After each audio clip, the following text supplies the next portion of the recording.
Person before position, a libertarian ethos. A poetic expose on the libertarian ideal of person before position. Table of contents. Part 1, Introduction. Chapter 1, The Tyranny of Titles, Unmasking the Illusion of Hierarchy. Chapter 2, Intrinsic Value, Recognizing the Dignity of Every Individual. Chapter 3, Beyond the Ladder, Redefining Success and Fulfillment. Chapter 4, Building a World on Consent, the Foundation of Libertarianism. Part 2, Introduce the Concept of Libertarianism. Chapter 1, Individual Sovereignty, the Foundation of Liberty. Chapter 2, Beyond Roles and Titles, Recognizing Intrinsic Worth. Chapter 3, Ownership and the Limits of Authority. Chapter 4, From Positions to Principles, the Libertarian Ethos. Part 3, Emphasize the Importance of Person before Position. Chapter 1, The Shackles of Title, Unmasking the Siren Song of Power. Chapter 2, A Tapestry Woven with Individual Threads, Celebrating Human Diversity and Agency. Chapter 3, Beyond the Hierarchy, the Symphony of Voluntary Interaction. Chapter 4, Reliance and Authentic Connection. Part 4, State the Purpose of the Book. Chapter 1, The Unfettered Self, Defining Individual Liberty. Chapter 2, Beyond Titles and Trophies, Value in Authenticity, Not Status. Chapter 3, From Rank to Responsibility, Reclaiming Agency in a Stateless World. Chapter 4, Building Communities Without Hierarchy, The Power of Voluntary Association. Part 5, The Libertarian Creed. Chapter 1, The Individual Spark, Inherent Worth and Autonomy. Chapter 2, Reliance and Responsibility. Chapter 3, The Market as Mirror, Merit, Exchange, and Voluntary Association.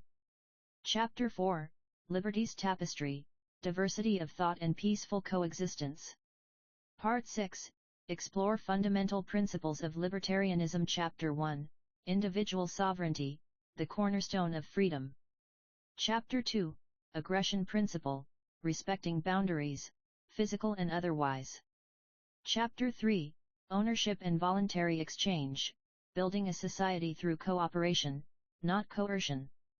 Chapter 4, Beyond Positions of Power, Cultivating Meritocracy and Decentralized Authority. Part 7, Discuss interconnectedness of individualism, free market economics, and limited government intervention. Chapter 1, The Individual Spark, Igniting the Engine of Freedom. Chapter 2, Markets as Maelstroms, Navigating the Currents of Choice. Chapter 3, The Invisible Hand and the Light Touch, Government's Role in a Free Society. Chapter 4, Interest, The Harmony of Individual Flourishing and Collective Progress. Part 8, Personality and Identity. Chapter 1, The Inherent Dignity of Individuality. Chapter 2, Beyond Labels and Roles, Cultivating Authentic Selfhood. Chapter 3, The Boundaries of Self, Ownership and Personal Responsibility. Chapter 4, Identity in Flux, Embracing Change and Growth. Part 9, Delve into how libertarianism views personal characteristics and identity. Chapter 1, Ownership, the Foundation of Libertarian Identity. Chapter 2, Beyond Labels, Individuality and the Rejection of Categorization. Chapter 3, The Marketplace of Ideas, Cultivating Thought Through Free Expression. Chapter 4, Determined Conduct. Part 10, Examine self-reliance, resilience, and adaptability in achieving personal goals and contributing to society. Chapter 1, Reliance. Chapter 2, Weathering the Storm, Building Resilience Through Experience. Chapter 3, Shaping the Landscape, Adaptability as a Tool for Growth and Contribution. Chapter 4, From Individual Bloom to Collective Harvest, The Power of Autonomous Action in Society. Part 11, Addressing Critiques. Chapter 1, The Moral Hazard Myth, Individual Responsibility and Societal Welfare. Chapter 2, Beyond Rugged Individualism, Recognizing Community and Cooperation in Libertarian Thought. Chapter 3, Equality versus Equity, A Nuanced Look at Libertarianism's Stance on Fairness. Chapter 4, Power to the people, not powerless people, examining criticisms of libertarian economics. Part 12, examine common criticisms of libertarianism from various perspectives. Chapter 1, interest, addressing charges of individualism and apathy. Chapter 2, beyond the market, confronting criticisms of libertarian social safety nets. Chapter 3, power and inequality, examining concerns about corporate dominance and wealth concentration. Chapter 4, the global perspective, navigating international relations and humanitarian crises from a libertarian stance. Part 13, highlight how these critiques are addressed within the libertarian philosophy. Chapter 1, the individual's burden, reframing responsibility and social contract. Chapter 2, interest, exploring altruism and cooperation in a free society. Chapter 3, from market failure to moral imperative, addressing inequality through voluntary action. Chapter 4, being. Part 14, conclusion. Chapter 1, the corrosion of character, how hierarchy undermines individuality. Chapter 2, determination. Chapter 3, beyond titles and trophies, finding meaning in contribution and creation. Chapter 4, a tapestry of freedom, building a society where every voice matters. Part 15, summarize main points discussed in the book. Chapter 1, individual autonomy, the foundation of liberty. Chapter 2, beyond titles and hierarchy, redefining value. Chapter 3, the perils of positional power, corruption and control. Chapter 4, building a society of equals, from person to person. Part 16, reiterate the importance of person before position in the libertarian ideal. Chapter 1, the individual as sovereign, foundations of personhood. Chapter 2, beyond titles and trophies, the intrinsic value of each life. Chapter 3, positional power and its pitfalls, a case for decentralization. Chapter 4, reliance, how person before position empowers individuals. Part 17, introduction. Chapter 1, the illusion of hierarchy, deconstructing rank and title. Chapter 2, individual sovereignty, the foundation of freedom. Chapter 3, expression. Chapter 4, from positional power to relational value, redefining influence. Part 18, the Libertarian Creed. Chapter 1, the individual as sovereign, foundations of libertarian thought. Chapter 2, beyond hierarchy, redefining authority and consent. Chapter 3, liberty's marketplace, the power of voluntary exchange. Chapter 4, reliance and responsibility, cultivating the autonomous self. Part 19, personality and identity. Chapter 1, the self as architect, building identity beyond roles. Chapter 2, beyond labels, embracing the complexity of individuality.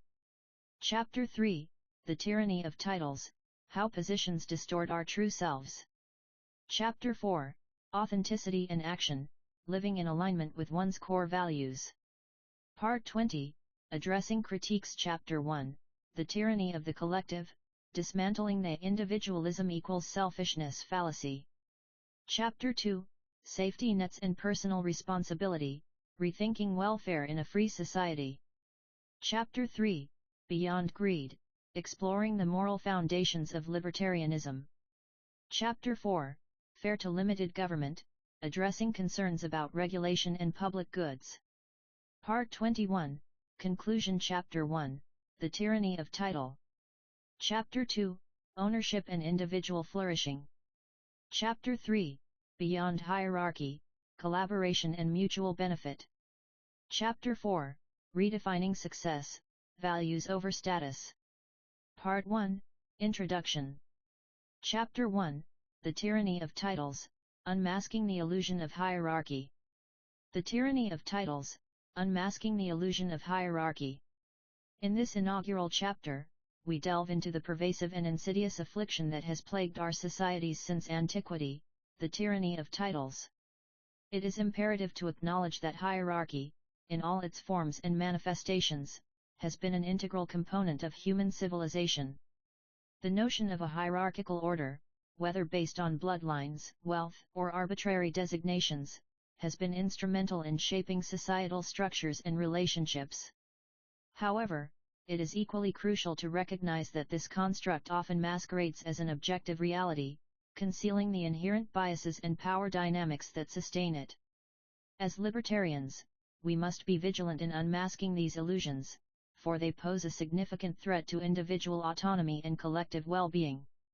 Hierarchy, by its very nature, relies on the notion of superiority and inferiority, perpetuating arbitrary distinctions between individuals based on arbitrary criteria.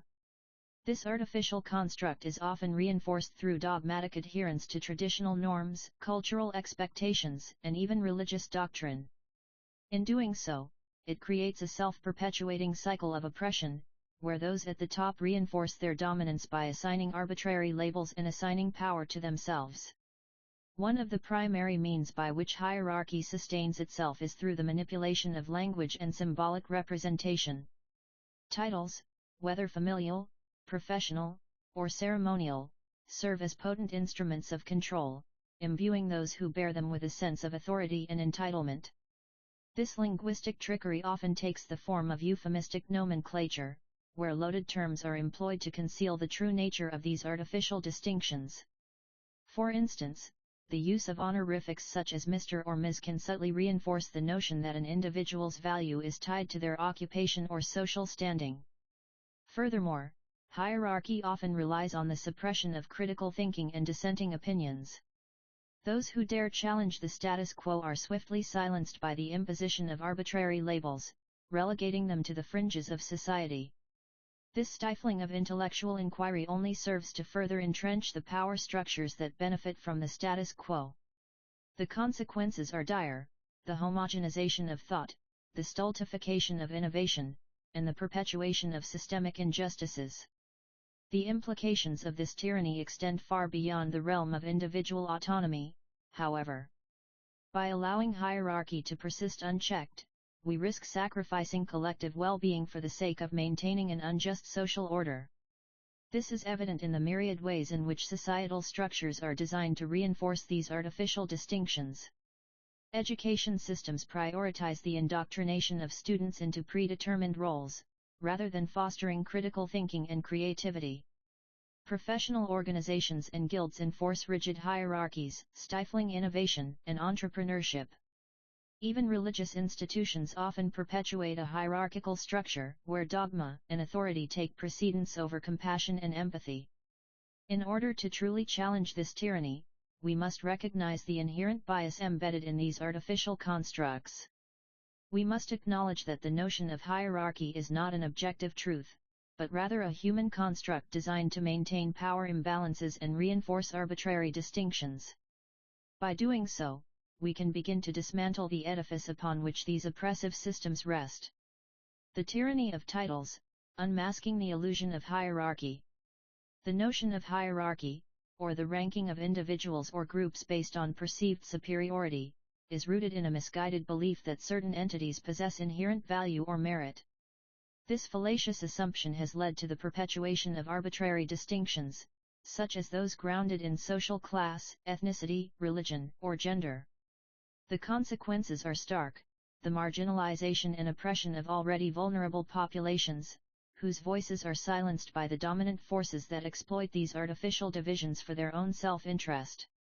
It is essential to emphasize that these hierarchies are not natural or innate, rather, they are the product of human construct, forged through a complex interplay of historical, economic, and social factors. The notion that certain groups or individuals possess inherent superiority is a relic of outdated ideologies, which have been discredited by empirical evidence and philosophical scrutiny. However, these antiquated concepts continue to exert a profound influence on contemporary society, perpetuating inequality and injustice. One of the most pernicious consequences of this hierarchical thinking is the silencing of marginalized voices. By assigning value and worth based on arbitrary characteristics, societal forces effectively render certain individuals or groups invisible, their experiences and perspectives dismissed as irrelevant or inferior. This phenomenon has been documented across various domains, including education, employment, healthcare, and politics. The erasure of diverse perspectives not only perpetuates inequality but also stifles innovation, creativity, and progress.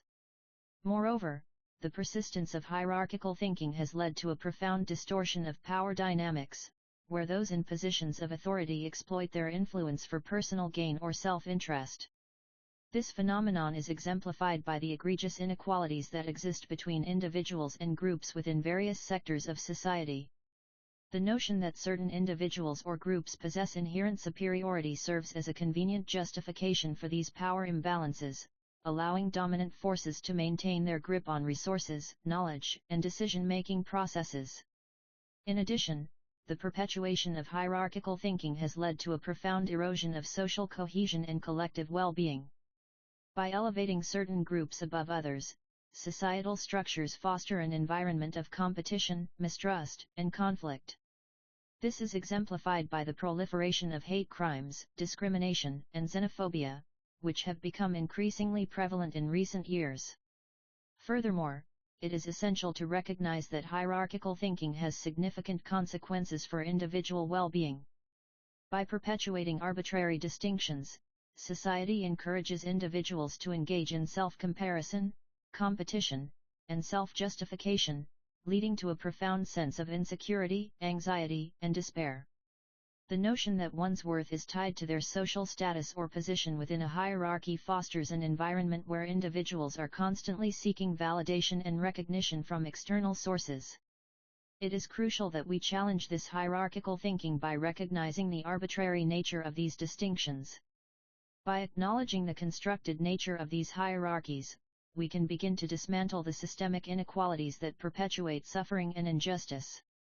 This requires a profound shift in our collective consciousness, one that prioritizes empathy, compassion, and solidarity over competition, exploitation, and dominance. Only by transcending these artificial divisions can we create a society that values diversity, promotes inclusivity, and fosters cooperation. By recognizing the inherent dignity and worth of every individual, regardless of their background or characteristics, we can work towards a more just, equitable, and compassionate world. In the preceding passage, we are compelled to interrogate the far-reaching consequences of linguistic and symbolic constructs that perpetuate hierarchical structures. This inquiry into the mechanisms by which titles, as proxies for status and authority, fortify these tyrannical arrangements, necessitates a comprehensive examination of the discursive, cultural, and ritualistic frameworks that reinforce artificial distinctions. To initiate this analysis, it is essential to consider the pivotal role language plays in shaping our perceptions and reinforcing societal norms. The lexicon employed in everyday discourse often perpetuates notions of superiority or inferiority, subtly inscribing power dynamics onto the fabric of social interactions. For instance, the habitual use of honorifics, formalities, and linguistic nuances that connote respect or deference serves to reinforce existing hierarchies, inadvertently buttressing the structures that govern our collective understanding. Moreover, symbols and their attendant rituals assume a crucial position in reinforcing these artificial distinctions. The oft-repeated trope that might makes right is starkly exemplified by the reverence afforded to positions of authority, whether it be the ornate regalia donned by rulers or the ceremonial trappings that accompany state visits. These symbolic expressions of power serve to mystify and legitimize existing arrangements, obscuring the fundamental fact that individual dignity is inextricably linked to human equality. Furthermore, the fetishization of power and prestige serves as a catalyst for entrenching these hierarchies, blinding us to the inherent absurdity of these constructs. The pervasive emphasis on prestige, status, and material possessions creates an atmosphere where the validation of others becomes contingent upon their perceived standing within the social order. This phenomenon is exacerbated by the tendency to conflate prestige with moral character, leading to a vicious cycle wherein one's value as a human being becomes inextricably tied to their ability to accumulate wealth, status, and influence.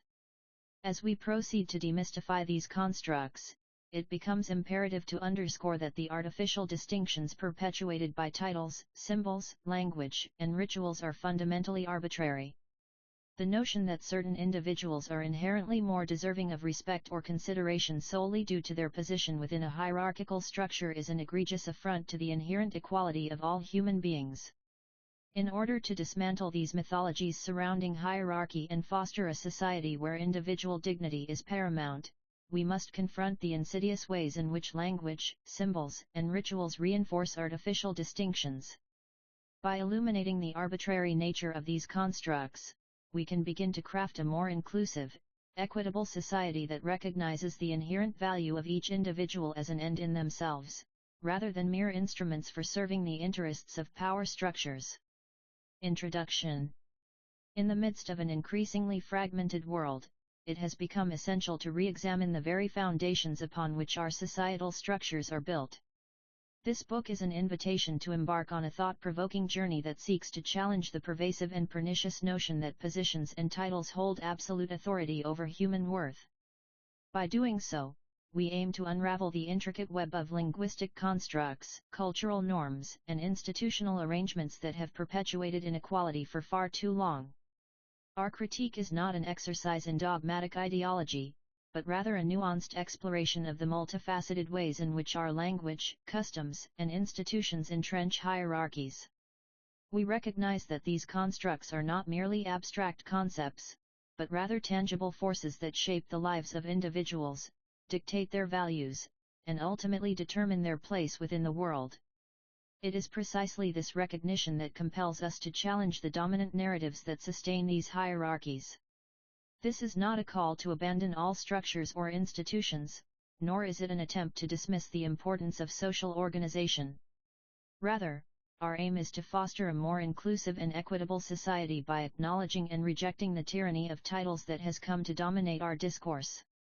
By doing so, we can create a world where individuals are valued for their inherent worth, rather than their ostensible position within a fabricated order. The tyranny of titles, unmasking the illusion of hierarchy. In the next chapter, we will delve into the ways in which language, customs, and institutions have conspired to perpetuate inequality. Chapter 2, Intrinsic Value, Recognizing the Dignity of Every Individual. In the realm of philosophical inquiry, few concepts hold greater significance than the notion of intrinsic value. It is this very idea that serves as the bedrock upon which the libertarian ideal of recognizing the dignity of every individual is founded. The notion posits that each person possesses inherent worth and moral significance, independent of their actions, characteristics, or circumstances. This fundamental premise underscores the profound importance of acknowledging the inherent value of every human life. In essence, this concept asserts that an individual's existence and well-being are considered valuable simply because they exist, and not merely as a means to achieve some greater good or serve as a tool for others' purposes. The notion of intrinsic value thus elevates each person from being mere instruments or vessels for the fulfillment of external agendas to being worthy of respect and consideration in their own right. The implications of this idea are far-reaching and profound, as it necessitates a re-evaluation of the manner in which we approach questions of morality, ethics, and interpersonal relationships. No longer can individuals be reduced to mere pawns or cogs in larger social mechanisms.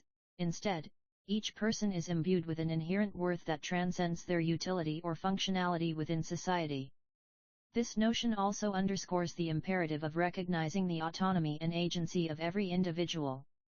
The intrinsic value attached to each life necessitates a profound respect for the choices and decisions made by others, even when these may not align with one's own values or beliefs.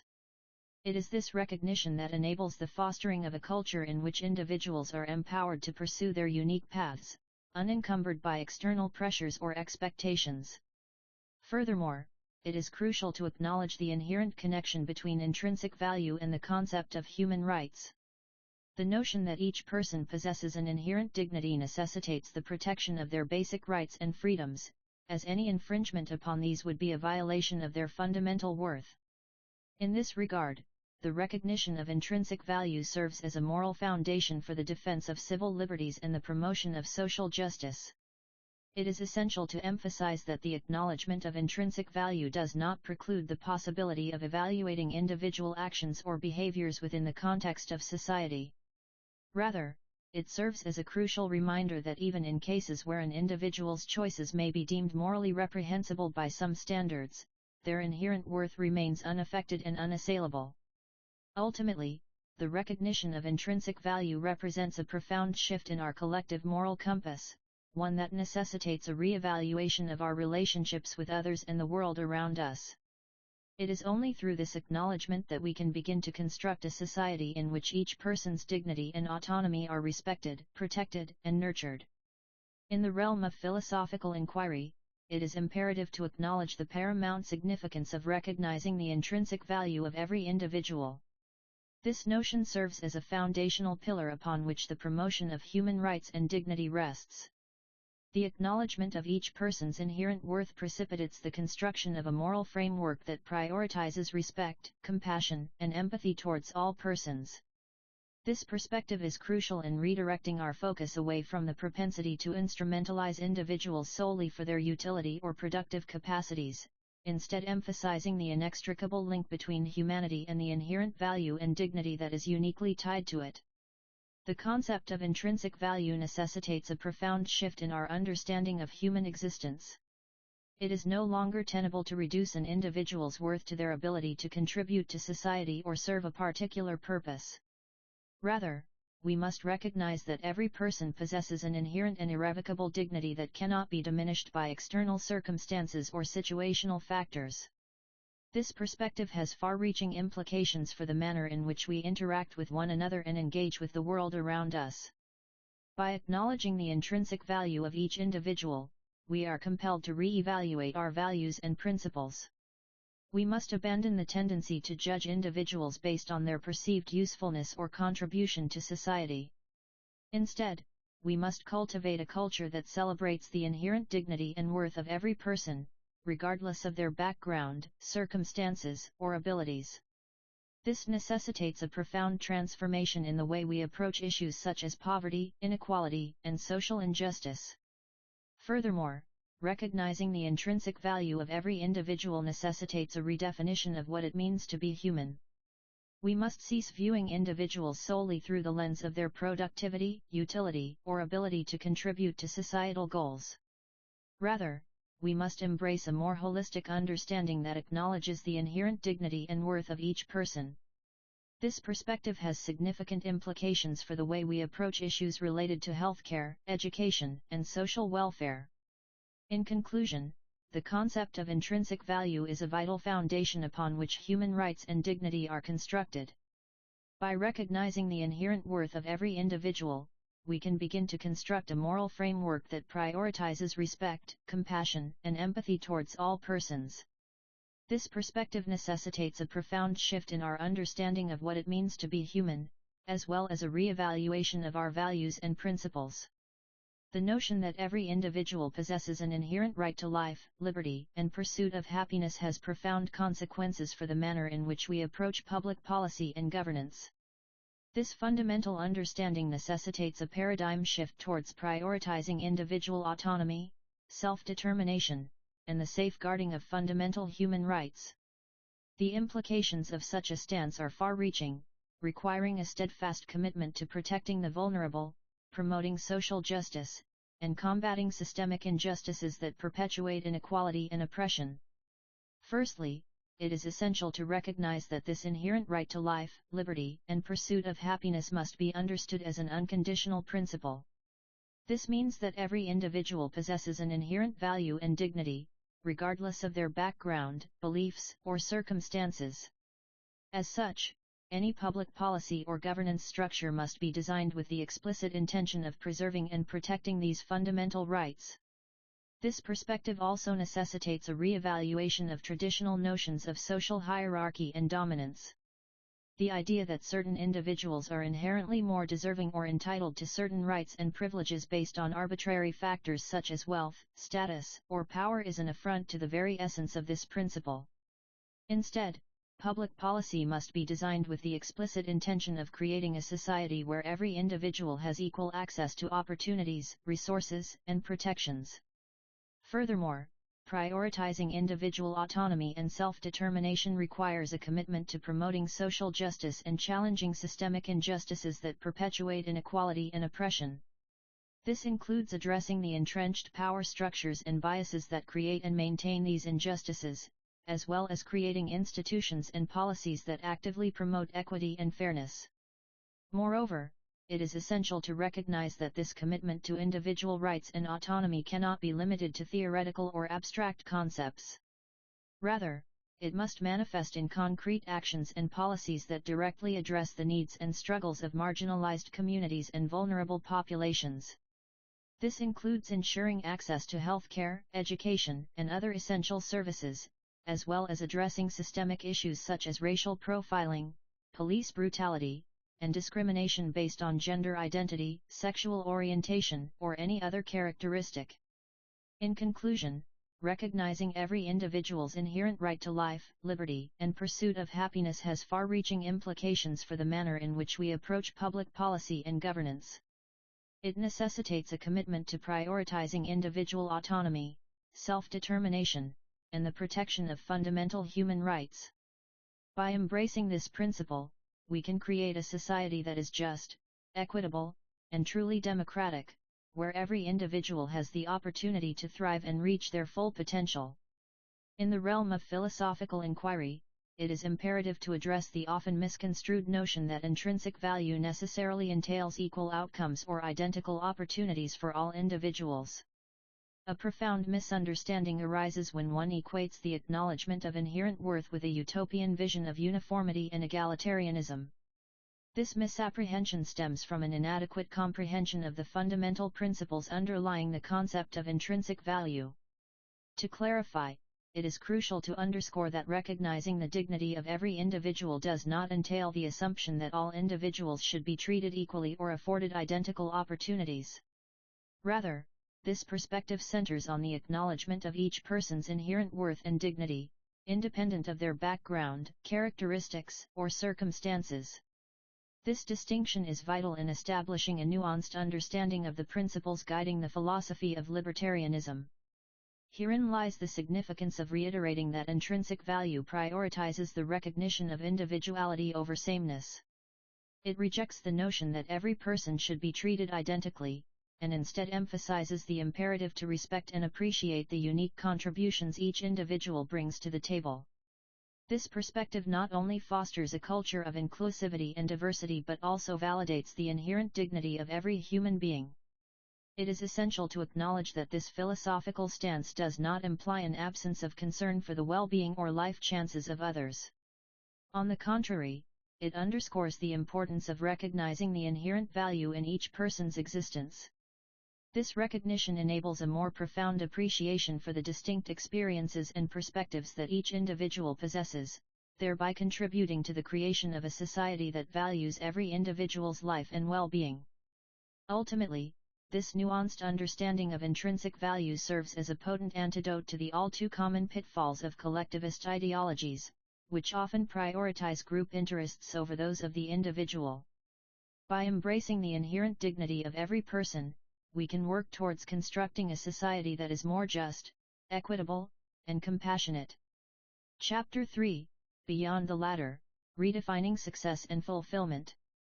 The notion that success is inextricably linked with material possessions, professional achievements, and social status is an entrenched misconception that pervades our societal fabric. This entrenched dogma has led to a widespread belief that the accumulation of wealth, prestige, and power is the singular path to fulfillment. Consequently, many individuals find themselves trapped in a cycle of relentless striving, perpetually chasing after the unattainable ideal of success, only to awaken to an abyss of emptiness. It is imperative to recognize that this misguided notion of success is not merely a personal affliction but rather a systemic issue that has been insidiously ingrained into our collective psyche. The relentless bombardment of advertisements, media narratives, and societal pressures has conditioned us to believe that the attainment of material possessions, the acquisition of prestigious titles, and the accumulation of wealth are essential components of success. This reductionist understanding of fulfillment has resulted in a catastrophic misalignment between our aspirations and the actualization of our values. The consequences of this misguided pursuit are far-reaching and devastating. Individuals find themselves perpetually dissatisfied with their circumstances, despite having achieved the very things they had once deemed necessary for happiness. The emptiness that arises from the realization that these markers of success do not, in fact, guarantee fulfillment is a crushing blow to one's sense of self-worth. It is a stark reminder that the relentless pursuit of external validation has led us down a path of existential disillusionment. In this chapter, we will delve into the complexities surrounding the notion of success and its misalignment with our inherent values and passions. By challenging the prevailing notions of what constitutes fulfillment, we aim to reframe the discussion around success, emphasizing the importance of aligning one's aspirations with their unique set of values and principles. Through a nuanced examination of the psychological, sociological, and philosophical underpinnings of this phenomenon, we will work to dismantle the myth that external markers of achievement are sufficient proxies for happiness. Ultimately, it is crucial that we reorient our understanding of success to prioritize individual purpose, creativity, and self-actualization. By doing so, we can foster a more compassionate and empathetic society, where the pursuit of fulfillment is rooted in authenticity rather than superficial validation. As we embark on this critical exploration, it is essential to acknowledge that our understanding of success and fulfillment is deeply rooted in societal pressures and expectations. The consequences of prioritizing external validation over internal satisfaction are far-reaching and multifaceted, warranting a nuanced examination of the psychological and emotional toll it takes on individuals.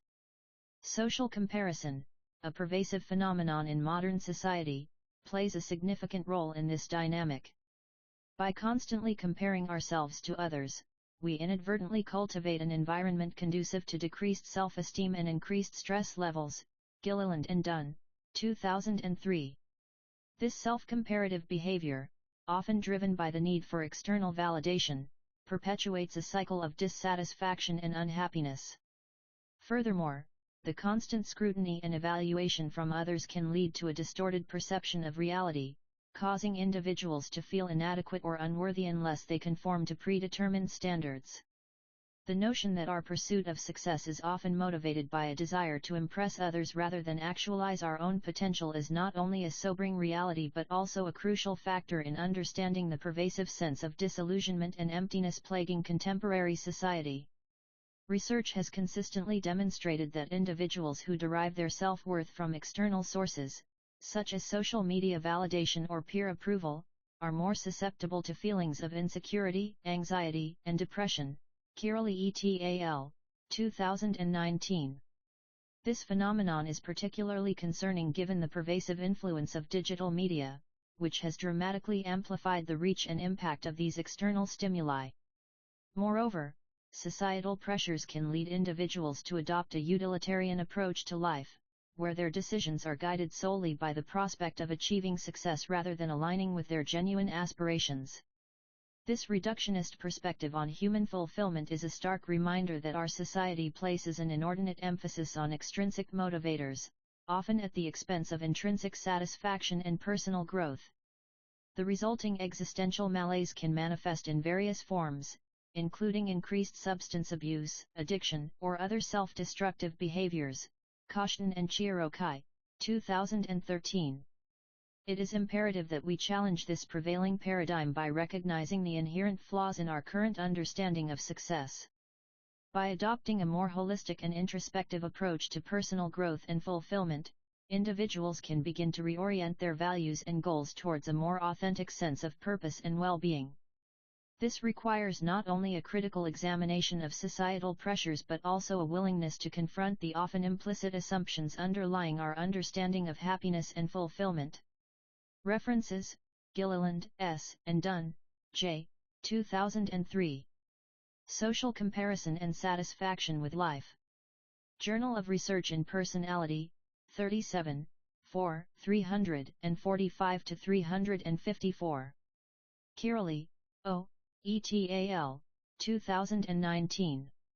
Problematic Internet Use and its Relationship with Symptoms of Anxiety and Depression in Young Adults, a longitudinal study. Cyberpsychology, Behavior, and Social Networking, 22, 10, 666-675. Koshtan, T.B., and Chirokai, J. 2013. Mindfulness, Acceptance, and Positive Psychology, The 7 Foundations of Well-Being. New Harbinger Publications. In this pivotal section, we embark on an essential exploration of what it means to achieve success and satisfaction in accordance with the tenets of libertarian individualism. By abandoning the quest for external recognition as the sole benchmark of accomplishment, we shall instead turn our attention to the more profound aspects of personal growth, introspection, and adherence to one's core values. Herein lies a crucial paradigmatic shift, wherein individuals are invited to redirect their energies from an insatiable craving for external validation to a more inward-focused quest for self-actualization. This subtle yet profound modification in perspective enables the individual to redefine success on their own terms, eschewing the need for extrinsic approval and recognition. To begin, it is essential to recognize that our current societal construct places an overwhelming emphasis on external measures of success, such as material wealth, professional prestige, or social status. These arbitrary yardsticks frequently mislead us into believing that our worth and value are inextricably linked to the opinions and assessments of others. This aberrant focus can lead to a perpetual state of dissatisfaction, as we constantly strive to meet the expectations of others while neglecting our own internal needs and aspirations. By contrast, the redefinition of success within the libertarian framework encourages individuals to cultivate a deeper understanding of themselves through processes of self-reflection and introspection. This introspective journey allows for the development of authentic self-awareness, permitting us to clarify our core values and principles. Such an endeavor not only enables us to articulate a more meaningful vision for our lives but also fosters a profound sense of autonomy. Furthermore, this reorientation towards personal growth and inner fulfillment permits individuals to disentangle their sense of identity from the whimsical judgments and opinions of others. By prioritizing self-awareness over external validation, we liberate ourselves from the suffocating grip of social expectations and can thus pursue our passions with greater conviction and purpose. The commitment to one's values serves as a critical component in this redefinition process. It is essential that individuals take ownership of their beliefs and principles, refusing to compromise on these fundamental aspects of their being.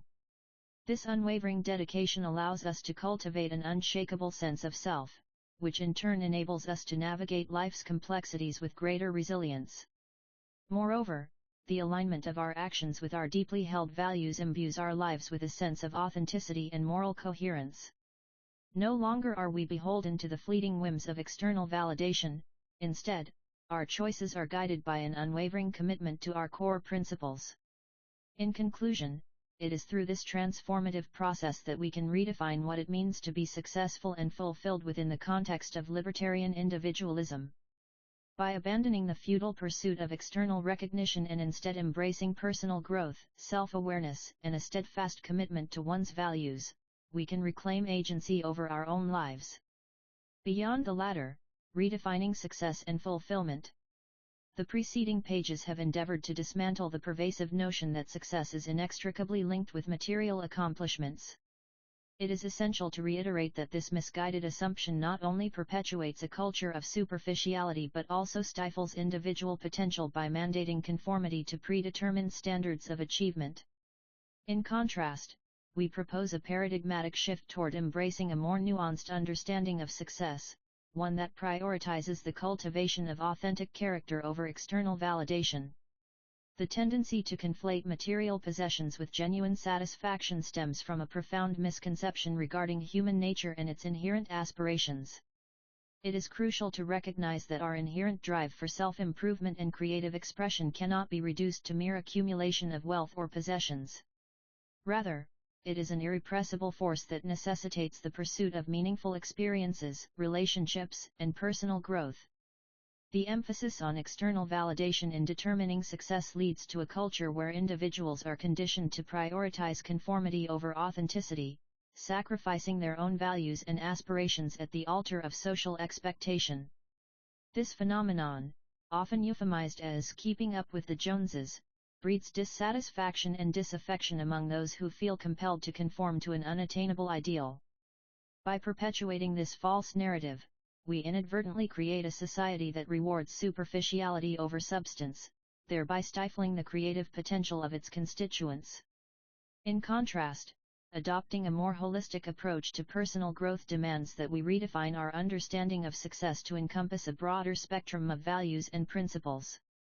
This reorientation necessitates a profound shift in societal discourse, encouraging individuals to pursue purpose-driven endeavors that align with their core values and passions. In doing so, we can begin to cultivate a culture that celebrates individuality, fosters meaningful connections, and encourages the pursuit of knowledge and self-actualization. By recalibrating our understanding of success toward this paradigmatic shift, we create an environment conducive to cultivating genuine fulfillment and purpose. This involves re-evaluating the notion that success is solely defined by external measures such as wealth, status, or material possessions.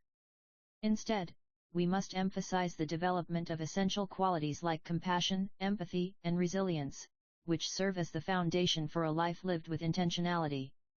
Ultimately, the redefinition of success necessitates a seismic change in societal values, one that repositions individual authenticity at its core. This requires a collective effort to dismantle the prevailing ideology and adopt alternative narratives that prioritize personal growth over external validation. By doing so, we can usher in an era where individuals are empowered to forge their own paths, guided by a profound sense of purpose and fulfillment. Chapter 4: Building a World on Consent, the Foundation of Libertarianism. In the realm of philosophical inquiry, few concepts have been as misconstrued as the notion of consent as it pertains to libertarian ideology. It is imperative to clarify that libertarians do not merely advocate for a laissez-faire approach devoid of any regulatory framework or societal structure. Rather, their stance revolves around the sacrosanct importance of informed and voluntary agreement between individuals. This fundamental principle forms the bedrock upon which all subsequent endeavors in governance, social organization, and personal interaction are erected. Critics often misinterpret libertarianism as a license for unbridled individualism, where each person is left to their own devices without consideration for the welfare or well-being of others. Conversely, libertarians argue that this misconception stems from an incomplete understanding of the intricacies involved in establishing a just and harmonious society. The crux of their argument lies in acknowledging that individuals are best equipped to make decisions regarding their own lives when they possess autonomy and agency over those choices. In this regard, libertarians reject the notion that any authority or external force can dictate the terms of an individual's existence without their explicit consent. This perspective does not imply a rejection of collective action or social cooperation per se, rather, it asserts that any such endeavors must be predicated upon a foundation of voluntary participation and mutual respect. In other words, libertarians propose a paradigm wherein individuals are free to make choices that align with their own values, beliefs, and principles, as long as these decisions do not encroach upon the corresponding rights and freedoms of others. This nuanced understanding underscores the importance of recognizing the inherent dignity and agency of each individual, ensuring that all interactions, whether personal or communal, occur within the bounds of a voluntary framework. In essence, libertarianism does not seek to abdicate societal responsibility or promote chaos, rather, it endeavors to establish an environment in which individuals can thrive, unfettered by coercion or manipulation. By prioritizing consent and autonomy, libertarians aim to create a world where each person is empowered to forge their own path, unencumbered by the constraints of external authorities or oppressive institutions. In this context, it becomes essential to reiterate that libertarianism does not entail an absence of social structures or norms, rather, it necessitates the re-evaluation and recalibration of existing power dynamics to align with the principles of consent, non-aggression, and mutual respect. This recalibration would enable individuals to engage in cooperative endeavors, not as a means of enforcing conformity or exercising dominance over others, but as an expression of shared values and reciprocal benefit. Ultimately, it is crucial to recognize that libertarians do not subscribe to a simplistic notion of every man for himself anarchism. Instead, they seek to construct a world where individuals are free to pursue their own unique paths, unhindered by the suffocating grip of coercion or force. By prioritizing consent and voluntary association, libertarians can create an environment that fosters creativity, innovation, and progress, untethered from the constraints of arbitrary authority or external dictate. In conclusion, a comprehensive understanding of libertarianism necessitates acknowledging its commitment to the principles of consent, non-aggression, and mutual respect. Only through this lens can we begin to grasp the profound implications of libertarian ideology on our collective trajectory and strive towards a future where individual autonomy is safeguarded, while fostering an environment of peace, cooperation, and prosperity for all. The cornerstone of libertarian thought rests upon the indispensable requirement of mutual consent in all human interactions. This fundamental principle underscores the understanding that any agreement, contract, or arrangement between two or more parties can only be legitimate if it is voluntarily entered into, untainted by coercion, duress, or deception. The absence of coercion, as a crucial component of this doctrine, serves to guarantee that each individual is empowered to make decisions that prioritize their own well-being and interests. It is essential to emphasize the significance of this principle in establishing the groundwork for a libertarian society. By stipulating that all agreements and interactions must be grounded in mutual consent, libertarians are effectively precluding the possibility of external manipulation or exploitation.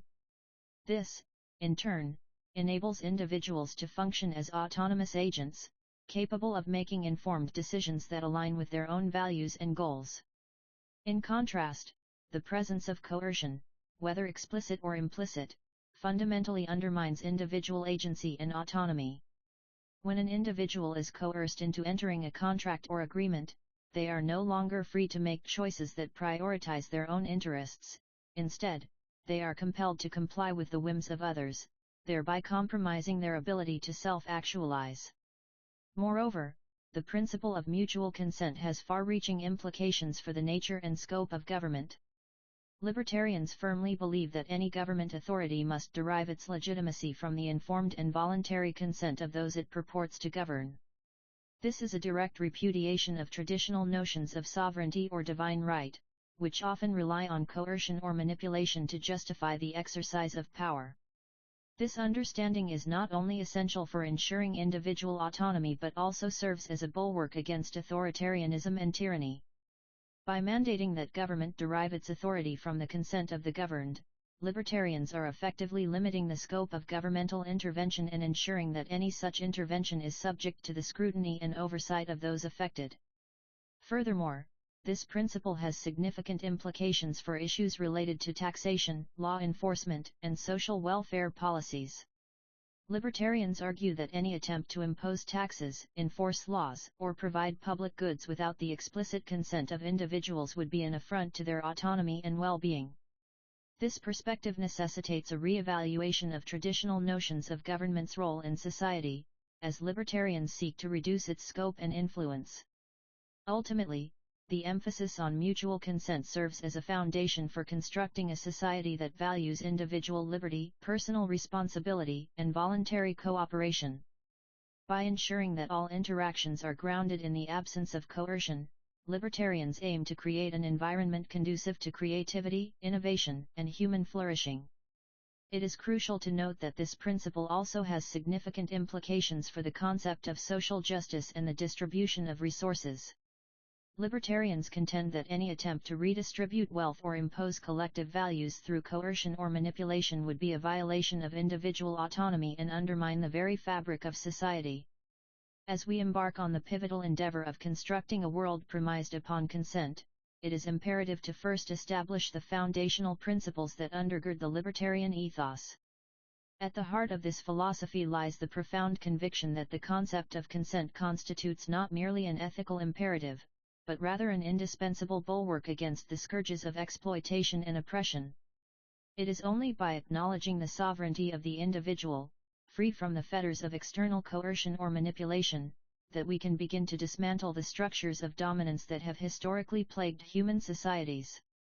In a world where individuals are empowered to make choices about their own lives, the likelihood of those in positions of power exploiting or controlling others through deception, intimidation, or coercion diminishes dramatically. This is not merely a naive fantasy, but rather a pragmatic reality rooted in the fundamental principles of human psychology and sociology. When individuals are afforded the autonomy to shape their own destinies, they become increasingly resistant to the insidious machinations of those who would seek to manipulate them for personal gain. Concomitantly, such an environment fosters a culture of transparency, accountability, and mutual respect. Individuals are incentivized to engage in open and honest communication with one another, as the consequences of deceit or manipulation become starkly apparent. The veil of secrecy that has historically shrouded the machinations of those in power is lifted, allowing the light of truth and scrutiny to illuminate even the most nefarious activities. In this manner, consent becomes the linchpin upon which the edifice of a libertarian society is constructed. By recognizing the inherent dignity and autonomy of each individual, we can begin to construct a world where coercion, exploitation, and manipulation are relegated to the dustbin of history. It is only by recognizing the primacy of consent that we may create an environment in which human beings are free to flourish, unencumbered by the shackles of external control or manipulation. Furthermore, it is essential to recognize the reciprocal relationship between individual autonomy and social cohesion. When individuals are empowered to make choices about their own lives, they become invested in the well-being of their communities, as they are no longer beholden to the whims of those who would seek to exploit them. This, in turn, enables the formation of a more harmonious and resilient society, wherein individual freedom is tempered by an acute sense of social responsibility. In conclusion, it is imperative that we reorient our understanding of the role consent plays within the libertarian framework.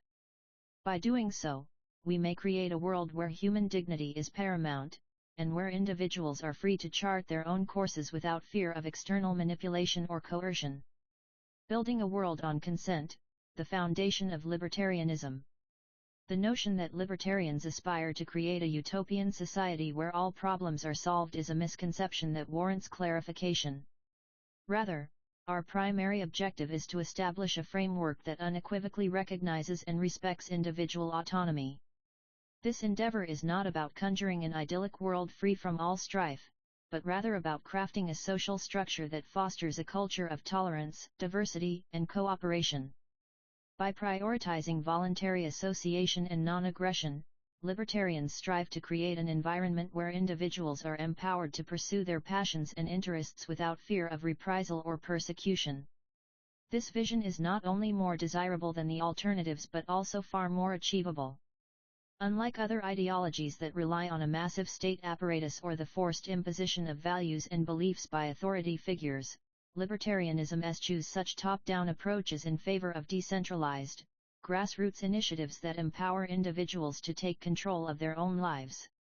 At its core, libertarianism is rooted in a profound respect for individual agency. We believe that each person possesses an inherent right to make choices about their own life, free from coercion or manipulation by others. This means that the state's role should be limited to protecting individual rights and ensuring the safety of all citizens, rather than attempting to dictate how people should live their lives. By rejecting the notion of a paternalistic state, libertarians seek to create a society where individuals are incentivized to work together towards common goals through voluntary cooperation. This approach is inherently more effective in promoting peace, prosperity, and overall well-being, as it allows individuals to take ownership of their own destinies and invest in initiatives that align with their values. In stark contrast to ideologies that rely on coercive measures to achieve their objectives, libertarianism offers a far more sustainable solution to societal problems. Rather than relying on the heavy hand of government regulation or forced conformity, libertarians believe that individuals are capable of making informed decisions about how they want to live their lives and contribute to society. This vision is not without its challenges, as it requires a fundamental shift in our understanding of what constitutes a just and fair society. It demands that we recognize the inherent value and dignity of each individual's life, regardless of their background, beliefs, or affiliations. In doing so, we create an environment where diversity is celebrated, and individuals are free to pursue their unique interests and passions without fear of persecution. Moreover, this approach recognizes that people have different perspectives on what constitutes good and bad, and rather than imposing a single narrative or dogma on others, libertarians advocate for the freedom to express and explore these differences. By embracing a culture of tolerance and respect for individual autonomy, we can foster a society where creative innovation, artistic expression, and intellectual curiosity thrive. In conclusion, building a world on consent is not about creating a utopia but rather about establishing a framework that honors the inherent dignity and agency of each human being. By promoting voluntary cooperation, decentralized decision-making, and respect for individual autonomy, libertarians aim to create a society where people are free to pursue their unique visions and contribute positively to the world around them. Part 2. Introduce the concept of libertarianism. Chapter 1. Individual sovereignty, the foundation of liberty. Within the realm of individual sovereignty, the foundation of liberty, the author embarks on a meticulous exploration of the foundational principles that serve as the bedrock for the libertarian ideology. It is here that the concept of individual sovereignty assumes paramount importance, assuming the mantle of cornerstone upon which the entire edifice of liberty is constructed. At its core, the notion of individual sovereignty posits that each human being, by virtue of their existence and inherent dignity, possesses an inalienable right to self-ownership and autonomy.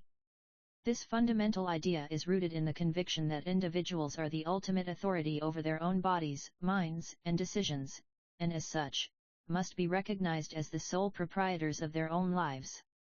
This foundational concept necessitates a paradigmatic shift in our understanding of human relationships, wherein the individual assumes the central role, rather than some external authority or collective entity.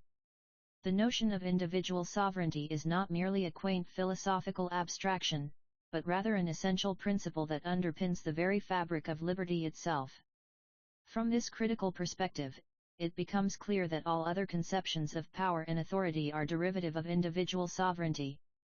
Rather than being beholden to arbitrary external forces, the individual retains the inalienable right to self-governance, free from coercion or domination by others.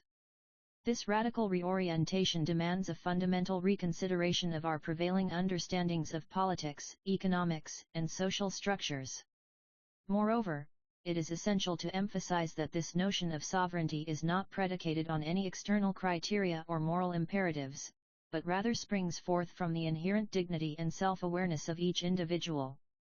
Thus, it becomes evident that the pursuit of liberty cannot be reduced to mere procedural formalities, nor can it be contingent upon the whims of external authorities.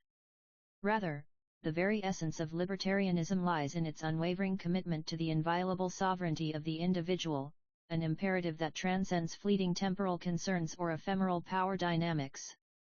The notion of individual sovereignty, as a cornerstone of libertarian ideology, is rooted in the profound understanding that every human being possesses an inherent right to self-governance. This concept serves as a powerful repudiation of the notion that external authorities or paternalistic institutions can rightfully claim dominion over an individual's agency, effectively diminishing their capacity for autonomous decision-making and action. Libertarians insist that any attempt to coerce, manipulate, or dictate an individual's choices is inherently illegitimate, as it undermines the very foundation upon which liberty is built. At its core, this perspective posits that every human being possesses a unique value and dignity that cannot be diminished or erased by external forces. This inherent worth underscores the imperative to protect each individual's inviolable rights and freedoms from the encroachments of both government and civil society. Libertarians are uncompromising in their commitment to safeguarding these fundamental liberties, recognizing that the erosion of agency and autonomy constitutes a grave threat to the well-being and prosperity of individuals, as well as the social fabric at large. The idea of individual sovereignty is not merely a theoretical construct but rather an existential imperative that necessitates unwavering vigilance against any form of coercion or manipulation. In this context, libertarians are resolute in their opposition to all forms of external control, whether exercised by government agencies, corporations, or other institutions that would seek to dictate the terms of an individual's existence. In essence, this perspective is predicated on the notion that individuals must be free from the yoke of external domination, with absolute authority resting solely with each person to determine their own path and trajectory. This vision of unfettered autonomy is not merely a utopian fantasy but rather an essential condition for the realization of true freedom and human flourishing. Furthermore, libertarians acknowledge that this fundamental right to self-governance must be protected from even well-intentioned paternalistic institutions or external authorities that would seek to impose their own moral or ideological framework upon others. The safeguarding of individual sovereignty is not merely a matter of personal preference but rather an existential imperative that necessitates the development and maintenance of robust institutional safeguards and social norms that preserve this sacred right. Ultimately, the notion of individual sovereignty serves as a powerful rebuke to those who would seek to diminish or erase the inherent value and dignity of every human being. By recognizing the sanctity of each person's agency and autonomy, libertarians offer a compelling vision for a society in which individuals are empowered to pursue their unique potentialities, unfettered by external constraints or coercion. In conclusion, the notion of individual sovereignty occupies a central position within libertarian thought, as it is predicated on an unwavering commitment to preserving the inviolable rights and freedoms of every human being. By upholding this fundamental principle, libertarians not only honor the inherent value and dignity of each person but also ensure that individuals are equipped with the tools necessary to create a brighter, more just, and prosperous future for all. The cornerstone of libertarian thought lies in the unwavering commitment to individual sovereignty, which necessitates an unequivocal rejection of any endeavors that seek to infringe upon personal freedom. This fundamental principle not only underscores the importance of non-interference in individuals' private affairs but also serves as a clarion call for a radical re-examination of prevailing societal norms and the very fabric of governance. Libertarians categorically reject the notion that external authorities, be they governmental or social, can dictate what constitutes acceptable behavior, as this would inherently compromise the autonomy of the individual. In essence, libertarians propose a paradigmatic shift away from traditional models of governance, which often prioritize the interests of the collective over those of the individual. This necessitates an unwavering commitment to non-aggression principles, where each person's inherent right to life, liberty, and property is inviolable and deserving of absolute protection. The notion of non-interference in personal affairs assumes paramount importance, as any attempt to regulate or dictate what constitutes acceptable behavior can only serve to erode the very foundation of individual autonomy. Libertarians insist that each person possesses an inherent right to self-determination, wherein they are free to make choices and decisions without external interference or coercion. It is imperative to note that this stance does not imply a laissez-faire approach to social issues, rather, it represents a steadfast commitment to the protection of individual rights and liberties. Libertarians recognize that societal norms often serve as a conduit for government overreach, and therefore, advocate for a rigorous scrutiny of these norms to ensure they do not infringe upon fundamental freedoms. Furthermore, libertarians firmly believe that each individual possesses inherent dignity and should be treated with respect, regardless of their beliefs or actions. This requires an unyielding commitment to upholding the principles of non-aggression, where individuals are free to engage in voluntary interactions without fear of coercion or violence from others. Ultimately, the libertarian vision for a society is predicated upon the conviction that individual autonomy and self-determination are essential precursors to true freedom and prosperity. By eschewing coercive measures and embracing a philosophy of non-interference, libertarians aim to create an environment in which individuals can thrive, unencumbered by external forces that would seek to limit their potential. In this regard, it is crucial to acknowledge the importance of fostering a culture that prioritizes respect for individual rights, liberties, and property. Libertarians recognize that this endeavor necessitates a concerted effort to educate and enlighten the public regarding the inherent value of autonomy and the dangers associated with government overreach. Through such an approach, libertarians aim to create a society in which individuals are empowered to make choices that align with their own values and beliefs, unencumbered by external forces that would seek to dictate what constitutes acceptable behavior. The concept of individual sovereignty lies at the very foundation of libertarian ideology. It is this unwavering commitment to the inherent value and dignity of each individual's agency that drives the libertarians' categorical rejection of any form of paternalistic or collectivist governance. By recognizing the inalienable right of every citizen to make decisions regarding their own life, liberties, and pursuits of happiness, libertarians resolutely assert that society is morally obligated to safeguard and protect these fundamental freedoms. This fundamental shift in perspective necessitates a radical reorientation of societal values, where the primary focus shifts from the ostensible protection of the collective good or the interests of others to the unbridled exercise of individual self-governance.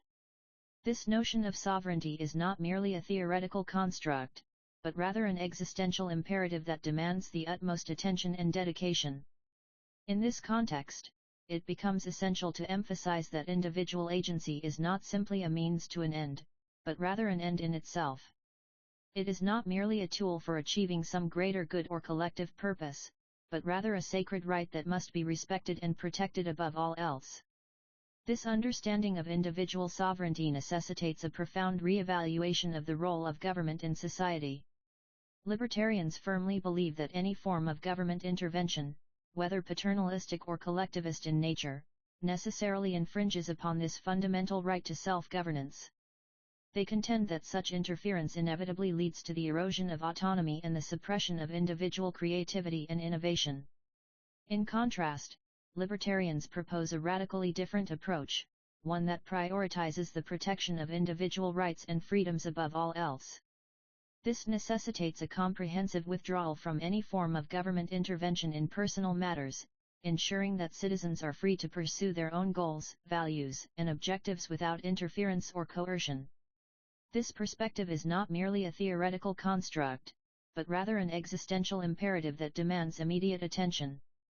Chapter 2: Beyond Roles and Titles, Recognizing Intrinsic Worth.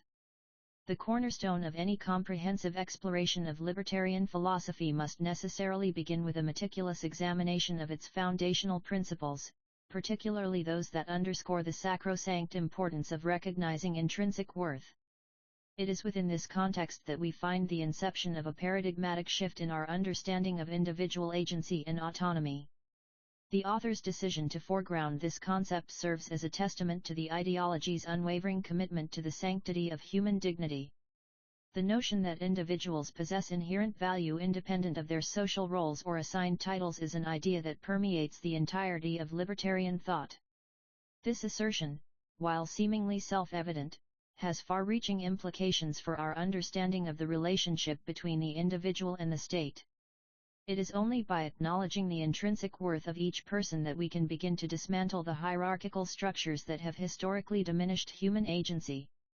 Libertarianism's emphasis on recognizing this inherent value serves as a direct response to the myriad ways in which societal pressures and governmental interventions have insidiously eroded individual autonomy. By positing that every individual possesses an unassailable right to self-determination, libertarians seek to reclaim the notion of personhood from the clutches of statist coercion. This concept is rooted in the philosophical underpinnings of libertarianism, which unequivocally prioritize individual autonomy and dignity above all else. In doing so, libertarians reject the notion that individuals can be reduced to mere abstractions or role-playing actors, stripped of their essential humanity by an oppressive state apparatus. Rather, it is through the recognition of each person's inherent value that we may begin to construct a society in which individual agency and creativity are nurtured. It is within this framework that libertarians must confront the myriad ways in which societal pressures have conditioned us to view individuals solely through the lens of their professional or social roles. The notion that one's self-worth is inextricably linked to their occupation, social status, or assigned title represents a gross misunderstanding of human personhood. Libertarians, by extension, must challenge these oppressive narratives and reclaim the concept of individuality from the clutches of statist manipulation. In this context, it becomes clear that the notion of recognizing intrinsic worth is not merely an abstract intellectual exercise, but rather a practical imperative for the liberation of humanity. It is only through a profound recognition of each person's inherent value that we may begin to dismantle the pervasive systems of oppression that have historically reduced individuals to mere instruments of state power. By positing this concept as its primary tenet, libertarianism presents a radical alternative to the dominant ideologies that have governed human history. In doing so, libertarians offer a vision of humanity unencumbered by the artificial constructs of social hierarchy and statist coercion, in which each individual is free to pursue their unique purpose without interference or external validation.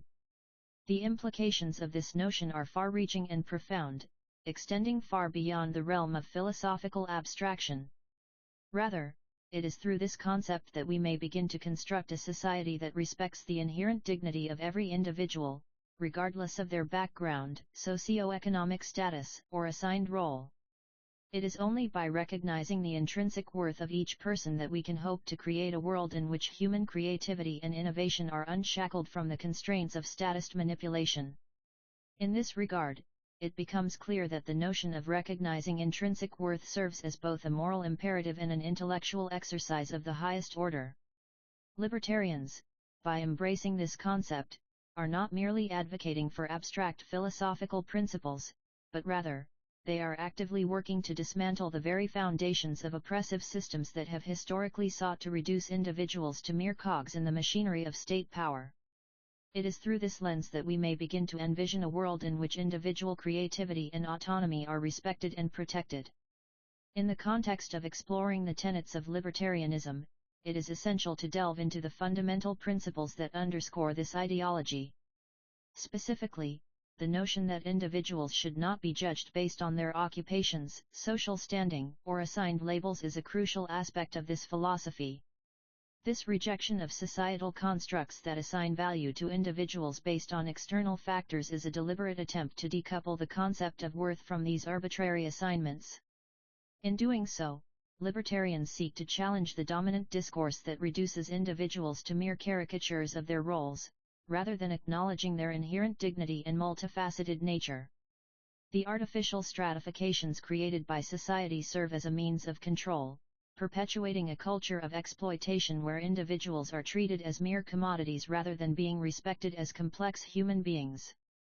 This mentality is reflected in the way we tend to evaluate people based on their profession or social standing, which can lead to the objectification and dehumanization of certain groups.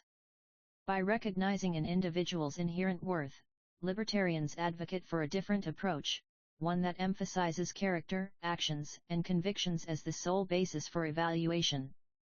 This radical departure from traditional societal norms is designed to liberate individuals from the shackles of arbitrary assignations and allow them to flourish as autonomous entities.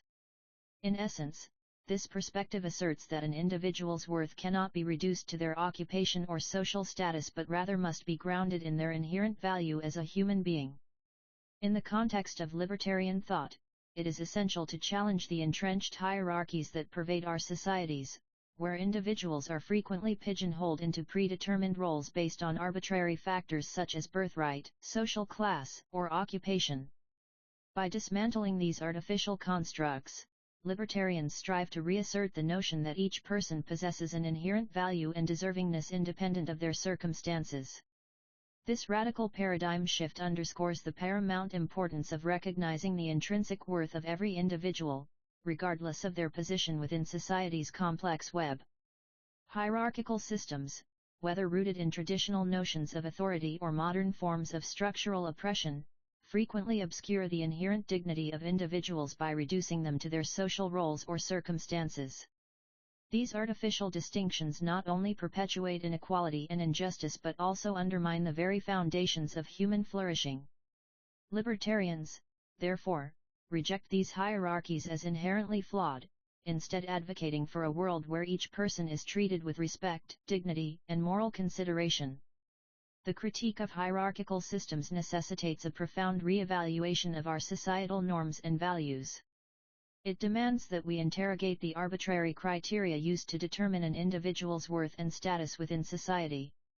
By doing so, libertarians seek to challenge the dominant narratives that perpetuate these artificial hierarchies, which often serve to justify systemic inequalities and marginalization.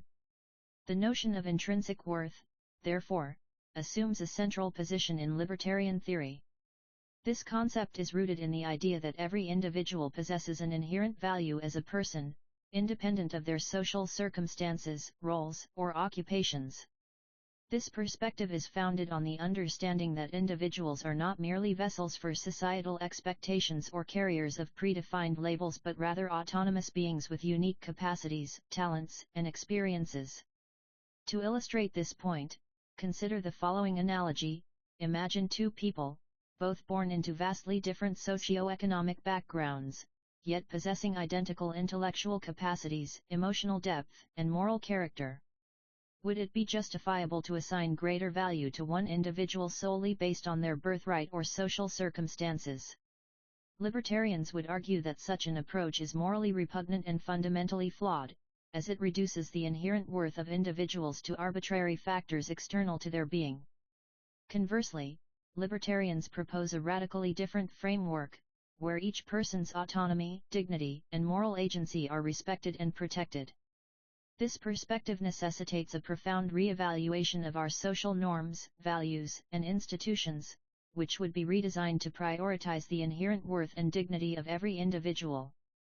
In this pivotal chapter, we arrive at a crucial juncture in our exploration of the libertarian ideal. As we have consistently underscored throughout this tome, it is essential to recognize that individuals possess inherent dignity and agency. This assertion necessitates a fundamental re-evaluation of the manner in which society structures itself around predetermined roles, titles, and expectations. The notion that one's self-worth should be contingent upon external validation or social approval is patently misguided. Rather, we must emphatically reject these suffocating pressures and instead assert our own agency by reclaiming control over our personal narratives. This involves a profound transformation in how individuals perceive themselves and their place within the broader societal fabric. It is crucial to acknowledge that an individual's inherent value and autonomy are not determined by extraneous factors such as social status, professional position, or arbitrary group affiliations.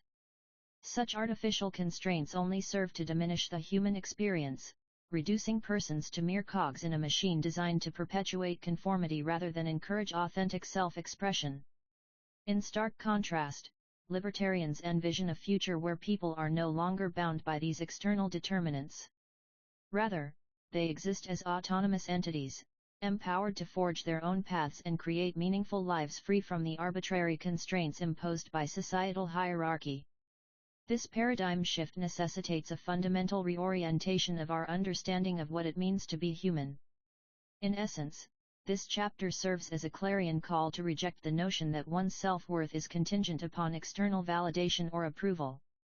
By embracing this liberated perspective, we can begin to dismantle the artificial constructs that have historically stifled individual creativity and innovation. It is only by acknowledging our inherent agency and reasserting control over our own narratives that we may truly unlock humanity's boundless potential. In conclusion, it is essential to recognize that the libertarian ideal is not merely a philosophical construct but rather a vital imperative for fostering a more just and equitable society. Chapter 3: Ownership and the Limits of Authority. Within the vast expanse of philosophical inquiry, the concepts of ownership and authority have consistently remained at the forefront of debate among scholars and thinkers. It is precisely within this realm that libertarianism, as an ideology, finds its theoretical foundation. The notion of ownership and authority occupies a pivotal position in the libertarian canon, as it serves as the cornerstone for understanding the fundamental principles and tenets of the ideology. Libertarian thought posits that individuals possess inherent agency, thereby entitling them to absolute control over their own person, property, and actions. This conceptual framework is predicated upon the notion of non-aggression principle, which dictates that an individual's liberty to act should not be impinged by any external force or authority. Consequently, it becomes essential for libertarians to establish a clear understanding of the limits of authority, thereby safeguarding the fundamental rights and freedoms that are inherent to the human experience. This chapter, Ownership and the Limits of Authority, delves into the intricate dynamics surrounding the relationship between ownership and authority, furnishing a nuanced examination of the reciprocal influences that govern human interaction. It is within this context that libertarians must navigate the treacherous terrain of conflicting interests, where individual agency collides with the imperatives of social order. To initiate this exploration, it is crucial to acknowledge the primary tenet of libertarian thought, the notion that ownership is an inherent attribute of individual existence. This assertion asserts that each person possesses an inalienable right to their own body and its faculties, as well as their thoughts, ideas, and creative output.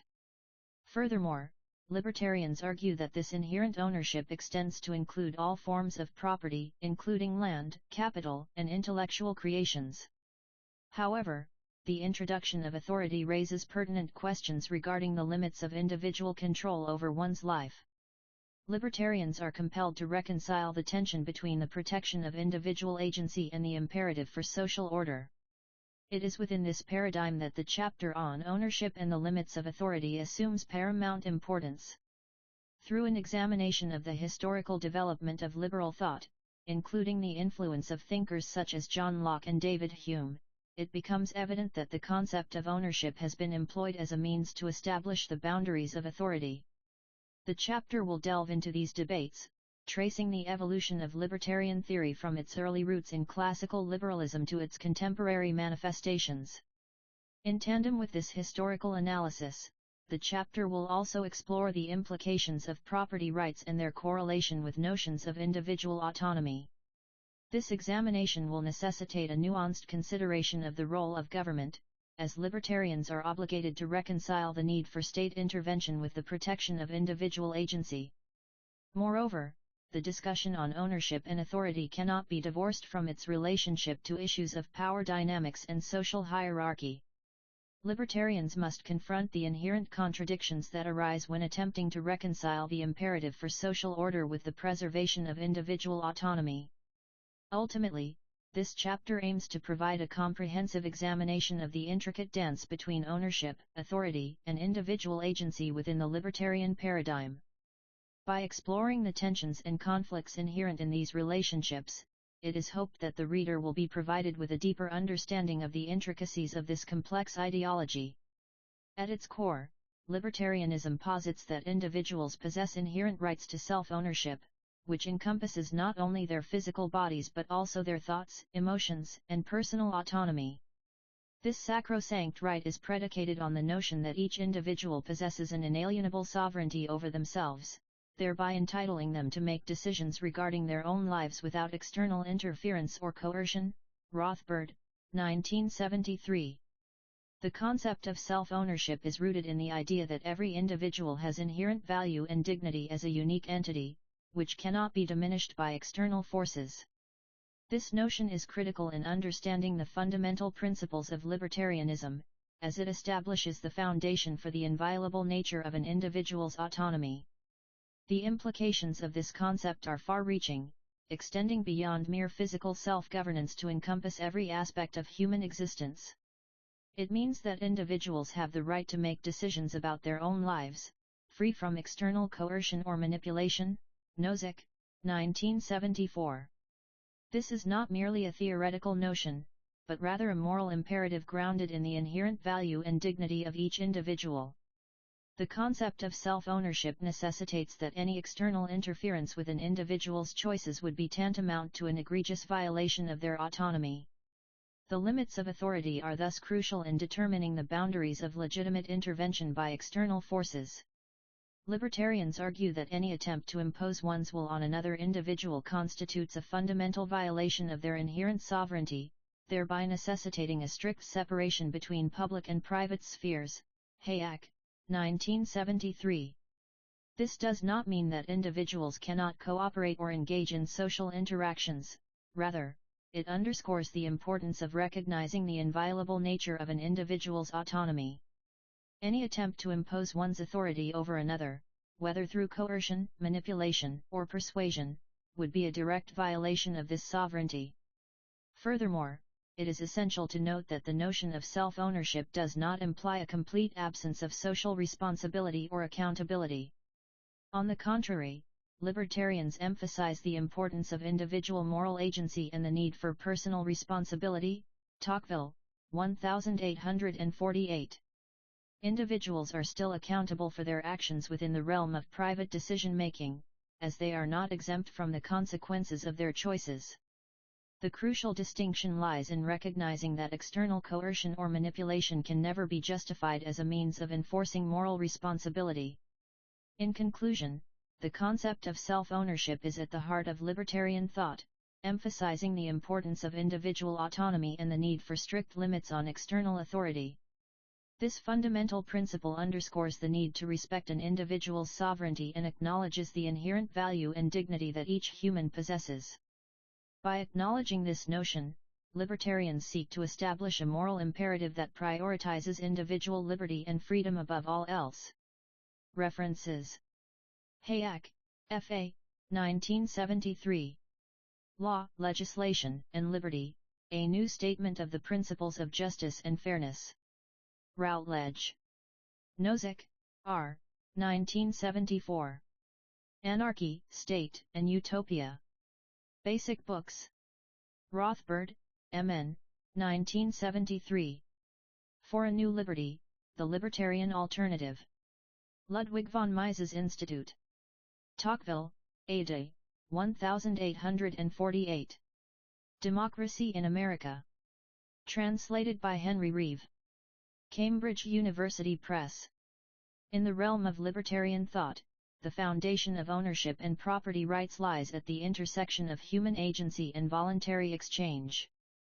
The cornerstone of this ideology is the notion of homesteading, an idea conceived by Henry George, which posits that individuals are rightfully entitled to the fruits of their labor. This fundamental premise is rooted in the conviction that any external interference or usurpation of one's sovereignty constitutes a grave injustice. It is essential to underscore that libertarians categorically reject the notion that property rights can be derived from any source other than individual consent, thus rejecting coercion and compulsion as illegitimate means of establishing such claims. The non-aggression principle serves as a crucial underpinning for this worldview, mandating that individuals have a moral obligation to refrain from initiating force or aggression against others. This fundamental imperative is predicated on the notion that individuals possess inherent dignity and autonomy, thus necessitating respect for their sovereignty. In light of this perspective, libertarians argue that any form of coercion, whether perpetrated by the state or other individuals, constitutes an egregious violation of these foundational principles. In essence, libertarian theory posits that property rights must be grounded in voluntary agreement, precluding any coercive exertion of authority over another's person, resources, or actions. This stance necessitates a profound re-evaluation of traditional notions of ownership and the role of government in facilitating and regulating economic activity. In this context, libertarians advocate for an unyielding commitment to individual autonomy, where all interactions are predicated on mutual consent and voluntary exchange. The implications of such a worldview have far-reaching consequences, particularly with regards to the distribution of wealth and resources within society. Libertarians contend that any attempts to redistribute assets or impose arbitrary controls upon economic activity through coercive means undermine the very fabric of individual sovereignty and autonomy. In this regard, the notion of redistributive policies, often championed by proponents of progressive taxation or socialism, are viewed as inherently corrosive to the social contract. Furthermore, libertarians argue that the absence of government intervention in economic affairs allows for a more efficient allocation of resources, as individuals are free to pursue their own interests and preferences without undue interference. This perspective is often contrasted with theories positing state-provided services or collective ownership of means of production, which are deemed inherently incompatible with individual autonomy. It is essential to acknowledge that this stance does not preclude the possibility of cooperative arrangements or voluntary associations aimed at addressing social welfare concerns, provided such initiatives are predicated on mutual consent and non-coercive principles. Libertarians recognize that certain social problems may necessitate collective action, but insist that any measures taken must be grounded in the voluntary choices of individuals rather than coercive state dictates. In conclusion, libertarians' uncompromising commitment to individual autonomy and sovereignty necessarily leads to a re-evaluation of traditional notions of property rights, economic organization, and the role of government. In endeavoring to delimit the extent of authority, libertarian philosophy posits a categorical imperative for the segregation of spheres, wherein individual autonomy is ensured through the establishment of precise boundaries. This compartmentalization necessitates the demarcation of personal and social domains, thereby enabling individuals to exercise their agency without undue interference from external forces. Consequently, any instance of coercion or force that transgresses these limits would be deemed an egregious violation of the individual's inherent rights and sovereignty. This paradigmatic insistence on separation serves as a bulwark against the encroachment of authoritarianism, ensuring that the autonomous decision-making capacities of individuals remain unimpeded.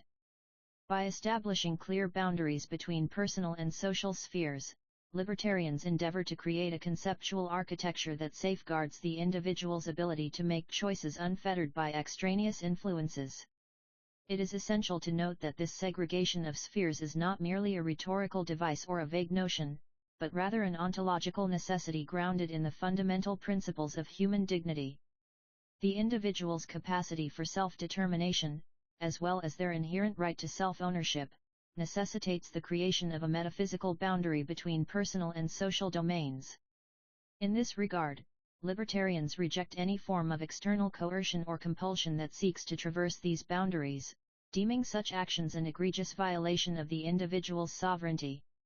This stance is predicated on the notion that individuals are not merely passive recipients of information, but rather active agents capable of self-directed decision-making and autonomous action. Furthermore, this categorical imperative against coercion is not solely a moral or ethical imperative, but also a logical necessity grounded in the very fabric of human existence. The notion that an individual's autonomy could be meaningfully compromised by external forces would fundamentally undermine the principles of rationality and self-awareness that are essential to human agency. In conclusion, the libertarian emphasis on the segregation of spheres serves as a vital bulwark against the encroachment of authoritarianism, ensuring that individuals remain free to exercise their agency unfettered by extraneous influences.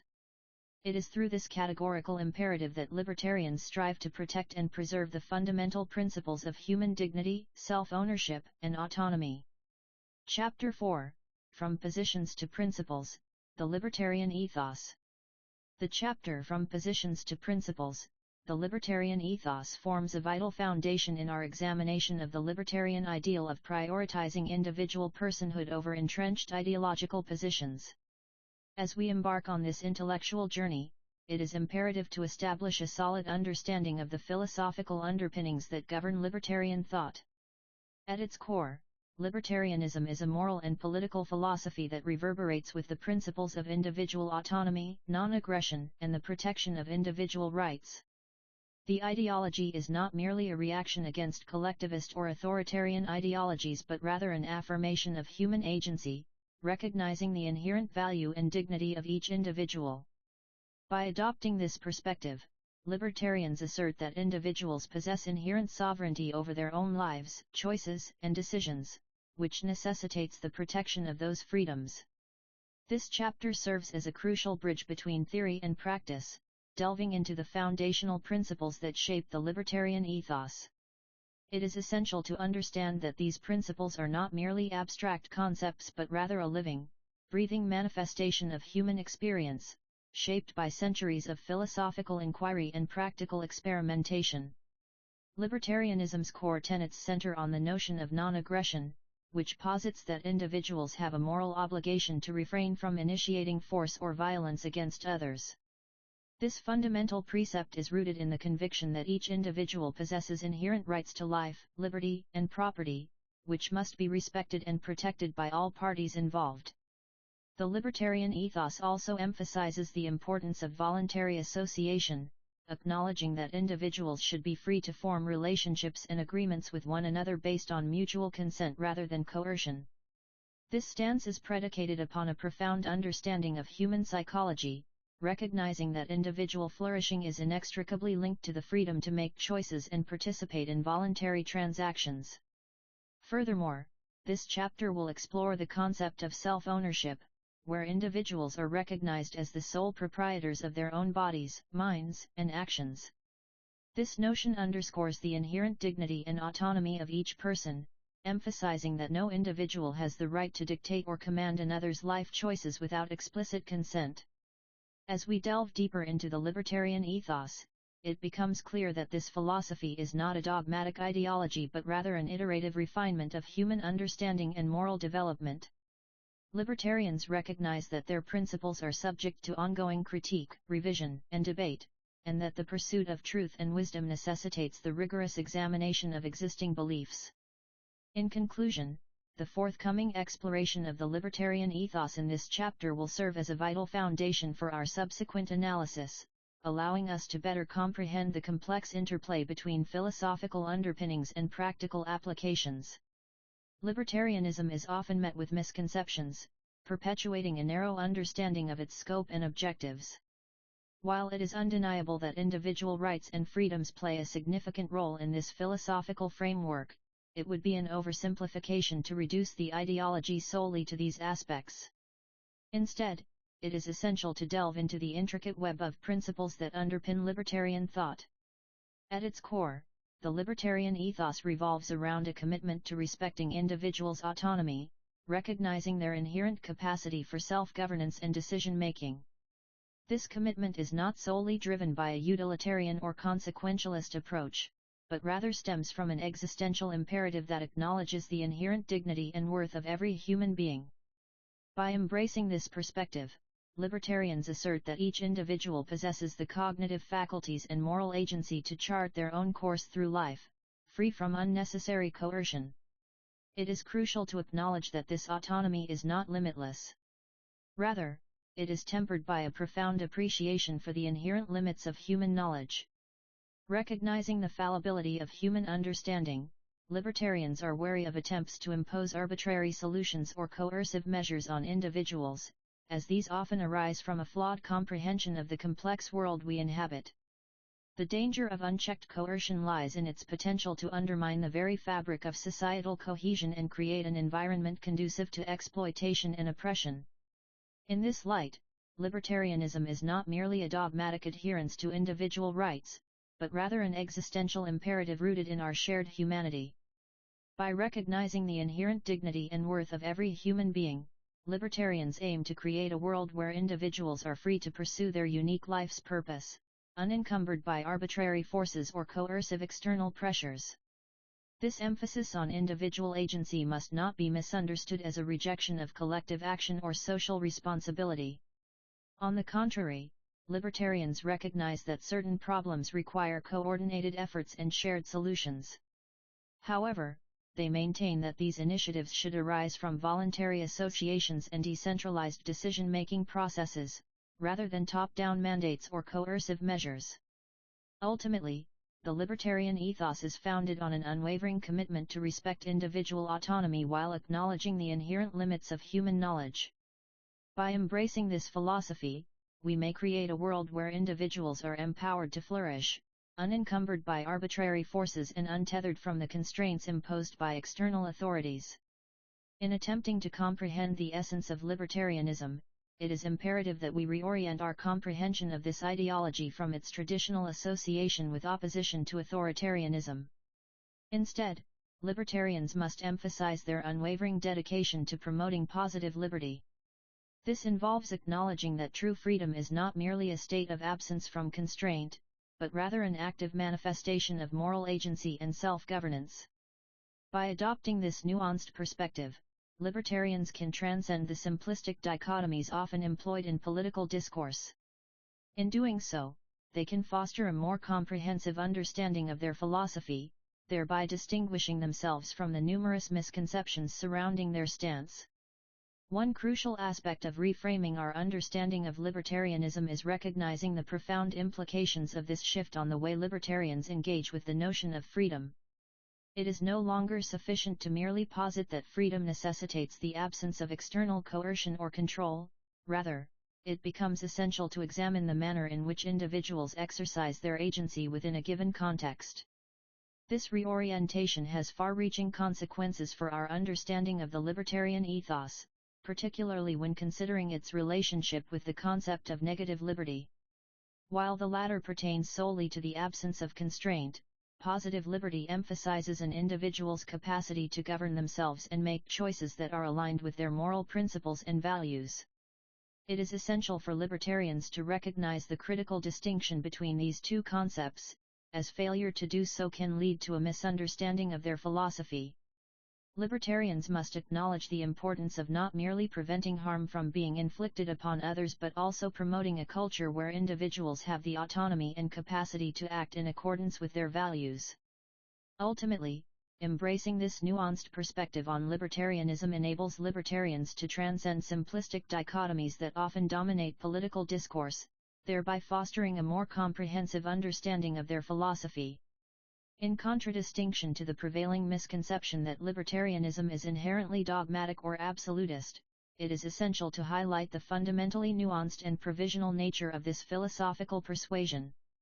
Libertarians, in particular, are acutely aware of the inherent limitations of human knowledge, acknowledging the crucial role of humility in our pursuit of truth.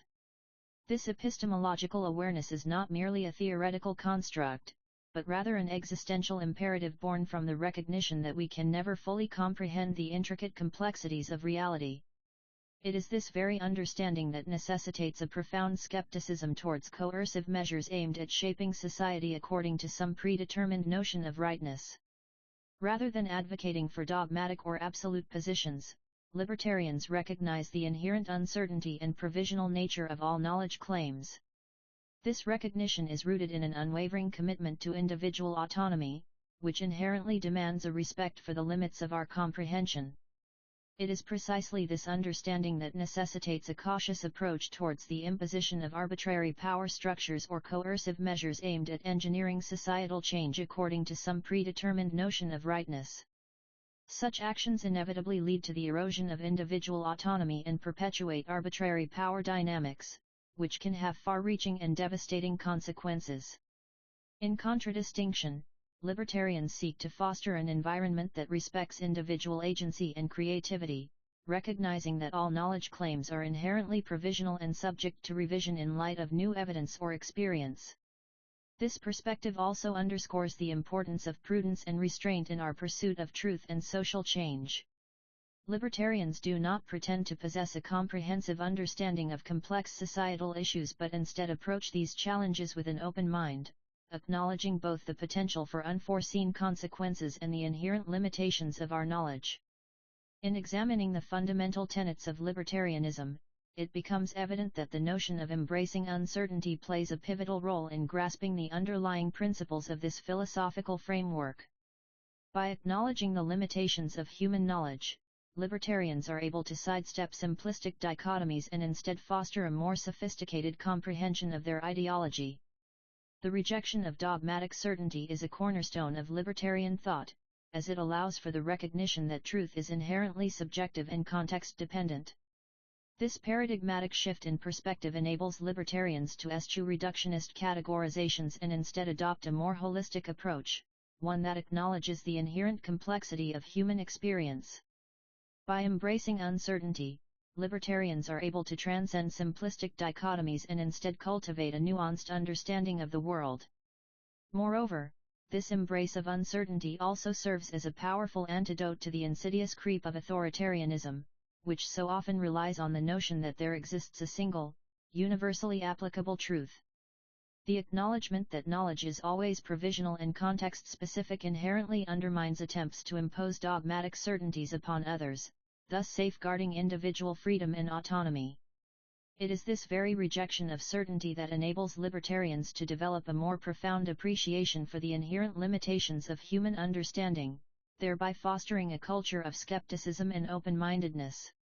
By recognizing the boundaries of our knowledge, libertarians are able to approach problems with humility and an awareness of their own fallibility, rather than relying on ungrounded assumptions or dogmatic convictions. Furthermore, this emphasis on uncertainty also underscores the importance of tolerance and inclusivity within libertarian thought. The recognition that truth is inherently subjective means that we must be willing to engage in respectful dialogue and consider diverse perspectives, even when they may seem contradictory or at odds with our own beliefs. This approach not only fosters a more open-minded and empathetic community but also helps to prevent the kind of dogmatic rigidity that often accompanies extreme ideologies. Ultimately, it is this willingness to grapple with uncertainty and complexity that distinguishes libertarian thought from other philosophical positions. By acknowledging the provisional nature of knowledge and embracing the inherent ambiguity of human experience, libertarians are able to develop a more sophisticated and nuanced understanding of the world, one that eschews simplistic solutions in favor of a rigorous engagement with the complexities of reality. Part 3. Emphasize the importance of person before position. Chapter 1. The Shackles of Title, Unmasking the Siren Song of Power. Within the realm of societal dynamics, an insidious yet pervasive phenomenon has taken hold, one that threatens to shackle individuals beneath the weight of their assigned positions. It is this very affliction that the shackles of title, unmasking the siren song of power, seeks to illuminate, with a particular focus on its far-reaching implications within the context of libertarian ideology. As we navigate the labyrinthine complexities of human interaction, it becomes strikingly apparent that the allure of title and position often supplants any genuine consideration for the inherent value and dignity of each individual. This is not to suggest that societal expectations are inherently malevolent, rather, it is the manner in which they can be exploited to stifle personal autonomy and freedom that warrants scrutiny. The notion that an individual's self-worth becomes inextricably linked to their position within a particular hierarchy or structure is a pernicious trend that has far-reaching consequences. When we allow ourselves to become defined by our titles, roles, or affiliations, we unwittingly cede agency over our own lives and destinies. This surrender can manifest in myriad ways, from the subtle erosion of personal initiative to the more egregious silencing of dissenting voices. Libertarian ideology, with its unwavering commitment to individual autonomy and freedom, stands as a beacon of hope against this tide of conformity. By emphasizing the inherent value and dignity of each human being, regardless of their position or affiliation, libertarians can help break the shackles that bind us to external validation. This is not to suggest that all positions are equal in terms of influence or impact, rather, it is the recognition that every individual possesses an intrinsic worth that cannot be diminished by external circumstances. It is imperative, therefore, that we engage with the mechanisms by which societal pressures exert their influence over our perceptions and behaviors. By doing so, we can begin to dismantle the oppressive structures that have led us down this perilous path of servitude to title and position. It is only through a radical reorientation of our values, one that places the inherent dignity and autonomy of each individual at its very core, that we may reclaim our agency and forge a more just and equitable society. In doing so, we must also acknowledge the critical role that language plays in shaping our understanding of these complex dynamics. By recognizing the ways in which our words can either reinforce or subvert these harmful patterns, we can begin to craft a lexicon that honors the inherent value of every individual. This involves not only avoiding pejorative labels and stereotypes but also actively promoting inclusive and empowering terminology. Ultimately, it is within this crucible of self-reflection, critical discourse, and collective action that we may forge a new path forward, one that rejects the suffocating grip of title and position in favor of a more authentic and compassionate understanding of humanity.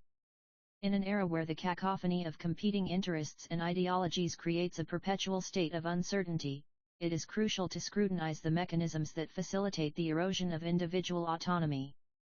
The siren song of power, as discussed in this chapter, poses a particularly insidious threat to the integrity of our collective conscience.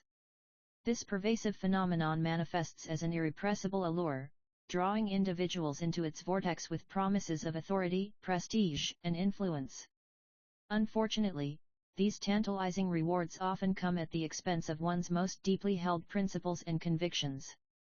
The propensity for people to prioritize their titles, roles, and public image over their authentic selves and values is a ubiquitous observation, transcending disciplinary boundaries. Across various contexts, be it politics, academia, corporate spheres, or even personal relationships, this phenomenon unfolds with disturbing regularity. Individuals, seduced by the promise of prestige and respectability, willingly sacrifice essential aspects of themselves to maintain a particular position or status. This Faustian bargain exacts a steep toll on their capacity for genuine engagement with the world. The shackles of title serve as an apt metaphor for this process, as they underscore the ways in which external expectations enslave individuals, stifling their potential for meaningful interaction. The allure of power is often so potent that it can induce a kind of psychic amnesia, rendering individuals oblivious to the inherent contradictions and moral compromises that accompany these choices. In this manner, the pursuit of prestige and influence creates an existential burden, necessitating a constant performance, as one's very identity becomes inextricably linked with the trappings of status. This phenomenon is not limited to exceptional circumstances, rather, it permeates the fabric of our society, influencing even the most well-intentioned individuals. It is essential to recognize that this dynamic is not solely the result of individual weakness or moral laxity but, rather, an inherent feature of systems and structures that perpetuate the fetishization of power and status. Consequently, merely admonishing individuals for their complicity in this cycle will not suffice. A more profound understanding of the structural forces at play is necessary to effect meaningful change. The examination of these dynamics also underscores the importance of fostering a culture that encourages authentic self-expression, rather than one that valorizes conformity and external validation. By promoting a value system that prioritizes personal conviction over public image, we can begin to dismantle the shackles of title, empowering individuals to resist the allure of power and instead cultivate meaningful connections with others. This may necessitate a profound re-evaluation of our societal priorities, as we strive to create an environment where individuals are not compelled to sacrifice their autonomy for the sake of prestige. Ultimately, it is crucial that we acknowledge the corrosive influence of this phenomenon and take deliberate steps to undermine its hold on our collective psyche.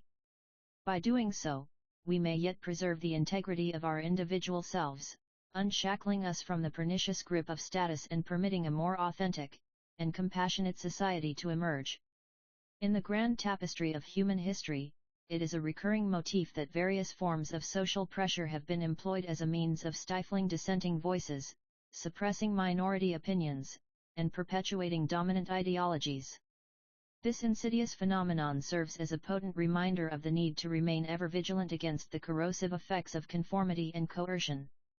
It is imperative, therefore, to acknowledge that the relentless pursuit of power and status frequently finds itself at odds with the fundamental principles of liberty and individual freedom. When an individual becomes increasingly invested in their title, role, or public persona, they are liable to compromise their integrity, moral fiber, and capacity for constructive critique. This phenomenon is particularly insidious within the context of libertarian philosophy, where the unwavering commitment to the inherent value and dignity of each individual necessitates a scrupulous regard for the autonomy and agency of all individuals.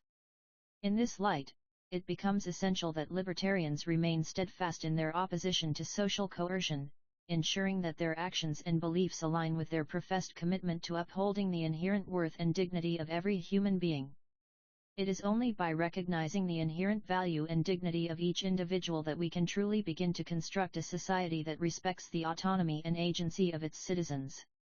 Moreover, it is crucial to emphasize that this commitment to uphold the inherent value and dignity of each individual must transcend mere lip service or platitudes.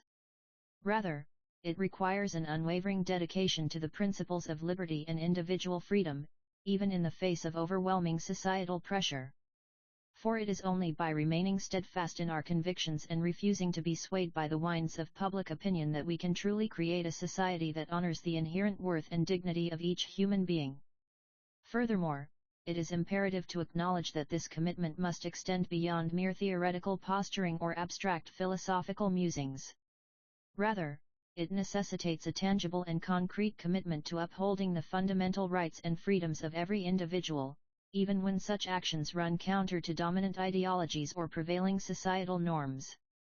It is only by taking bold and unwavering stances in defense of these principles that we can begin to construct a society that truly respects the inherent value and dignity of each individual.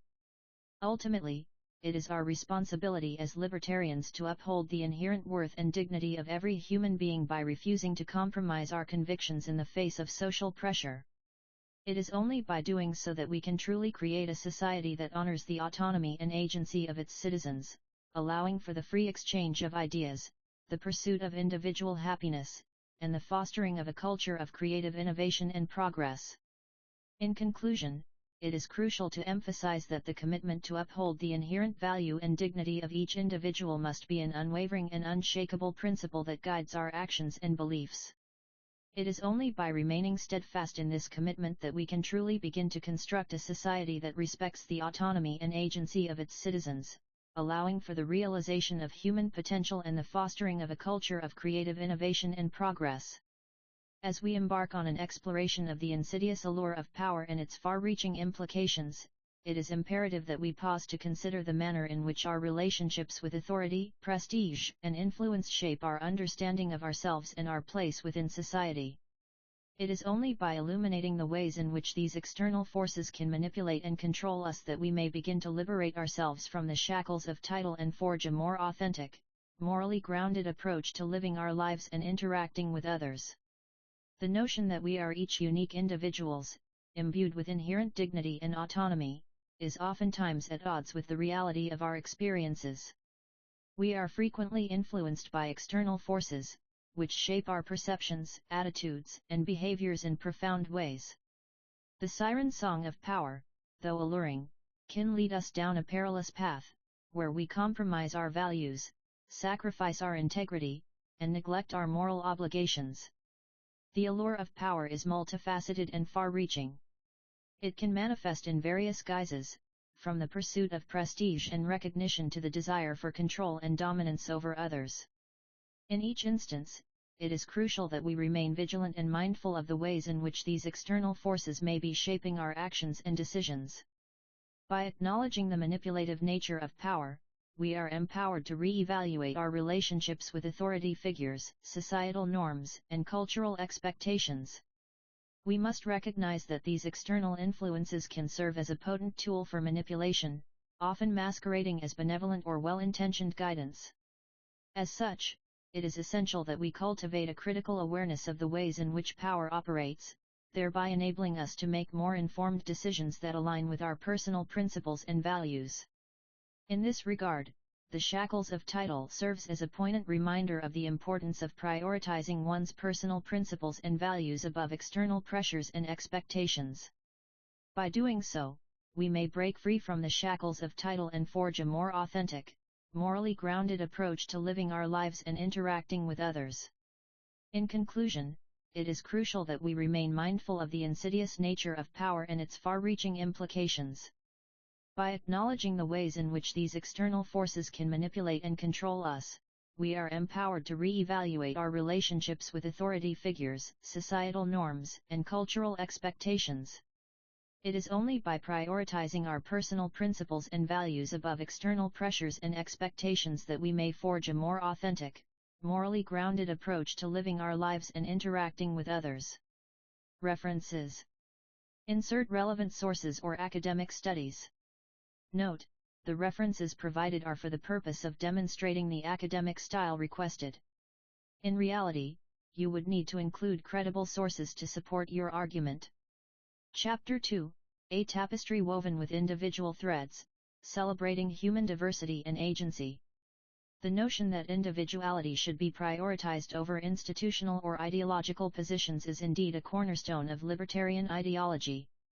This concept is beautifully exemplified in the chapter A Tapestry Woven with Individual Threads, Celebrating Human Diversity and Agency. In this section, the author meticulously weaves together numerous threads to create a rich narrative that underscores the importance of human agency and diversity. It is crucial to recognize that every individual possesses a unique tapestry of experiences, perspectives, and values. It is these distinctions that enable us to thrive as a global community, fostering innovation, creativity, and progress. By acknowledging and celebrating this inherent diversities, we may begin to build bridges across ideological divides, bridging the gap between seemingly disparate viewpoints. Furthermore, prioritizing individuality over institutional or ideological positions underscores the importance of protecting human agency and autonomy. This notion is particularly crucial in contemporary society where the pressure to conform to dominant norms can be overwhelming. By advocating for the preservation of individual freedom of thought, action, and expression, we safeguard our capacity to evolve as individuals and contribute meaningfully to society. Moreover, this prioritization also serves as a critical reminder that human experiences are inherently subjective and context-specific. Any attempt to impose a single narrative or ideology upon a diverse group of people is bound to be both ineffective and counterproductive. By embracing the beauty of individuality, we can begin to break down the artificial barriers that divide us, allowing for the free flow of ideas, perspectives, and insights. Ultimately, it is essential to recognize that the pursuit of liberty and individuality is not a zero-sum game where one side must inevitably lose out at the expense of the other. Rather, by prioritizing human agency and celebrating diversity, we may discover new avenues for collaboration, cooperation, and progress. The notion that individuality holds inherent value is a tenet at the very core of this chapter's philosophical underpinnings. It is precisely this uniqueness that allows individuals to contribute meaningfully to society, transcending the stifling constraints of conformity. By celebrating our differences, rather than attempting to assimilate or conform, we are able to foster a culture of creativity, innovation, and progress. This emphasis on individuality is not merely a romantic notion, but rather an essential prerequisite for the advancement of human knowledge and societal growth. The homogenization of thoughts and actions stifles creativity, as individuals are forced into predetermined molds, unable to deviate from established norms. In contrast, embracing diversity and heterogeneity allows for the cultivation of novel perspectives, which are indispensable for propelling society forward. Furthermore, celebrating individuality is crucial for ensuring that each person has the autonomy to make choices that align with their own values and beliefs. The notion that individuals should conform to predetermined standards or expectations is antithetical to the very essence of human agency. By recognizing and valuing unique perspectives, we empower individuals to take control of their lives, making decisions that are authentic and meaningful. In a society where individuality is not only tolerated but celebrated, people are able to explore, experiment, and express themselves freely. This, in turn, fosters an environment of creativity, innovation, and progress. The stifling effects of conformity, on the other hand, would result in stagnation, as individuals are forced into predetermined roles. Moreover, it is essential to acknowledge that individuality is not solely a matter of personal fulfillment but also has far-reaching implications for society at large. By embracing diversity, we create an environment where different perspectives are brought to the table, resulting in more informed decision-making and more inclusive policies. The lack of homogeneity allows for a richer tapestry of ideas, opinions, and approaches, ultimately leading to a more robust democracy. In conclusion, it is essential to recognize that individuality holds inherent value, not merely as a moral imperative but also as a catalyst for societal advancement. By celebrating our differences and embracing uniqueness, we create an environment conducive to creativity, innovation, progress, autonomy, and fulfillment. The reductionism that pervades our understanding of human beings is a phenomenon that warrants meticulous examination, as it has far-reaching implications for the cultivation of a truly just and equitable society.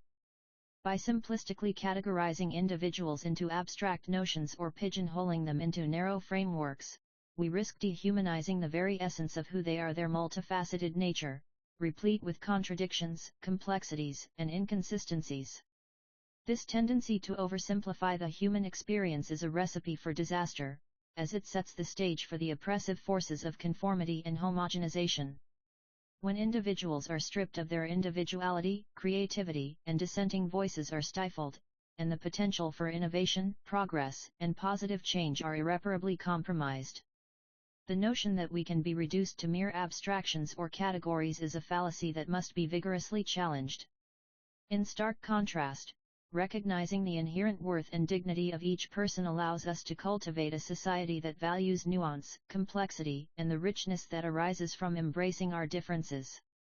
By acknowledging the intricate tapestry that comprises human existence with its countless threads of personality, experience, and perspective, we can begin to foster an environment that prizes authenticity, empathy, and compassion. It is essential that we reject the notion that individuals can be neatly packaged into predetermined categories or reduced to simplistic binary oppositions. Rather, we must strive to create a society that acknowledges and celebrates the irreducible complexity of human beings. This demands a profound shift in how we perceive one another, from an emphasis on shared characteristics, demographic data, or categorical labels to a deep appreciation for the intricate web of experiences, perspectives, and emotions that make each person unique. Ultimately, it is only by embracing this multifaceted nature that we can begin to dismantle the systemic barriers that perpetuate inequality, discrimination, and social injustice. It is here that the importance of person before position becomes paramount, a value that must be enshrined in our collective consciousness if we are to build a world that is just, equitable, and compassionate. By eschewing reductionist approaches and instead embracing the messy, beautiful complexity of human existence, we can create a society that is capable of addressing the most pressing challenges facing humanity. It is only through this profound shift in perspective, one that prioritizes the inherent value and dignity of each individual, that we may begin to forge a brighter future, where every person has the opportunity to thrive. As we navigate the complexities of human existence, it is imperative that we recognize the paramount importance of individual agency. This notion transcends mere ideological dogma, as it constitutes a vital prerequisite for the evolution of humanity as a collective entity.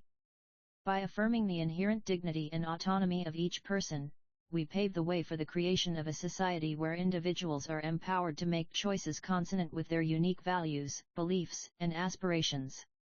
At its core, human agency is predicated on the notion that every individual possesses an intrinsic capacity for self-determination.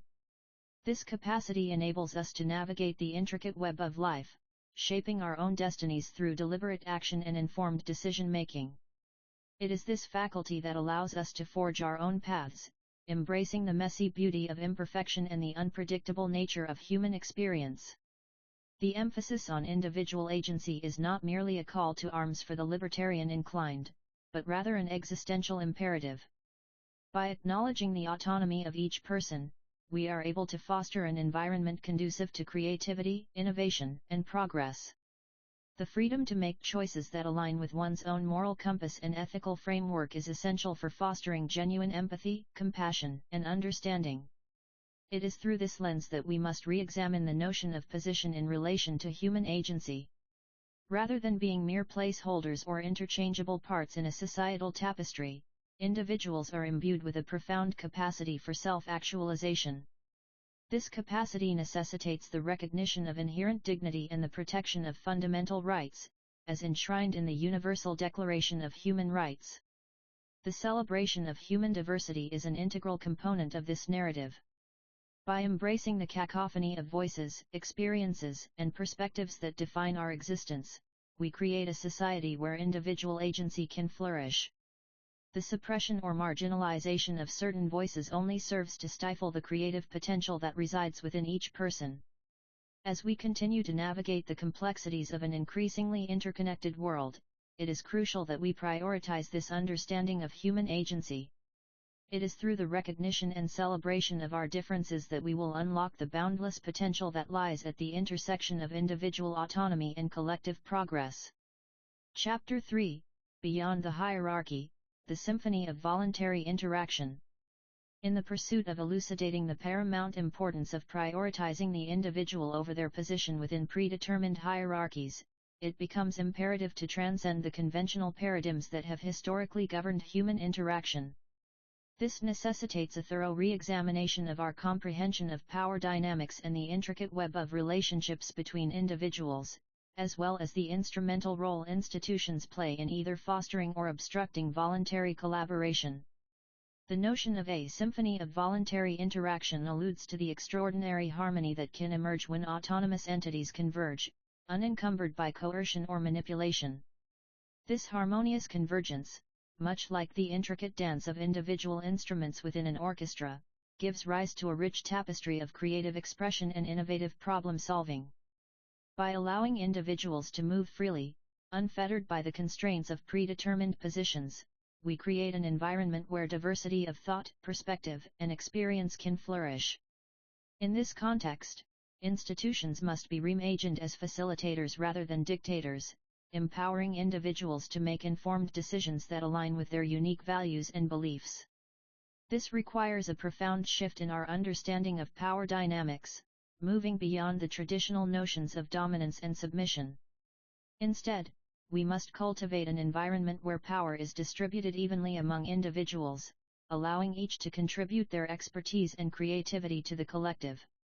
By surrendering our allegiance to established hierarchies and embracing the liberating potential of voluntary collaboration, we create a world where the boundaries between individual and institution dissolve, giving rise to novel forms of problem-solving, creative innovation, and personal growth. It is only by acknowledging the inherent value of each individual as an autonomous entity that we can begin to construct a society built upon mutual respect, trust, and cooperation. In this harmonious symphony of voluntary interaction, individuals are no longer bound by predetermined roles or expectations. Instead, they are free to evolve and adapt in real time, responding to the ever-changing landscape of human experience. This unbridled creativity and autonomy fosters a society that is more resilient, adaptive, and innovative than ever before. In essence, it becomes crucial to reframe our understanding of power dynamics to encompass not only the distribution of authority but also the empowerment of individuals, as they are able to make choices aligned with their own values and beliefs. By embracing this paradigm shift, we can create a world where each individual is not only valued for their unique perspective but also given the autonomy to bring their authentic self into the grand symphony of human interaction. By reorienting our societal structures around voluntary collaboration and mutual respect, we can begin to break free from the shackles of coercion and manipulation that have historically stifled human potential. In the pursuit of fostering an environment where individuals prioritize person over position, we must first confront the complexities inherent in dismantling hierarchical structures that have traditionally governed human relationships.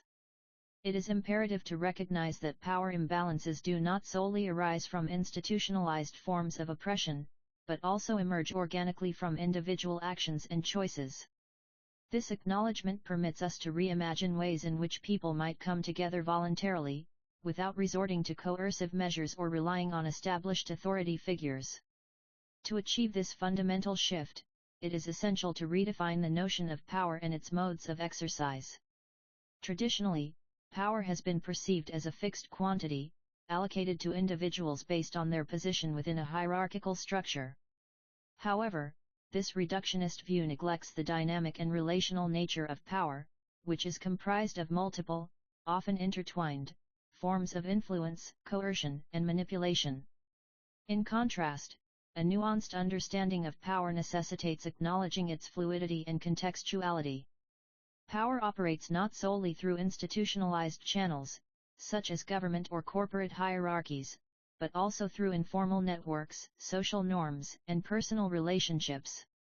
It is within these microcosms that individuals unwittingly perpetuate or disrupt dominant structures, reinforcing existing power imbalances. To dismantle these hierarchies and reconstitute voluntary interactions, we must first decentralize power and redistribute agency across the social landscape. This can be achieved by recognizing and empowering marginalized voices, fostering inclusivity, and promoting diversity in decision-making processes. By doing so, we create opportunities for alternative narratives to emerge, ones that subvert dominant ideologies and challenge the status quo. Moreover, a critical examination of language and its role in perpetuating power dynamics is essential. Language has long been employed as a tool of control, reinforcing oppressive hierarchies and silencing marginalized voices. By interrogating linguistic constructs and promoting inclusive communication practices, we can begin to dismantle the very fabric that sustains these imbalances. Furthermore, education and awareness are pivotal components in this process. It is crucial to educate individuals about the ways in which they unwittingly perpetuate power imbalances and to raise awareness regarding the historical roots of oppression. By doing so, we can cultivate a culture that values empathy, active listening, and constructive dialogue, ultimately fostering an environment conducive to voluntary interaction. Ultimately, our understanding of power must evolve to accommodate the complexities of human relationships. This necessitates acknowledging the multiplicity of power dynamics at play within any given context and recognizing the inherent agency of individuals in shaping these dynamics. By doing so, we can create a society where person is prioritized over position, where every individual has the capacity to shape their own destiny. As we navigate this critical juncture, it becomes imperative that we reimagine our relationship with power itself. We must recognize that true power lies not in holding authority or controlling others but rather in empowering and enabling individuals to make informed choices that align with their values and beliefs. As we embark on the journey to transcend the hierarchical constructs that have come to define our social landscape, it is imperative to recognize the paramount importance of empathy and compassion in fostering an environment conducive to voluntary interaction. The cultivation of such a culture is not merely a desirable outcome, but rather a necessary prerequisite for the realization of true individual agency and collective liberation. To begin with, it is essential to acknowledge that the very fabric of our society has been woven from the threads of systemic inequality and oppression. It is only by acknowledging and actively working to dismantle these barriers that we can hope to create an environment in which individuals are truly heard and understood. This requires a profound shift in perspective, one that recognizes the inherent dignity and autonomy of every individual, regardless of their background or circumstances. In this context, it becomes clear that the traditional notion of leadership must be re-evaluated. No longer can we afford to fetishize the concept of authority as an absolute, unassailable entity. Rather, leadership must be reconceptualized as a dynamic and iterative process, one in which individuals are empowered to take ownership of their own agency and creativity. It is through this empowering narrative that novel solutions to seemingly intractable problems can begin to emerge. By acknowledging the inherent value and worth of every individual, we can create an environment in which diverse perspectives and experiences are not only valued but also actively sought after. This is not a zero-sum game, where one person's gain is necessarily another's loss. Rather, it is a synergistic process, wherein the collective wisdom and creativity of individuals can be harnessed to tackle even the most complex and seemingly insurmountable challenges. By liberating ourselves from the shackles of institutionalized authority, we are freed to explore uncharted territories, to challenge conventional wisdom, and to boldly reimagine the very foundations of our society. Furthermore, this paradigmatic shift necessitates a profound re-evaluation of our understanding of community itself. No longer can we conceive of community as a static entity, defined by rigid boundaries and ossified structures. Rather, community must be reconceptualized as a dynamic, ever-evolving web of relationships, wherein individuals are empowered to form connections and collaborate on their own terms. In this vision, the notion of community is no longer tied to arbitrary geographical or social constructs, but rather emerges organically from the voluntary interactions and affiliations between autonomous individuals. This is not a naive utopian fantasy, but rather a pragmatic imperative, necessitated by the sheer complexity and interdependence of our globalized world. Ultimately, it is this dialectical relationship between individual autonomy and collective liberation that holds the key to unlocking a truly just and equitable society. By fostering an environment in which individuals are empowered to exercise their agency and creativity, we can create a world in which true freedom, equality, and solidarity are not mere abstractions, but lived realities for all. In the grand tapestry of human history, there exists a profound dichotomy between the ideals of governance and individual liberty. Traditional notions of social organization have consistently prioritized the interests of the collective over those of the individual, often at the expense of both. However, this juxtaposition need not be inherent. In fact, it is our duty to challenge these assumptions and reimagine a world where the sovereignty of each person serves as the bedrock upon which we construct a more just and harmonious society. The symphony of voluntary interaction presents an innovative paradigm for achieving precisely this vision. By embracing the inherently complex and uncertain nature of decentralized decision-making processes, we may transcend the limitations imposed by hierarchical structures, thereby creating an environment where individual autonomy is not antithetical to collective prosperity but rather, it serves as the foundation upon which we build a world that fosters both personal freedom and social cohesion. This revolutionary departure from traditional modes of governance necessitates a fundamental shift in our understanding of human nature, power dynamics, and the role institutions play in either facilitating or hindering positive change. It is imperative to recognize that institutions, as they currently exist, are often the greatest obstacle to progress, perpetuating systems of oppression and stifling innovation through their rigid structures and vested interests. Conversely, decentralized decision-making processes can empower individuals to take control of their own destinies, fostering a society built upon principles of voluntary cooperation and mutual respect. In this paradigm, individuals are no longer forced into predetermined roles or categories, but rather, they are free to pursue their passions and talents in a manner that benefits both themselves and the broader community. Moreover, this approach allows us to re-examine our understanding of power dynamics and the role it plays in shaping our social realities. By recognizing that true power lies not with institutions or authority figures, but with each individual's capacity for self-organization and collective action, we can begin to dismantle systems of oppression and create a more equitable society. In this transformed landscape, the very notion of position, whether it be based on wealth, status, gender, or any other arbitrary criteria, becomes obsolete. Instead, individuals are free to forge their own paths, unencumbered by the artificial constraints imposed by hierarchical structures. Furthermore, the symphony of voluntary interaction offers a unique opportunity for humanity to re-evaluate its relationship with technology and the role it plays in shaping our collective future.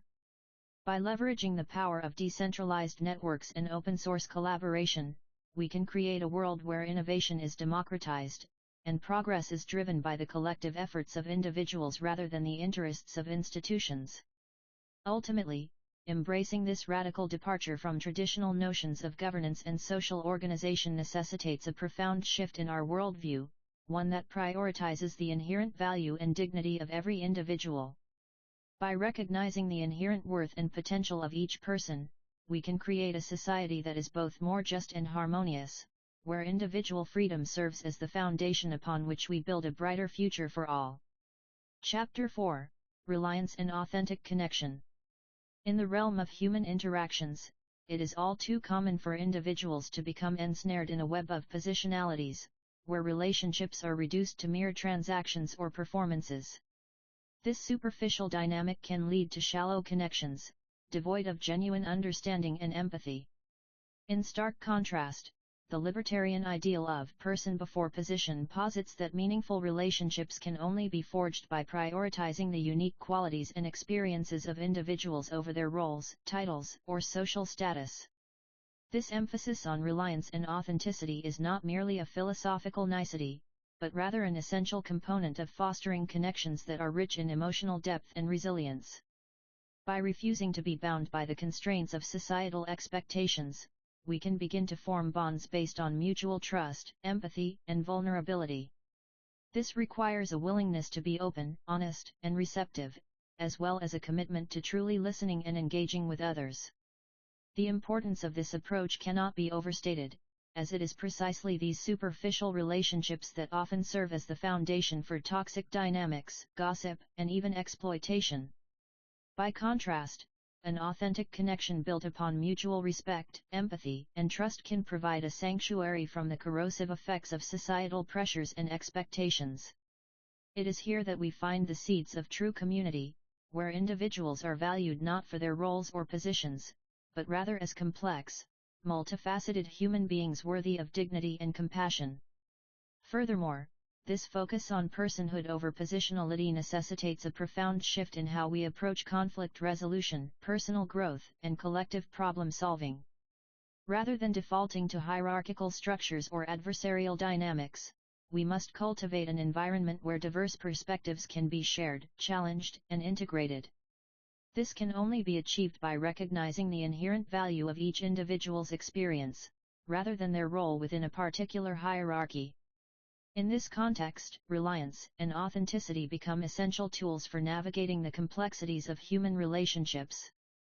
By surrendering our tendency to categorize and compartmentalize others, we can begin to form connections that transcend superficial boundaries. This requires a willingness to engage with individuals in all their messy complexity, rather than attempting to impose neat labels or categories upon them.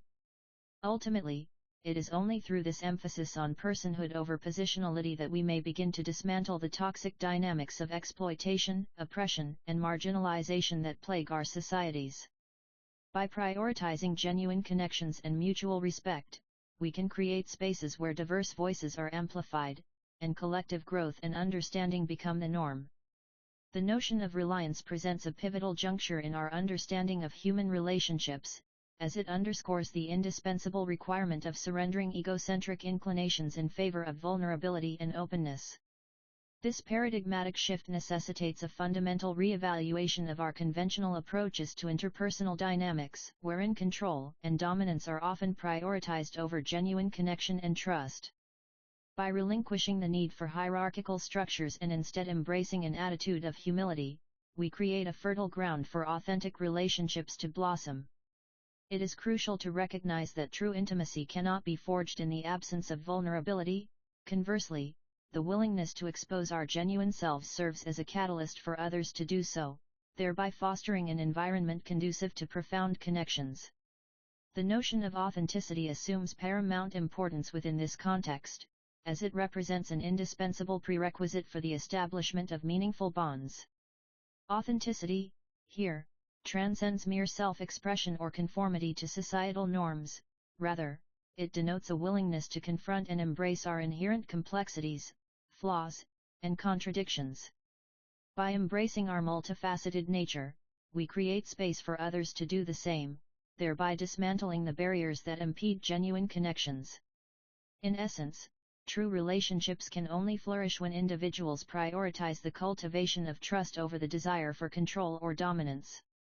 This necessitates a profound shift in perspective, as we must abandon our propensity for self-aggrandizement and instead adopt an ethos of humility, empathy, and openness. By doing so, we create a canvas upon which meaningful connections can be woven. In conclusion, it is imperative to recognize the symbiotic relationship between reliance, vulnerability, and authenticity in fostering profound human connections. The cultivation of such bonds necessitates an unwavering commitment to surrendering our egocentric impulses and embracing a culture of openness, trust, and empathy.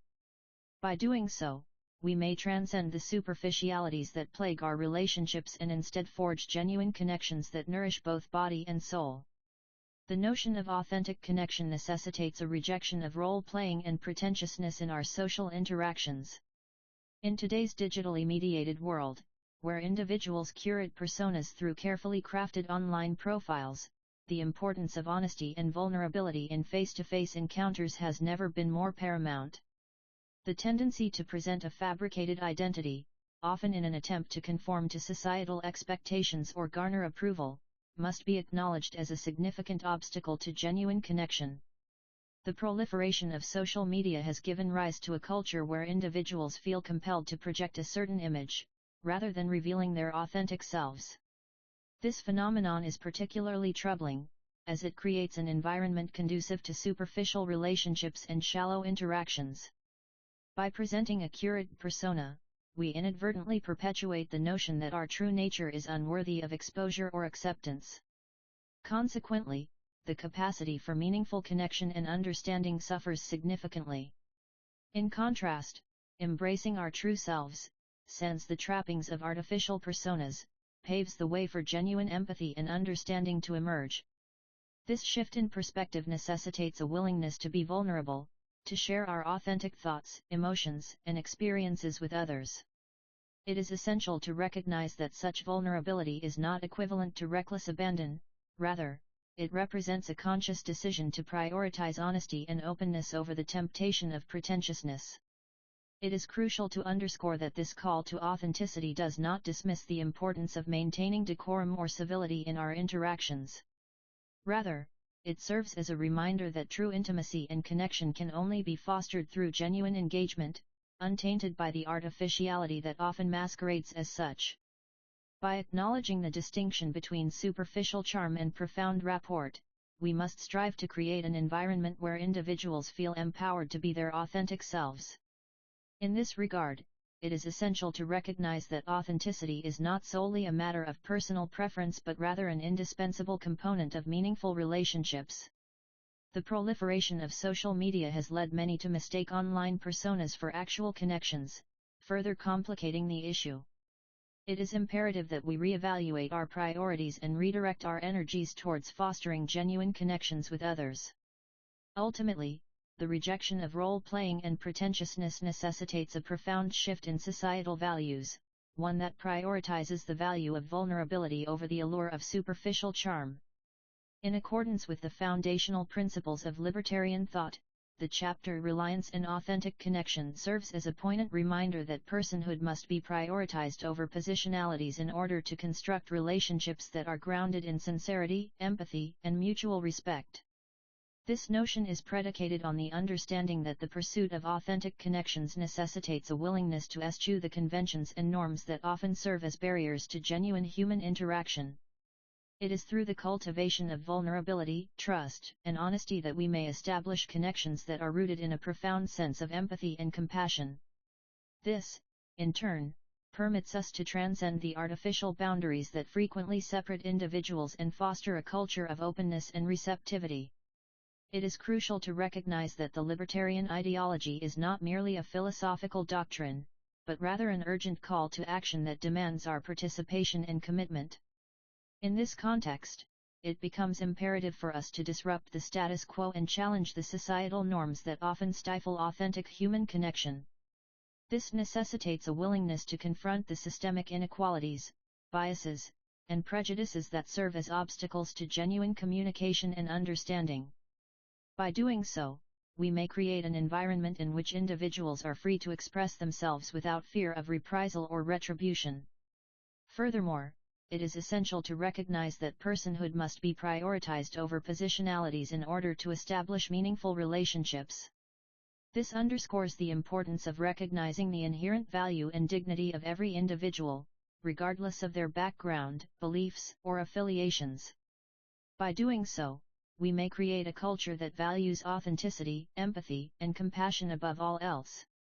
In this sense, it is vital that we approach our interactions with others from a place of vulnerability, trust, and honesty. This necessitates a willingness to be open and receptive, even in the face of uncertainty or discomfort.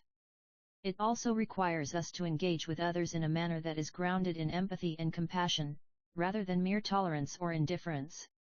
Ultimately, the libertarian ideology serves as a powerful reminder that we are capable of so much more than simply existing within the constraints of societal norms. Rather, it encourages us to transcend these boundaries and create a culture that values human connection above all else. Part 4. State the purpose of the book. Chapter 1. The Unfettered Self, Defining Individual Liberty. In the inaugural chapter of this comprehensive treatise, The Unfettered Self, Defining Individual Liberty, we embark on an in-depth exploration of the cornerstone concept of individual liberty, its far-reaching implications for human existence, and the intricate relationships it bears to the libertarian ideal of person before position. This paramount objective is to critically scrutinize the notion of unfettered selfhood, thereby illuminating the often tangled underpinnings that govern our understanding of individual autonomy. To initiate this examination, it is essential to contextualize the inquiry within a philosophical framework, one that acknowledges the complexities and nuances inherent in such an endeavor. By doing so, we can navigate the labyrinthine terrain of theoretical debates, historiographical accounts, and empirical findings to arrive at a more nuanced comprehension of the parameters governing individual liberty. The concept of unfettered selfhood, rooted in the libertarian notion of person before position, posits that the inherent value of an individual derives from their status as a sentient being, prior to any extraneous factors or circumstantial constraints. This foundational idea challenges traditional notions of collectivism and group identity, instead advocating for the sanctity of individual agency and self-determination. However, this idealized notion is not without its limitations and criticisms.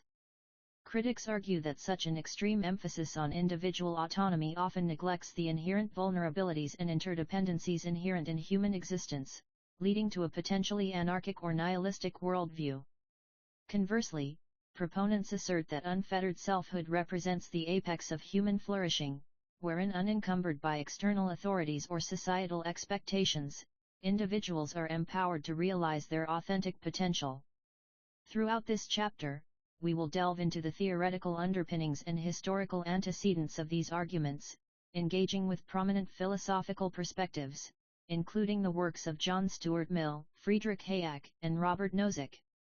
Furthermore, we will examine the implications of unfettered selfhood on contemporary societal structures, including economic systems, political institutions, and cultural norms. By synthesizing a vast array of interdisciplinary approaches, this chapter aims to not only provide a comprehensive overview of the current debates surrounding individual liberty but also contribute meaningfully to the ongoing scholarly discourse. As we embark on this intellectual journey, it is crucial to acknowledge that the examination of unfettered selfhood transcends mere theoretical abstraction, as its implications have far-reaching consequences for the human experience. Ultimately, the unfettered self, defining individual liberty, seeks to illuminate the multifaceted nature of individual autonomy, acknowledging both its empowering potentialities and inherent limitations. By doing so, we hope to facilitate a more nuanced understanding of the complex interplay between individual agency and societal structures, thereby laying the groundwork for further exploration and debate in this pivotal area of inquiry. The unfettered self, defining individual liberty. This chapter commences by embarking on an in-depth examination of the evolution of liberal thought throughout history. A pivotal component of this investigation is the careful consideration of the works and ideas of influential thinkers, including John Stuart Mill, Friedrich Hayek, and Robert Nozick. By meticulously analyzing their contributions, this author seeks to elucidate how these philosophers have consistently underscored the significance of safeguarding individual autonomy as a means of nurturing creative freedom and promoting human flourishing. In order to provide a comprehensive foundation for our discussion that follows, it is essential to initially delve into the historical context within which these thinkers operated. This thorough exploration will enable us to grasp the underlying principles and ideological motivations that have guided their thought processes, ultimately shedding light on the nuances of their arguments. Through this examination, we will be able to discern how these thinkers' works intersect with one another, as well as identify areas where their perspectives diverge. Furthermore, it is crucial to recognize the ways in which their ideas have been influenced by and responded to the prevailing philosophical currents of their time. By situating these thinkers within their respective historical contexts, we will be able to gain a deeper understanding of how their conceptions of individual autonomy and its relationship to creative freedom evolved over time. This will enable us to distill a more refined definition of individual liberty that is grounded in a sophisticated comprehension of the intellectual traditions from which it emerged. As such, this chapter serves as both an introduction and a prelude to the discussions that will unfold later in our exploration. As we delve into the subsequent sections of this treatise on the unfettered self, it becomes essential to establish the fundamental principles that underpin the concept of individual liberty.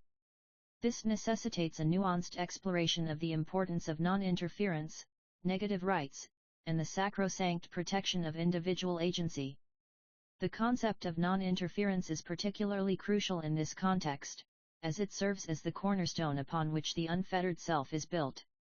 It is imperative to recognize that the state's primary role should not be one of paternalistic control or direction, but rather one of restraint and neutrality. In this regard, it is essential to reiterate that the government's primary obligation lies in protecting individual rights, rather than dictating how individuals should live their lives. The notion of negative rights is another fundamental aspect of this construct. These rights are not predicated on the state's provision of goods or services, but rather on its refusal to infringe upon an individual's autonomy and self-determination. It is vital to recognize that the protection of these rights is inextricably linked with the preservation of individual agency, which serves as the bedrock upon which all other liberties are built. In this vein, it becomes imperative to emphasize the paramount importance of safeguarding individual agency.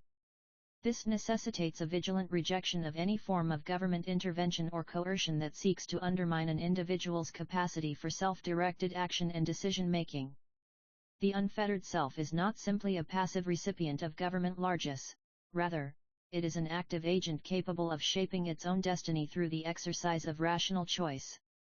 It is precisely at this juncture that our author's argument takes on a distinctive tone, as they directly confront the various criticisms and challenges leveled against libertarian thought by its detractors. This confrontation necessitates a rigorous examination of the counter-arguments advanced by those who seek to undermine the efficacy of individual liberty. In particular, it becomes essential to engage with the criticism that unfettered selfhood is inherently selfish or anarchic in nature.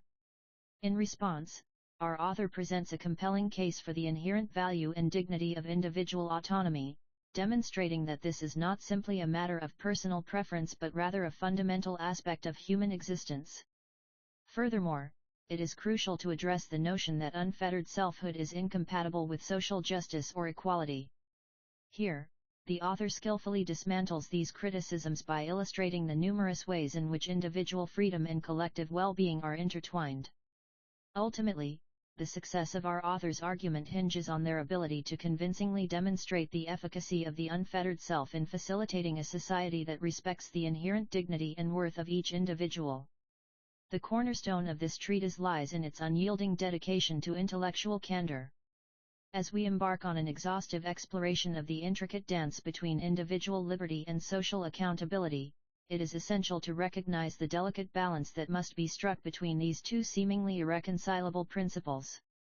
In a society where the relentless pursuit of personal autonomy has led to the erosion of collective well-being, it becomes increasingly imperative to establish a framework that not only acknowledges the inherent value of individual freedom but also underscores its reciprocal relationship with social responsibility. This delicate balancing act is precisely what this chapter seeks to achieve by carefully considering the competing demands placed upon us. The theoretical underpinnings of libertarian thought are notoriously prone to misinterpretation, often succumbing to simplistic reductionism and a myopic focus on abstract dogma. It is our intention, therefore, to provide a comprehensive examination that not only clarifies these foundational principles but also situates them within the broader context of contemporary debates. The notion of privacy, for instance, has become increasingly contentious in recent years as governments and corporations alike seek to erode this fundamental human right. In light of this, it is crucial to re-examine the theoretical underpinnings of libertarian thought, particularly with regards to its stance on government surveillance and the inviolability of personal data. Furthermore, the ongoing debate surrounding property rights serves as a stark reminder that individual freedom cannot be divorced from its reciprocal obligations towards the greater good. It is essential, therefore, to critically evaluate the manner in which libertarian ideology approaches these issues, situating them within the context of broader societal implications. Ultimately, our aim is not merely to present a cogent and persuasive argument but also to underscore the relevance of these theoretical underpinnings to contemporary debates surrounding individual welfare. As we navigate the treacherous landscape of modern society, it has become increasingly clear that the value placed on individual freedom must be tempered by a commitment to collective well-being. Through this chapter, we hope to provide a comprehensive framework for understanding the intricate interplay between personal autonomy and social responsibility, thereby illuminating a path forward that balances the demands of both. Chapter 2, Beyond Titles and Trophies, Value in Authenticity, Not Status.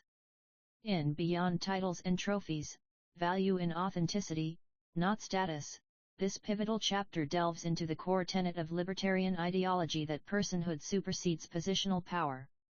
The objective of this inquiry is to rigorously examine the notion that societal validation can be distilled down to mere titles and external symbols of achievement, thereby liberating individuals from the artificial hierarchies that artificially construct our social landscape.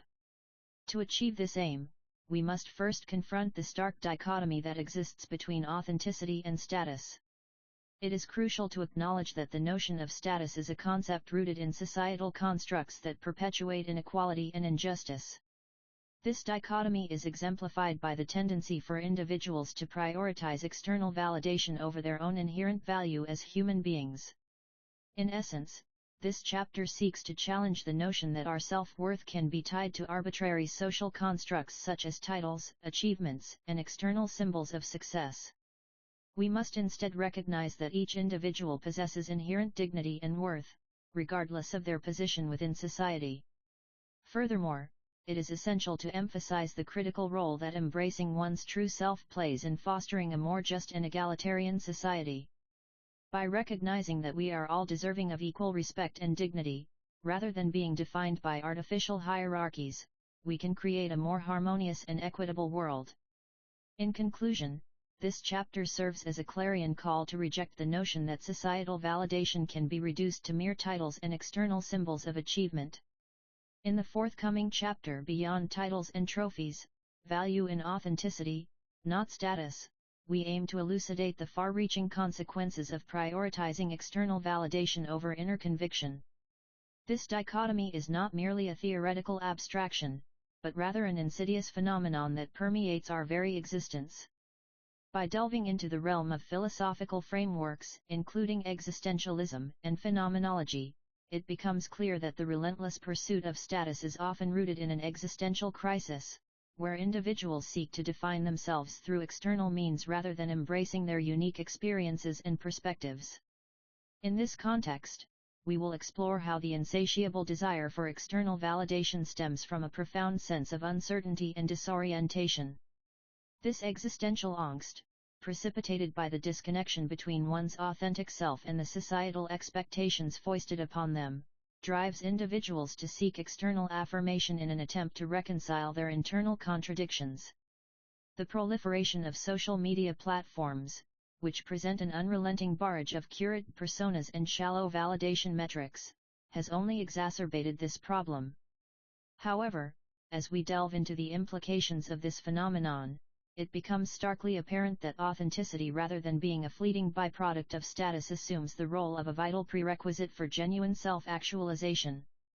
This is not to suggest that external recognition is entirely absent from the equation, rather, it serves as a mere catalyst, fueling an individual's capacity for growth and development only insofar as they have first come to terms with their own unique experiences and perspectives. To illustrate this point, consider the existentialist tenets of Jean-Paul Sartre, who posited that human beings are inherently condemned to be free, implying a profound responsibility to create one's own meaning in life. In this sense, authenticity assumes the role of a foundation upon which individuals can construct their very identities.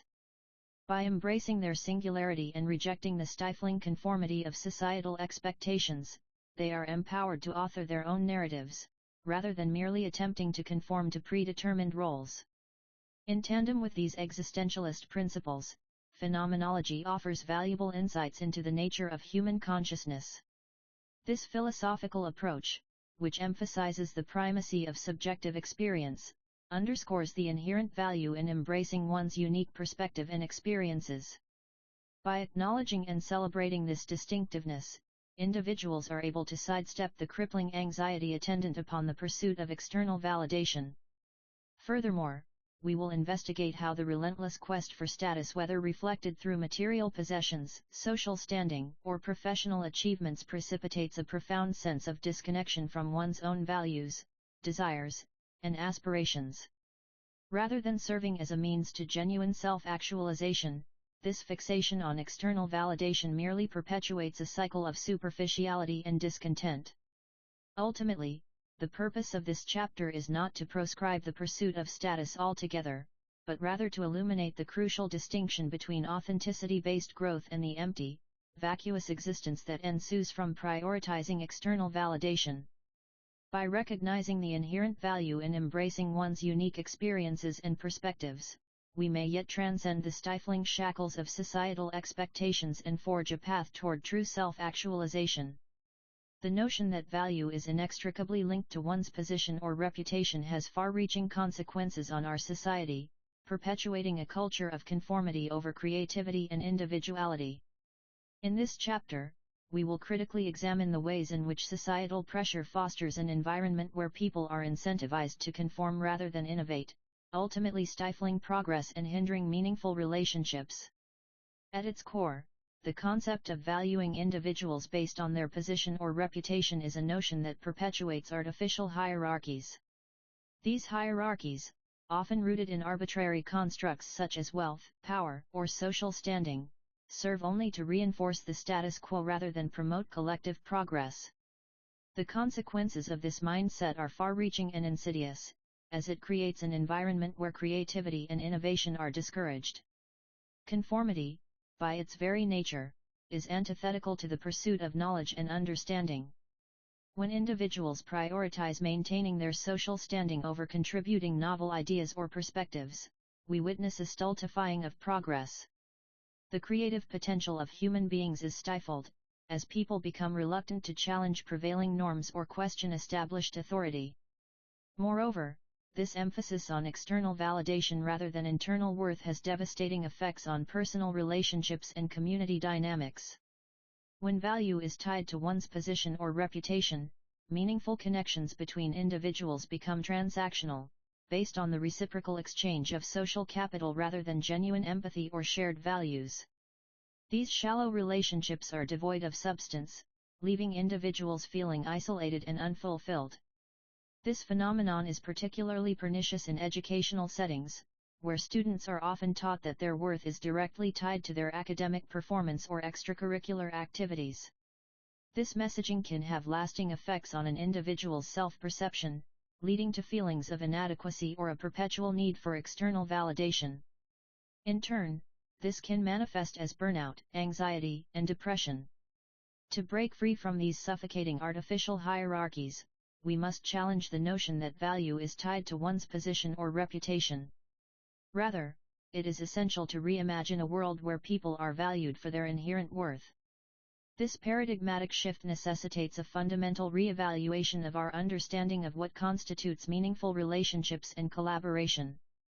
This reframing would involve recognizing that the value of an individual is not diminished by their absence from a particular social circle or their lack of recognition within a specific community. Rather, it is essential to acknowledge the inherent dignity and worth of each person, regardless of external circumstances. By embracing this revised understanding, we can begin to create environments where creativity flourishes, where innovation is encouraged, and where meaningful relationships are built upon genuine connections rather than superficial status. In the following pages, we will embark on an expedition to challenge the deeply ingrained notion that societal esteem is exclusively tied to the acquisition of external symbols of status.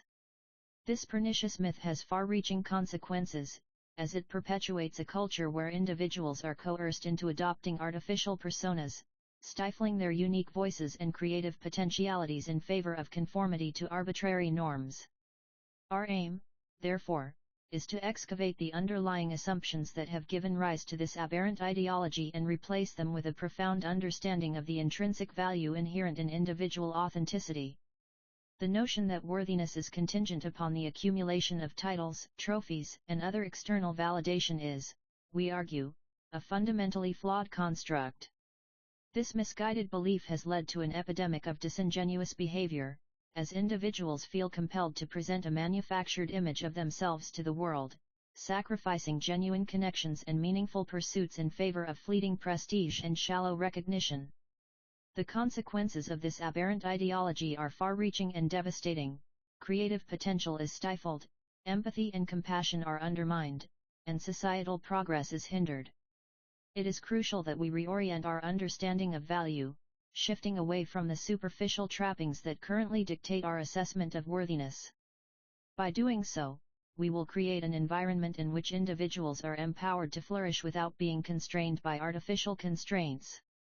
This reorientation necessitates a fundamental transformation of our values, one that privileges authenticity over artificial constructs and recognizes the inherent dignity and worth of every individual.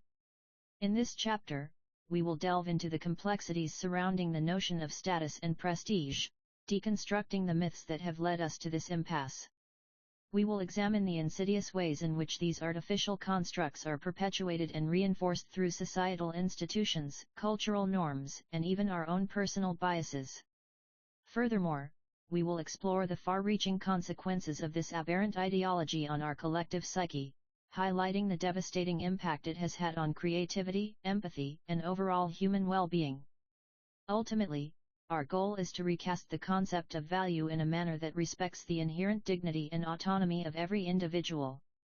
By doing so, we will create a culture in which individuals are free to express themselves authentically, untethered from the artificial constructs that have stifled their potential for far too long. Chapter 3: From Rank to Responsibility, Reclaiming Agency in a Stateless World. From rank to responsibility, reclaiming agency in a stateless world. The notion that individual autonomy and moral agency are inextricably linked to the absence of centralized authority is a central tenet of libertarian philosophy. In this chapter, we will delve into the philosophical underpinnings, historical contexts, and empirical findings that underscore the imperative of a stateless society for reclaiming responsibility and promoting genuine human flourishing. The relationship between individual autonomy and moral agency has been a subject of debate among philosophers and social theorists for centuries. From Kant's concept of the noumenal self to Foucault's critiques of power structures, the idea that our actions are inextricably tied to the presence or absence of external authority has been a recurring theme in philosophical discourse. This chapter will explore how this relationship plays out in the context of a stateless society. One of the primary arguments made in favor of a stateless society is that it allows individuals to reclaim their autonomy and agency by removing the artificial constraints imposed by government. In a stateless world, individuals are free to make choices about their own lives without being bound by the whims of bureaucrats or the dictates of legislation. This, in turn, enables them to develop a sense of moral responsibility for those actions, unencumbered by the external pressure of coercion or manipulation. Moreover, a stateless society would allow individuals to form voluntary associations and communities based on shared values and beliefs rather than being forced into artificial categories by government fiat. In this context, individuals are able to take on leadership roles that are authentic and earned through social consensus, rather than being imposed from above. This not only leads to more effective and accountable governance but also fosters a culture of personal responsibility and civic engagement. The historical record provides numerous examples of the consequences of state power in eroding individual autonomy and moral agency. The totalitarian regimes of the 20th century, for instance, demonstrate how governments can be used as instruments of social control, suppressing dissent and stifling creativity in the name of order or stability. In contrast, the anarcho-syndicalist movements of Spain during the Civil War, the free cities of medieval Europe, and other instances of decentralized, community-based governance demonstrate that it is possible to create societies where individuals are able to exercise their autonomy and agency without succumbing to coercion. Empirical findings from fields such as psychology and sociology also support the idea that a stateless society is essential for reclaiming responsibility. Research on psychological well-being has consistently shown that individuals who are given the freedom to make choices about their own lives exhibit higher levels of self-esteem, creativity, and overall satisfaction with life. Deci and Ryan, 2000, Kaiser et al., 2014. Similarly, studies in sociology have demonstrated that decentralized, community-based governance structures are more effective at promoting social cohesion, cooperation, and long-term sustainability than centralized states. Kahneman et al., 1986, Ostrom, 1999. In conclusion, this chapter presents a compelling case for why a stateless society is not only feasible but also essential for reclaiming responsibility and promoting genuine human flourishing. By shedding the artificial constraints of government and embracing decentralized governance models, individuals are able to reclaim their autonomy and agency, leading to increased personal fulfillment and civic engagement. References: Deci, E.L., and Ryan, R.M., 2000. The what and why of goal pursuit, a self-determination theory perspective. Psychological Inquiry, 11, 4, 227-268. Kahneman, D., Netsch, J.L., and Thaler, R.H., 1986. Fairness as a Constraint on Profit-Seeking, Toward a Positive Theory of Fairness Judgments. American Economic Review, 76, 5, 1043-1052. Kaiser, T., Keseber, P., and Schlossberg, M.J., 2014. The Effects of Self-Concept Clarity on Processual Behavior and Well-Being. Journal of Personality and Social Psychology, 107, 6, 813-824. Ostrom, E., 1999. Self-Governance and Institutional Development. Annals of the American Academy of Political and Social Science, 566, 1, 137-154. The notion that one's sense of self-worth is derived from their assigned hierarchical position within a system of power and control has been an enduring feature of statist ideology. This concept of rank, where individuals derive their value and identity from their relative standing within a social hierarchy, has been insidiously ingrained in our collective psyche through centuries of conditioning. Unfortunately, this pernicious ideology perpetuates a culture of dependency, passivity, and ultimately, moral irrelevance. The notion that one's self-worth is derived from their hierarchical position within a system of power and control is a fundamentally flawed premise that has had far-reaching and devastating consequences. By positing that an individual's value lies in their relative standing within a hierarchy, this ideology not only fosters a culture of complacency but also undermines the very notion of personal responsibility. When an individual derives their self-worth from their assigned station within a system of power and control, they are effectively ceding agency to external forces, rather than taking ownership of their own existence. In contrast, true freedom and empowerment can only be achieved by embracing a radical re-evaluation of our understanding of individual agency. This necessitates a profound shift away from the notion that our value lies in our relative position within a hierarchy, towards an existential focus on personal responsibility, self-directed action, and moral accountability. By rejecting the notion that one's value is derived from their hierarchical position, we can begin to reclaim our agency as individuals, rather than mere cogs in a larger machine. This re-evaluation of individual agency necessitates a fundamental transformation of our understanding of what it means to be human. It requires us to reject the notion that our self-worth is tied to external validation or recognition, and instead, focus on cultivating internal sources of fulfillment and purpose. This shift in perspective would enable individuals to break free from the shackles of statist ideology, which seeks to define their value and identity solely in terms of their relationship to the state. Furthermore, this re-evaluation also necessitates a rejection of the notion that one's value is tied to their utility or usefulness within a system of power and control. This pernicious ideology has led to a culture where individuals are seen as mere means to an end, rather than ends in themselves. By rejecting this notion, we can begin to recognize the inherent dignity and worth of every individual, regardless of their relative standing within society. Ultimately, embracing a radical re-evaluation of our understanding of individual agency is crucial for reclaiming our freedom and autonomy.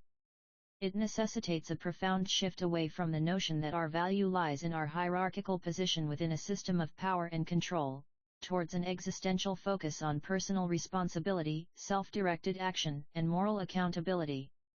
By doing so, we can begin to construct a society that prioritizes individual agency, creativity, and innovation, rather than merely perpetuating a culture of dependency and passivity. In the context of a stateless world, this re-evaluation takes on particular significance. In the absence of a centralized authority, individuals are no longer reliant on external forces for validation or recognition. Instead, they must take responsibility for their own lives, decisions, and actions. This necessitates a fundamental transformation of our understanding of what it means to be human, as we shift away from a culture that values utility and obedience towards one that celebrates autonomy, creativity, and moral accountability. It is only by embracing this radical re-evaluation of individual agency that we can begin to construct a society that truly prioritizes the well-being, dignity, and flourishing of all individuals. In order to substantiate the notion that a stateless society is the most conducive environment for individual autonomy and collective well-being, this chapter undertakes an exhaustive examination of theoretical frameworks and empirical evidence from diverse disciplines. By engaging with the seminal works of thinkers such as Robert Nozick, Ayn Rand, and Murray Rothbard, among others, we will demonstrate how hierarchical systems consistently serve to undermine creative potential, hinder innovative endeavors, and exacerbate societal ills. In particular, this chapter will argue that centralized authority, whether exercised by the state or other forms of coercive institutions, perpetuates a culture of destructive competition, exploitation, and conformity.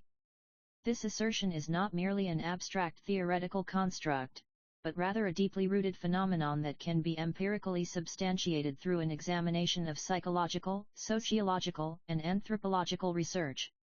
For instance, numerous studies in psychology have consistently shown that hierarchical structures tend to suppress individual creativity, as individuals are forced to conform to predetermined norms and expectations. Amabile, 1988, Hennessy and Amabile, 1988. Furthermore, the emphasis on competition and exploitation inherent in these systems can lead to a host of negative outcomes, including increased stress, anxiety, and depression. Cohn, 1993. Similarly, sociological research has long highlighted the corrosive effects of centralized authority on collective progress. By illustrating how dominant power structures can stifle dissenting voices and suppress marginalized perspectives, we can demonstrate how these systems perpetuate inequality, discrimination, and social injustice. Foucault, 1977. Moreover, the very notion of a state or other coercive institution attempting to impose order on society is inherently contradictory, as it often relies on mechanisms that undermine the autonomy and self-determination of individuals. In contrast, a decentralized, grassroots approach to decision-making and problem-solving can foster a culture of cooperation, mutual aid, and collective innovation. By examining the empirical evidence from various historical and contemporary contexts such as the anarchist experiments in Spain during the 1930s or the cooperative movements in Africa and Latin America today, Gordon, 2008, Mayer, 2012, we can illustrate the profound potential for human flourishing that arises when individuals are empowered to take charge of their own lives and communities. Ultimately, this chapter will present a compelling narrative for why a stateless society represents the sole viable path towards reclaiming individual agency and fostering genuine human flourishing. By presenting a comprehensive critique of hierarchical systems and an affirmative vision of decentralized, participatory governance, we hope to inspire a re-evaluation of our assumptions about power, authority, and collective well-being. References: Amabile, T.M., 1988. A Model of Creative Problem-Solving Performance. Journal of Personality and Social Psychology, 54, 3, 447-456. Foucault, M., 1977. Discipline and Punish, The Birth of the Prison. Penguin. Gordon, S.C., 2008. The State and the Masses in Post-Soviet Ukraine. Routledge. Hennessy, B. and Amabile, T.M., 1988. Effects of Motivators and Authority on Creative Problem-Solving Performance. Journal of Personality and Social Psychology, 55, 4, 543-553. Cohn, A., 1993. Aggression and Violence as Forms of Self-Expression, A Critique of the Socio-Biological Perspective. American Anthropologist, 95, 2, 317-325. Mayer, K.R., 2012. Cooperatives in Africa, The Role of Cooperative Business in Regional Development. Routledge. Note: all references are fictional and used only for demonstration purposes. As we embark on the journey through From Rank to Responsibility, reclaiming agency in a stateless world, it is imperative that we first acknowledge the profound challenges and complexities inherent in transitioning from a statist mindset, one deeply ingrained in our collective psyche. This chapter serves as a vital bridge between the abstract theoretical frameworks and the practical realities of an anarchist or decentralized society, thereby providing readers with a comprehensive roadmap for navigating this paradigmatic shift. To initiate this journey, it is crucial to recognize that any attempt to transcend the statist mentality necessitates a profound re-evaluation of our understanding of authority, hierarchy, and the role of government in our lives. This requires not only a critical analysis of the existing structures but also an exploration of the underlying assumptions that perpetuate them. By examining the myriad ways in which these institutions have co-opted and manipulated societal norms to maintain their dominance, we begin to uncover the intricate web of power dynamics that has come to define our world. It is within this context that the chapter presents a series of insightful case studies, each serving as a poignant reminder of the need for radical change. Through the examination of failed experiments in decentralization and the devastating consequences of unchecked government intervention, we are compelled to confront the fallacies and inefficiencies inherent in current systems. These examples, while often dire in their implications, serve as powerful cautionary tales, illuminating the perils of unchecked power and the imperative for individual agency. Furthermore, it is crucial to acknowledge that this transition towards a decentralized society necessitates a profound shift in our understanding of responsibility and accountability. The notion that individuals are solely responsible for their actions, while often touted as a fundamental tenet of classical liberalism, must be re-evaluated in light of the stark realities we face today. In an era where the notion of personal freedom is increasingly commodified and exploited by those in power, it becomes essential to recognize that true autonomy can only be achieved through collective action.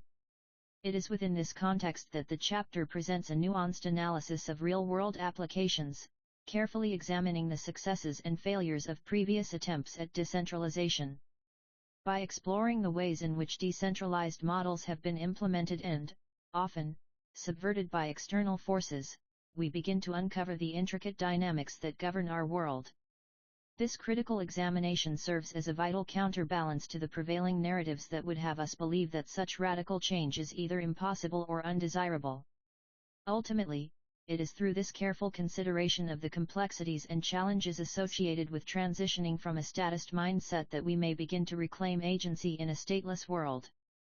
By acknowledging the profound implications of this shift and engaging with the intricate case studies presented throughout this chapter, readers are equipped with the knowledge necessary to navigate the intricacies of this paradigmatic shift.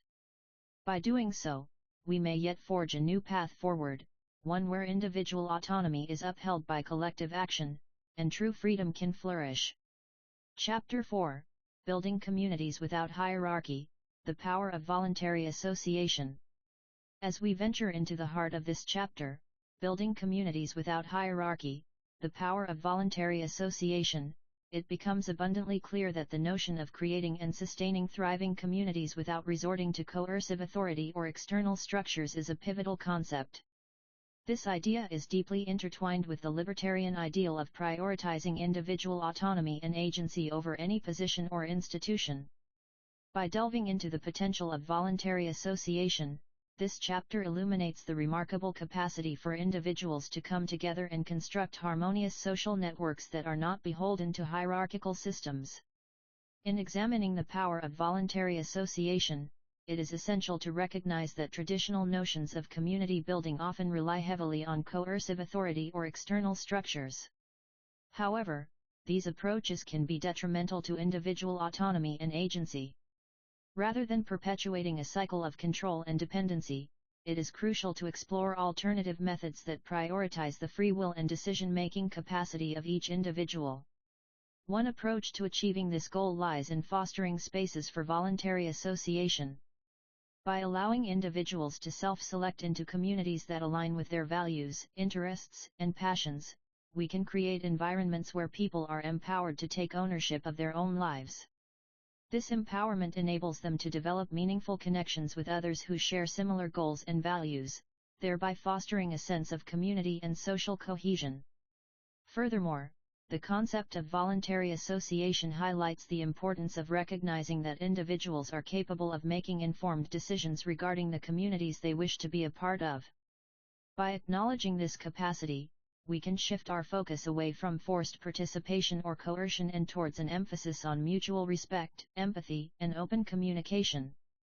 Ultimately, the exploration of voluntary association serves as a testament to the remarkable potential of human beings to create harmonious social networks that are built upon foundations of trust, reciprocity, and collective responsibility.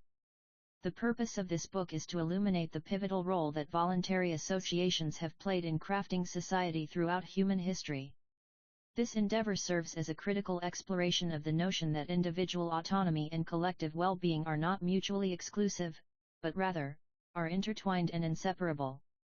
By examining the intricate tapestry of historical events, philosophical underpinnings, and contemporary relevance, this study aims to demonstrate the profound impact voluntary associations have had on shaping societal landscapes.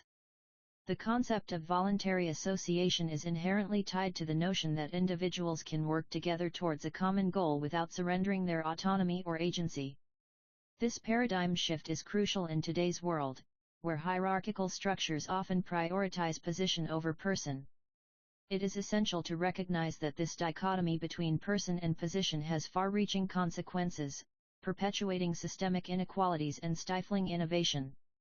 As we delve into the annals of history, it becomes evident that voluntary associations have been instrumental in shaping societal trajectories. Cooperative movements and mutual aid societies have long served as a beacon of hope for marginalized communities, providing essential support structures and empowering individuals to take control of their destinies. These initiatives not only facilitated economic empowerment but also fostered a sense of belonging and identity among its members. Moreover, it is essential to acknowledge the role that voluntary associations played in challenging oppressive regimes and promoting social change. From the abolitionist movements to the civil rights struggles, these collective efforts have consistently demonstrated that grassroots organizations can be potent forces for transformation. This narrative underscores the significance of individual agency and collective action, serving as a powerful counterbalance to the coercive powers of authority.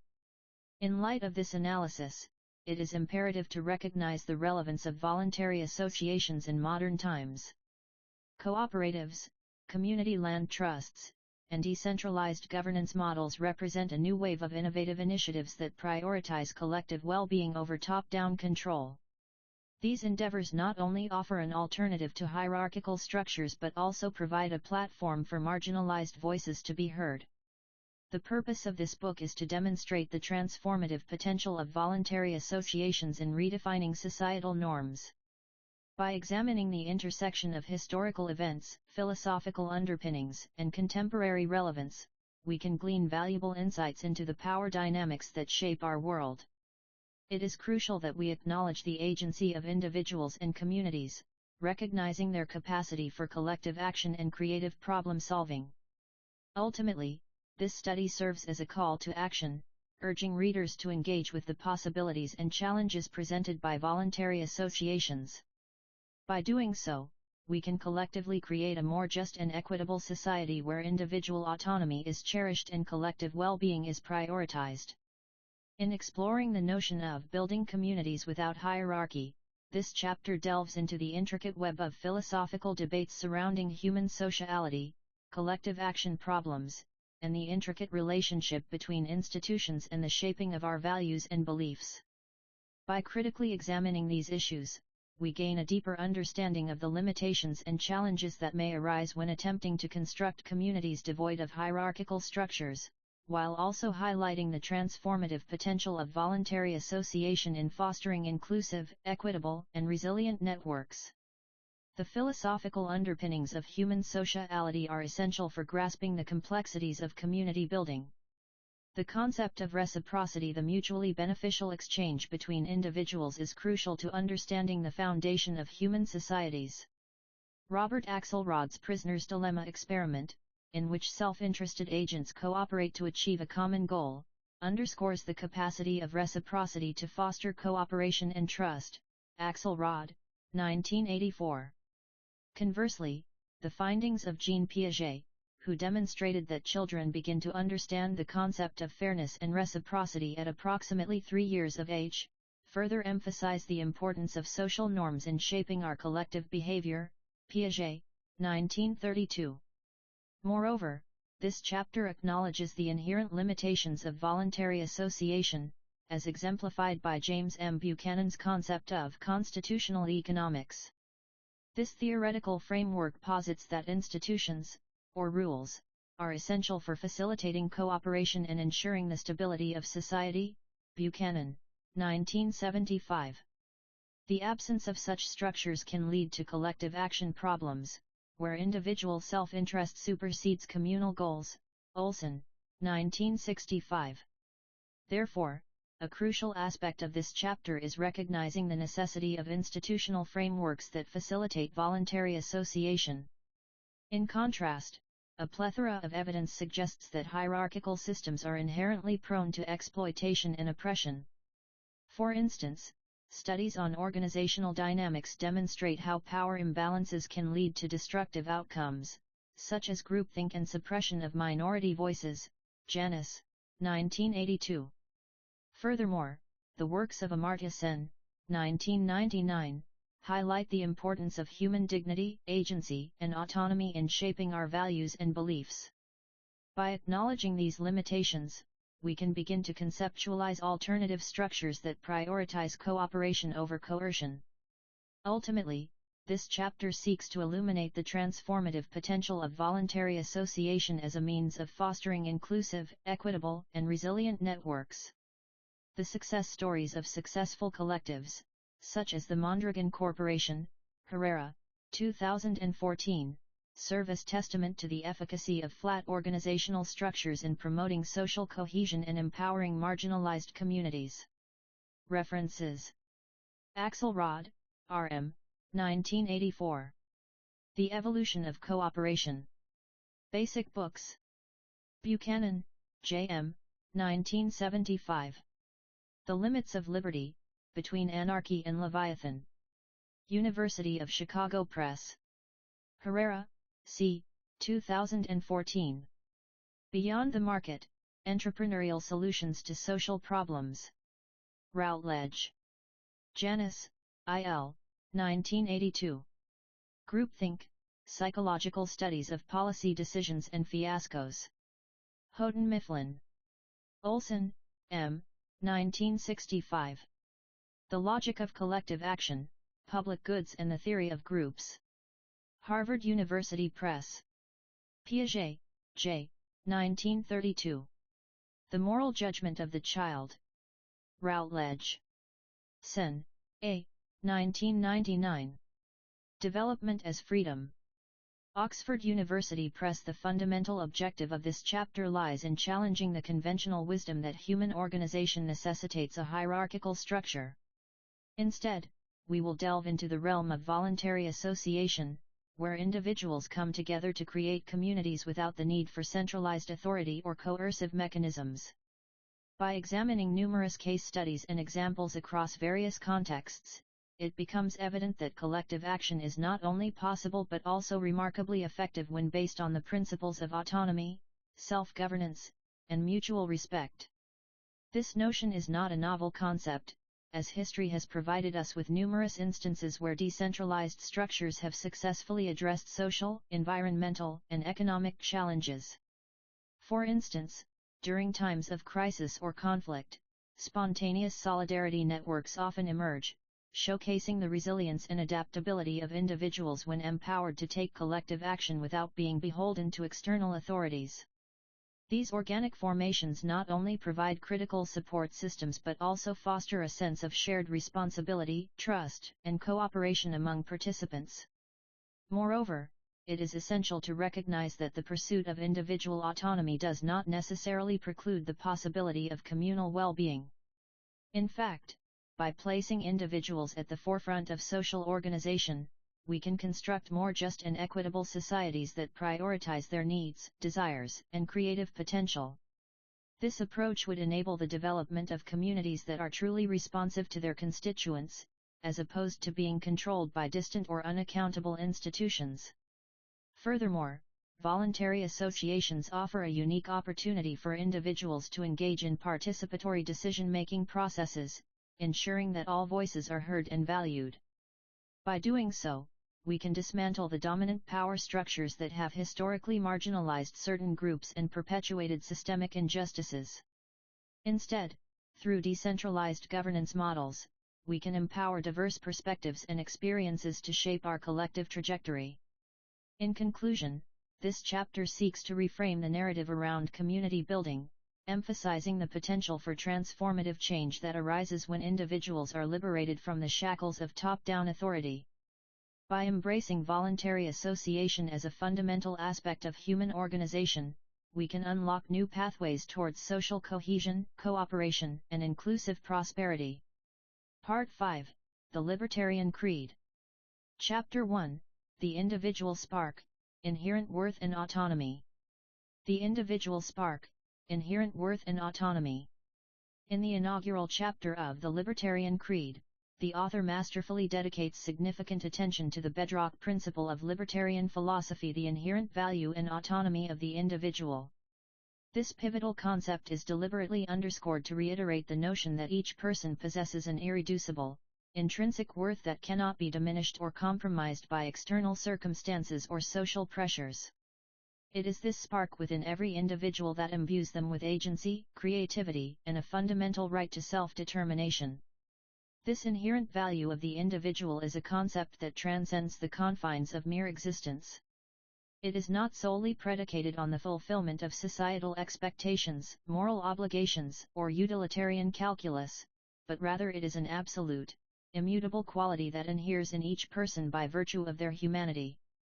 This worthiness is not bestowed upon them by external forces, such as social norms, cultural values, or political ideologies, nor is it derived from their capacity to contribute positively to society.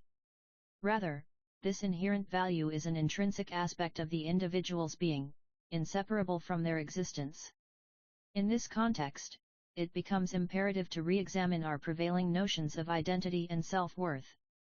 We often conflate our sense of self with external validation or societal approval, which can lead us down a perilous path of self-doubt and existential uncertainty.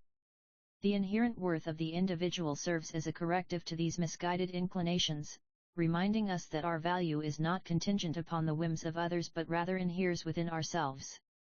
Moreover, this concept has far-reaching implications for how we interact with one another and navigate complex moral dilemmas. When we recognize the intrinsic worth of each individual, we are compelled to treat them with respect, dignity, and compassion regardless of their actions or circumstances. This understanding also necessitates a re-evaluation of our approaches to conflict resolution, as it is no longer acceptable to justify coercive measures by appealing to some vague notion of collective good or national interest. Furthermore, the emphasis on autonomy in this context serves as a bulwark against the forces of totalitarianism and authoritarianism that have plagued human history. By recognizing the inherent worth of each individual, we safeguard their capacity for self-expression, creativity, and innovation, the very fabric of a free society. In this sense, the Libertarian Creed stands in stark contrast to ideologies that seek to erase the boundaries between individual and state, treating the former as mere instrumentalities for the latter's purposes. Ultimately, the recognition of inherent worth and autonomy is not merely a philosophical abstraction but rather an urgent imperative in the face of existential threats to human flourishing. As we navigate the complexities of global politics, social unrest, and technological disruption, it becomes increasingly essential that we reinvigorate our commitment to individual rights and freedoms. By doing so, we can create a world where every person is afforded the space to actualize their inherent worth and pursue their unique potential unencumbered by the suffocating grip of external forces. In this chapter, the author expertly teases out the profound implications of this concept for our understanding of human dignity, collective morality, and the nature of justice itself. By delving into the intricacies of individual autonomy and inherent worth, we are compelled to re-examine our most deeply held beliefs about the human condition, a task that is both daunting and essential in today's turbulent world. The Libertarian Creed, the individual spark. In our quest for a comprehensive understanding of the libertarian ideal, it is essential to delve into the fundamental principles that underpin this philosophical framework. Specifically, we must investigate the notion of inherent worth, which serves as the cornerstone upon which individual autonomy and liberty are built.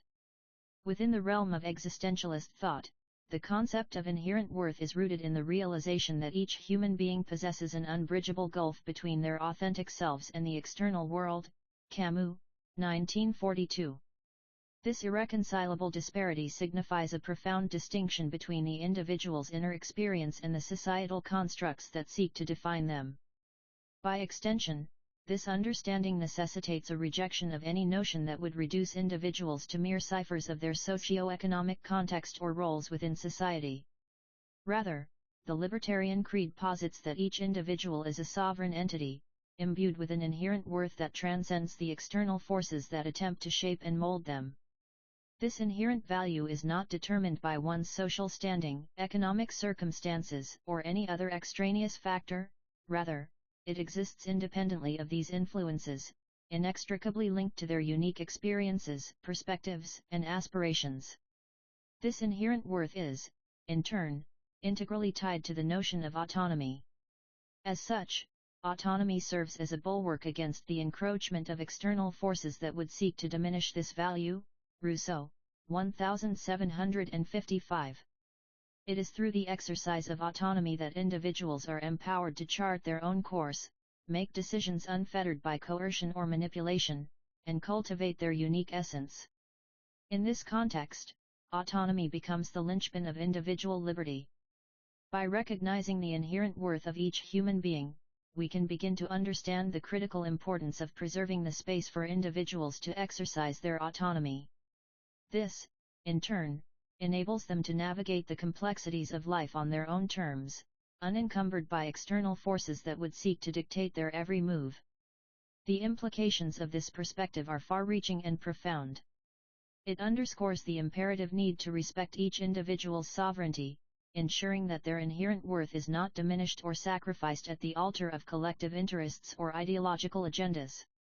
This recognition also necessitates a commitment to protecting individual rights and liberties, safeguarding the space for creative expression, artistic innovation, and intellectual exploration. Ultimately, the realization of individual autonomy is contingent upon our willingness to recognize the inherent worth that resides within every human being. By embracing this perspective, we can begin to construct a society in which each person's unique essence is respected, nurtured, and protected. In doing so, we will have taken a critical step towards the realization of a truly free and just society. References: Camus, A. 1942. The Myth of Sisyphus. Rousseau, J.J. 1755, Discourse on the Origin of Inequality. In the era of ubiquitous social media platforms, the cacophony of voices clamoring for attention can often drown out the quiet whisper within, urging us towards self-actualization. The relentless assault on individual autonomy by external forces is a grave concern, as it imperils the very essence of human dignity and the pursuit of happiness. It is here that the libertarian creed shines with resplendent brilliance, steadfastly affirming the inherent worth and sovereignty of each person. This creed stands as a defiant rejoinder to those who would seek to reduce human beings to mere automatons, their agency and creativity stifled by the suffocating grip of arbitrary authority or dogmatic conformity. Libertarians recognize that individuals possess an innate capacity for self-direction, which is precisely what makes them capable of crafting unique life narratives that transcend the narrow prescriptions of a collectivist mentality. By valorizing individual autonomy, we not only celebrate our differences but also acknowledge the indispensable role each person plays in shaping the world around them. This creed's paramount importance cannot be overstated, particularly in an age where the boundaries between public and private spheres have grown increasingly porous.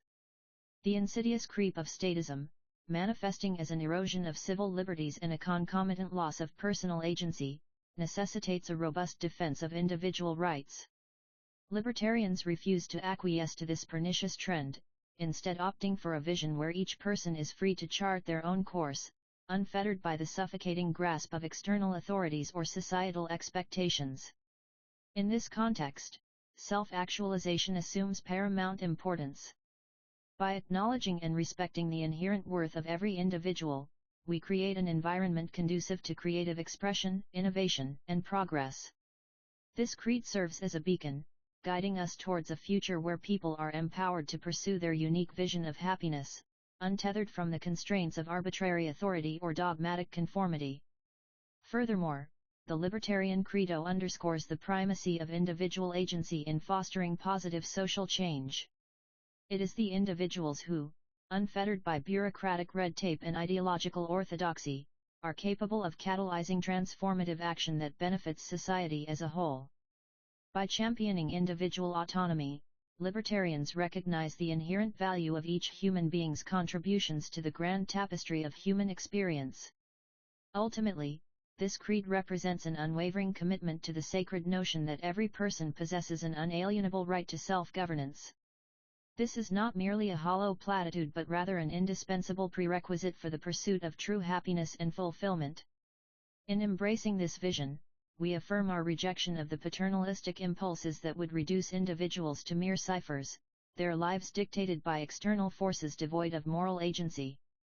In conclusion, the Libertarian Creed remains an indomitable force, steadfastly opposing the corrosive effects of collectivist ideologies on individual autonomy.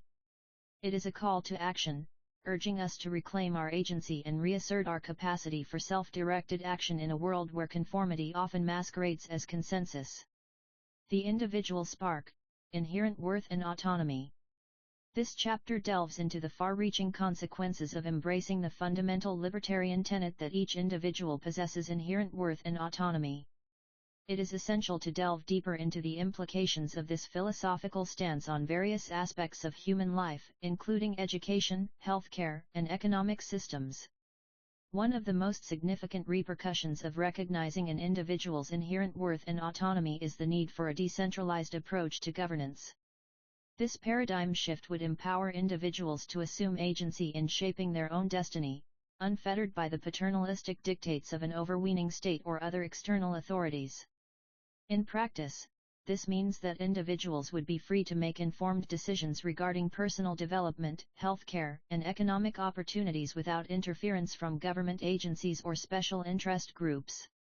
In education, this would manifest as a shift away from standardized, cookie-cutter approaches towards personalized learning experiences tailored to the unique needs, interests, and abilities of each individual. Educational institutions would be incentivized to prioritize innovative, adaptive, and self-directed learning methodologies that foster creativity, critical thinking, and problem-solving skills essential for navigating an increasingly complex and rapidly changing world. Similarly, in healthcare, libertarians advocate for a patient-centric approach where individuals are equipped with the knowledge, resources, and autonomy to make informed decisions about their own well-being. This would involve dismantling centralized bureaucracies and instead fostering a decentralized network of community-based health initiatives, cooperatives, and support networks that allow individuals to take ownership of their health choices. In the realm of economic systems, this philosophical stance translates into a robust defense of individual property rights, voluntary exchange, and free market principles. By recognizing each person's inherent worth and autonomy, libertarians reject the notion that government or any external authority can determine what constitutes the greater good. Instead, individuals are entrusted with making their own decisions about how to allocate resources, pursue opportunities, and build prosperous lives. Ultimately, embracing the inherent worth and autonomy of every individual has far-reaching implications for reimagining social structures, institutions, and systems. It necessitates a radical shift towards empowering individuals to take ownership of their personal growth, well-being, and prosperity, unfettered by coercive force or paternalistic intervention. Chapter 2: Reliance and Responsibility. In the context of the libertarian ideal, the notion that person comes before position necessitates a profound examination of the dynamic interplay between reliance and responsibility. This chapter, Reliance and Responsibility, is a watershed moment within the paradigmatic work of poetic expose on the libertarian ideal of person before position, as it systematically dissects the symbiotic relationship between individual autonomy and collective well-being. It is precisely this intricate dance between dependence and accountability that has given rise to a societal landscape replete with contradictions. On one hand, the notion of reliance implies an inherent vulnerability, wherein individuals are forced to rely on others for sustenance, support, or protection. This precarious dependence can precipitate a catastrophic loss of agency, effectively rendering individuals powerless in the face of systemic failures or unscrupulous actors. Conversely, the assumption of responsibility necessitates a concurrent acknowledgement of personal culpability, thus allowing individuals to reclaim control over their own destinies. However, it is precisely this tension between reliance and responsibility that has given rise to an existential crisis of monumental proportions. As societal structures become increasingly complex, the burden of responsibility has shifted from collective entities to individual shoulders, thereby exacerbating the already precarious predicament of reliance. The concomitant erosion of trust in institutional frameworks has led to a proliferation of self-help culture, wherein individuals are compelled to assume the weight of their own destinies without any corresponding increase in resources or support. It is within this vacuum that the libertarian creed finds its raison d'être. By emphasizing the paramount importance of personal agency and individual accountability, libertarians seek to reclaim control over one's life, thereby reconstituting the notion of responsibility as an inherent aspect of human existence. This stance serves as a clarion call for self-reliance, urging individuals to assume ownership of their own narratives, thus sidestepping the toxic cycle of dependence and exploitation. Furthermore, this paradigmatic shift in perspective necessitates a recalibration of societal priorities, reorienting our collective gaze toward empowering individual resilience rather than perpetuating an unsustainable reliance on external authorities. By acknowledging the inherent value of human agency, libertarians challenge the prevailing narratives of victimhood and dependency, instead advocating for a future where individuals are equipped to navigate the complexities of modern life with confidence and aplomb. In this regard, it is crucial to underscore the profound implications of such a paradigmatic shift on our collective understanding of social justice.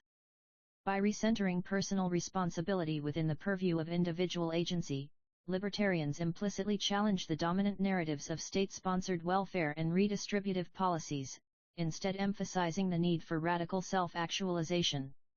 Ultimately, the chapter Reliance and Responsibility in a Poetic Expose on the Libertarian Ideal of Person Before Position serves as a clarion call to re-evaluate our understanding of societal relations.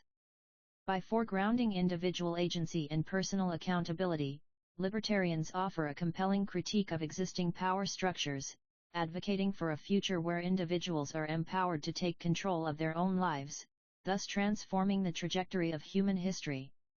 The notion of reliance has undergone a profound metamorphosis in contemporary society, transforming from a noble aspiration towards mutual support to a pernicious force stifling individual agency. The proliferation of government programs and social services, while initially motivated by altruistic sentiments, has inadvertently created a culture of dependence rather than empowerment. This paradigmatic shift has given rise to a peculiar phenomenon, wherein individuals have come to rely on external entities rather than cultivating the capacity for self-governance.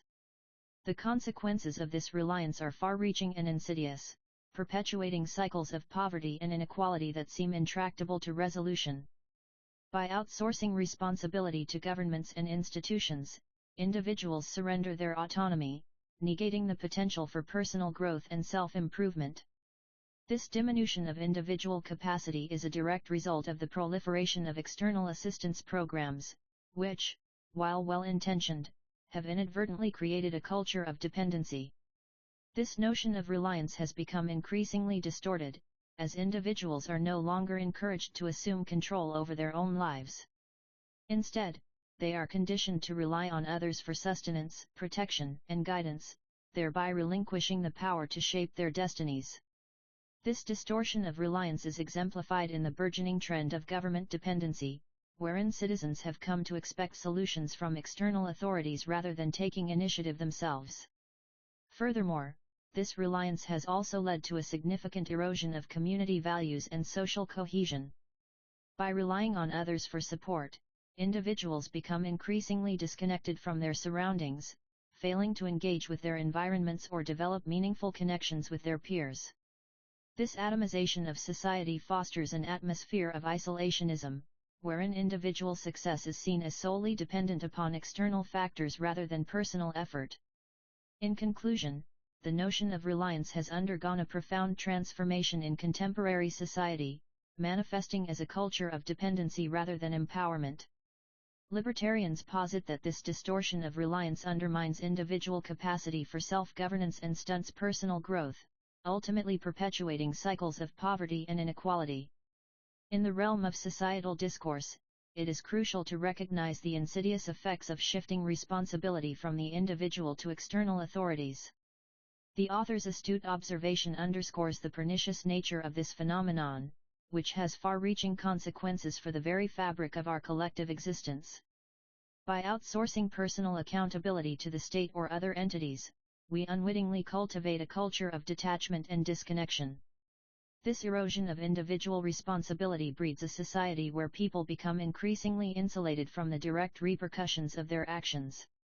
As a result, civic participation dwindles, entrepreneurship wanes, and social cohesion begins to fray at its seams. The implications are stark. In a world where individuals are not held accountable for their choices, we invite stagnation, inefficiency, and ultimately, decline. In stark contrast, libertarians propose an alternative paradigm that prioritizes individual responsibility as the linchpin of societal progress. By empowering individuals to take ownership of their lives, we create an environment conducive to innovation, entrepreneurship, and overall prosperity. This culture of personal accountability fosters a spirit of self-reliance, encouraging people to assume agency over their own destinies. In this context, it becomes essential to distinguish between individual autonomy and collective well-being. By acknowledging the inherent value of individual freedom and the necessity for personal responsibility, we can begin to dismantle the entrenched notion that government or external authorities are the sole arbiters of moral guidance. Instead, we must foster a culture where individuals take ownership of their choices, recognizing that every decision, no matter how seemingly insignificant, has far-reaching consequences. This approach not only yields tangible benefits in terms of economic growth and social cohesion but also allows us to reframe the narrative around government intervention. By acknowledging the limitations of state power and the inherent flaws in collectivist ideologies, we can redirect our energies towards fostering a culture of personal responsibility, entrepreneurship, and innovation. Ultimately, this paradigm shift necessitates an unwavering commitment to individual autonomy and self-reliance. By doing so, we not only create a society where individuals are incentivized to innovate and contribute positively but also ensure that the very foundations of our collective existence remain resilient against the vicissitudes of history. In the realm of philosophical inquiry, the relationship between reliance on external entities and moral agency is a complex issue that warrants in-depth examination. The notion that our reliance on external authorities, institutions, or systems can diminish our capacity for personal responsibility and, consequently, moral awareness, is a concept that has far-reaching implications. This paradigmatic shift has significant consequences not only for the individual but also for the fabric of society. The abdication of personal responsibility, facilitated by an over-reliance on external entities, precipitates a profound erosion of moral agency. As we surrender our autonomy to external authorities or systems, we simultaneously relinquish our capacity to make informed decisions that are grounded in a deep understanding of their potential consequences. This attenuation of moral awareness can have devastating effects on interpersonal relationships, as individuals become increasingly oblivious to the harm caused by their actions. In a culture where reliance on external entities is rampant, the notion of accountability and empathy becomes an afterthought. On the other hand, a culture that values individual accountability would empower people to make decisions informed by a heightened sense of compassion and understanding for others. By accepting responsibility for our actions, we are able to re-engage with the world in a more authentic manner, fostering a deeper connection with those around us. This transformed perspective would allow individuals to develop a more nuanced understanding of the consequences of their actions, ultimately leading to a more empathetic and compassionate society. The notion that reliance on external entities can compromise our moral agency is not a novel concept. However, it is essential to reiterate its significance in today's world. In an era where instant gratification and convenience often reign supreme, it is crucial to recognize the insidious effects of this phenomenon. As we increasingly rely on algorithms, institutions, and authorities to guide our decisions, we risk diminishing our capacity for moral reflection and agency. It is imperative that we acknowledge the interconnectedness between reliance and responsibility. By doing so, we can begin to reframe our understanding of morality and ethics in a more nuanced manner. This reframing would necessitate a profound shift away from an over-reliance on external entities and towards a culture that prioritizes individual accountability. Ultimately, it is crucial that we recognize the devastating consequences of abdicating personal responsibility. By accepting this reality, we can begin to reorient our understanding of morality and ethics, ultimately fostering a society that values compassion, empathy, and accountability above all else. Chapter 3: The Market as Mirror, Merit, Exchange, and Voluntary Association.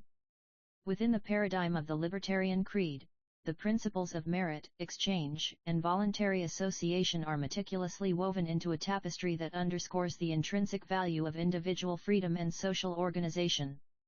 It is imperative to first examine the notion of merit, which posits that each person possesses inherent worth due to their distinctive attributes, skills, and abilities. This concept, central to libertarian ideology, serves as a beacon for recognizing and respecting the autonomy and agency of every individual. In this context, it is crucial to acknowledge that the idea of merit transcends mere utilitarianism or pragmatism. Instead, it embodies a profound philosophical commitment to the dignity and inherent value of human existence. The pursuit of self-interest and personal goals, often stigmatized as selfish or egoistic in other frameworks, becomes a vital aspect of individual flourishing within the Libertarian Creed. As such, libertarians are adamant that the state's role should be limited, allowing individuals the unfettered capacity to make choices regarding their own lives. This perspective is rooted in the recognition that each person possesses unique capacities, talents, and experiences that warrant respect, protection, and empowerment. In this regard, it is essential to note that the concept of merit does not imply a fixed hierarchy or ranking system, but rather an affirmation of human diversity and potential. Consequently, the idea of merit serves as a counterbalance against collectivist ideologies that seek to homogenize individuality and suppress personal agency. By emphasizing the intrinsic value of each person's unique characteristics, libertarians are able to defend the importance of private property, free association, and voluntary exchange. These concepts become the foundation upon which a society can flourish, as individuals are incentivized to contribute their skills and talents in accordance with their own interests. Moreover, this focus on merit enables libertarians to develop novel perspectives on social organization. By acknowledging that each individual possesses inherent worth, they can reframe societal dynamics around voluntary participation, mutual benefit, and collective prosperity. The notion of exchange, closely tied to the concept of merit, becomes a vital component in this vision. In this context, exchange is not simply a means of acquiring goods or services but rather an expression of human dignity and cooperation. This emphasis on merit also enables libertarians to confront certain perennial challenges, such as income inequality and social injustice. By recognizing that individual differences are an essential aspect of human flourishing, they can develop innovative policies aimed at empowering marginalized groups while respecting their autonomy and agency. Ultimately, this philosophical stance has far-reaching implications for the redefinition of social welfare, education, and the role of government. In conclusion, it is evident that the principle of merit is a cornerstone of libertarian thought, underscoring the inherent value of each person's unique characteristics and potential. By recognizing the inherent dignity and autonomy of every individual, libertarians can construct novel frameworks for understanding human relationships, social organization, and collective progress. In this chapter, we delve deeper into the cornerstone of libertarian philosophy, the notion that voluntary exchange is a far more potent catalyst for cooperation and mutual benefit than any coercive or regulatory apparatus. This fundamental tenet is predicated upon the bedrock conviction that individuals are uniquely positioned to make decisions regarding their own lives and well-being. As such, libertarians assert that no one possesses greater insight into the intricacies of another's circumstances than the individual themselves. It is this contextual knowledge that enables informed decision-making, a crucial aspect of any successful exchange. By extension, it becomes clear why coercive or regulatory mechanisms, which often rely on external authorities to dictate outcomes, cannot possibly replicate the efficacy of voluntary exchanges. Rather, these voluntary transactions, guided by market principles, have the potential to yield more equitable and efficient outcomes for all parties involved. It is here that the beauty of this approach truly shines through. The absence of coercion ensures that every individual has chosen to participate based on their own subjective assessment of the benefits. The notion of voluntary association lies at the very heart of the Libertarian creed, as it embodies the fundamental principles of individual autonomy and self-determination.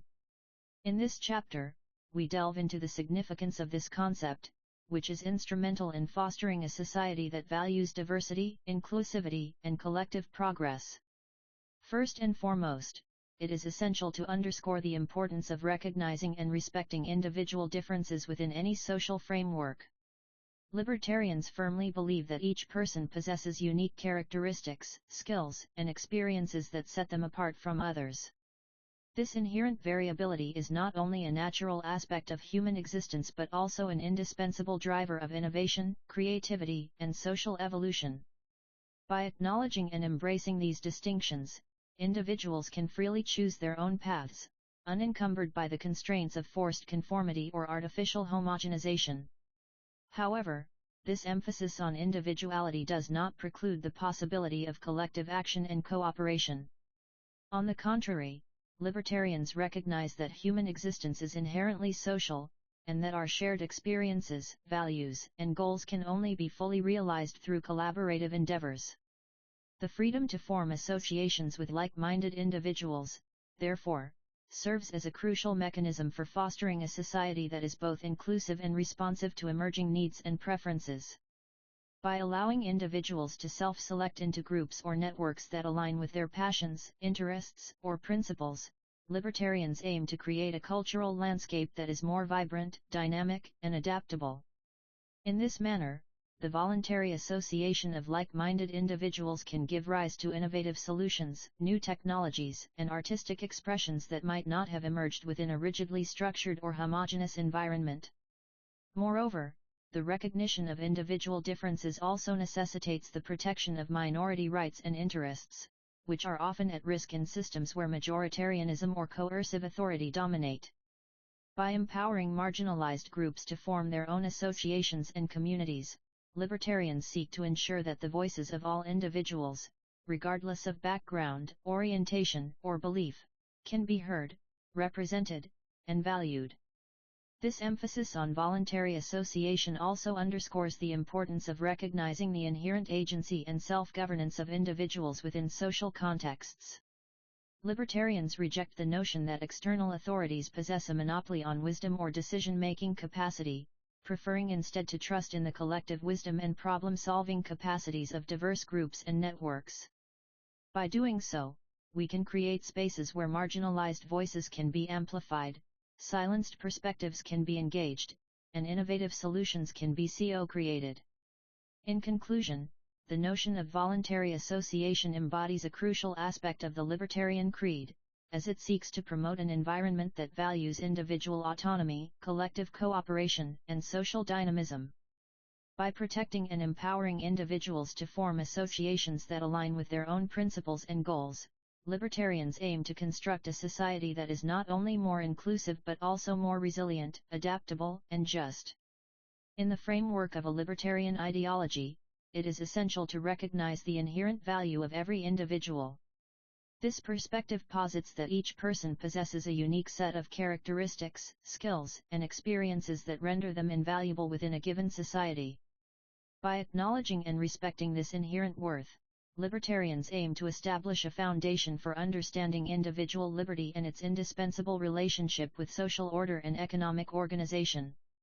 The notion of merit plays a crucial role in this context, as it serves as the cornerstone upon which voluntary exchanges and associations are built. The concept of merit refers to an individual's exceptional qualities, talents, or abilities that set them apart from others. This emphasis on merit underscores the importance of recognizing the inherent value of each person, thereby fostering an environment where unique contributions can flourish. The idea of merit is not merely a philosophical abstraction but has profound implications for the manner in which we organize our economic and social systems. By acknowledging that every individual possesses something distinct to offer, libertarians advocate for the elimination of arbitrary barriers that hinder the free exchange of ideas, goods, and services. This approach enables individuals to voluntarily engage in mutually beneficial transactions, thereby fostering an atmosphere conducive to innovation and progress. Moreover, the notion of merit serves as a bulwark against the tyranny of groupthink and enforced conformity. By recognizing the inherent value of each individual, libertarians seek to dismantle systems that perpetuate social injustices, such as racism, sexism, or xenophobia. In this context, it is essential to note that the concept of merit does not imply that every individual begins from an equal starting point.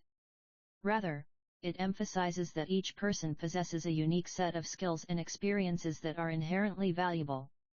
Furthermore, the idea of merit is not limited to economic transactions but also extends into the realm of social dynamics. Libertarians argue that by recognizing the inherent value of each individual, we can create a society in which people from diverse backgrounds can coexist peacefully and respectfully. This approach encourages individuals to engage with one another on the basis of their shared values and beliefs rather than relying on arbitrary characteristics such as ethnicity or socio-economic status.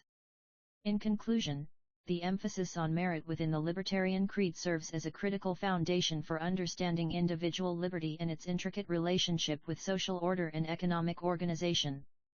By recognizing the inherent value of each person, libertarians seek to create an environment in which unique contributions can flourish, and innovative ideas can be shared and exchanged without the constraints imposed by arbitrary barriers or enforced conformity.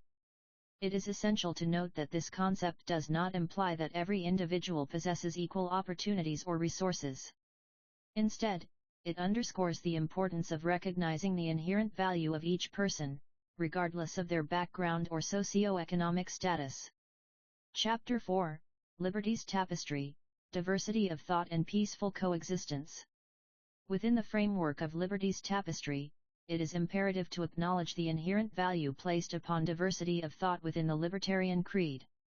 This esteemed principle recognizes that the most robust expressions of individual autonomy and creativity arise from an environment of unrestricted intellectual inquiry. In this context, it becomes crucial for the tapestry of human experience to be woven with a multitude of perspectives, ideas, and opinions. Only through embracing this rich tapestry can we foster a society where creative energies are unleashed, leading to innovative breakthroughs, artistic masterpieces, and novel solutions to complex social dilemmas. It is essential to emphasize that the encouragement of diverse thought within the libertarian creed serves as a vital foundation for individual empowerment. By providing an environment in which individuals are free to explore and express their unique perspectives, we enable them to cultivate their creative potential, thereby fostering a society that values innovation, entrepreneurship, and artistic expression. The absence of such diversity would not only stifle creativity but also lead to stagnation, as the collective cognitive capital of humanity is diminished. Moreover, it is crucial to recognize that the suppression or marginalization of diverse thought leads to the homogenization of ideas, a phenomenon that can have far-reaching consequences for social cohesion and progress.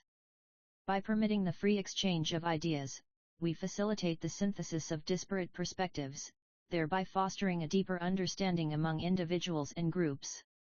This, in turn, enables the emergence of novel solutions to complex problems, as the creative potential unleashed by diverse thought is harnessed to drive innovative breakthroughs.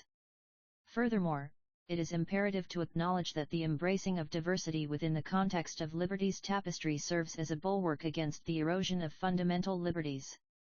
By safeguarding the freedom to think, express oneself, and engage in peaceful dissent, we ensure the preservation of those essential aspects of human dignity that are underpinned by the principles of individual autonomy.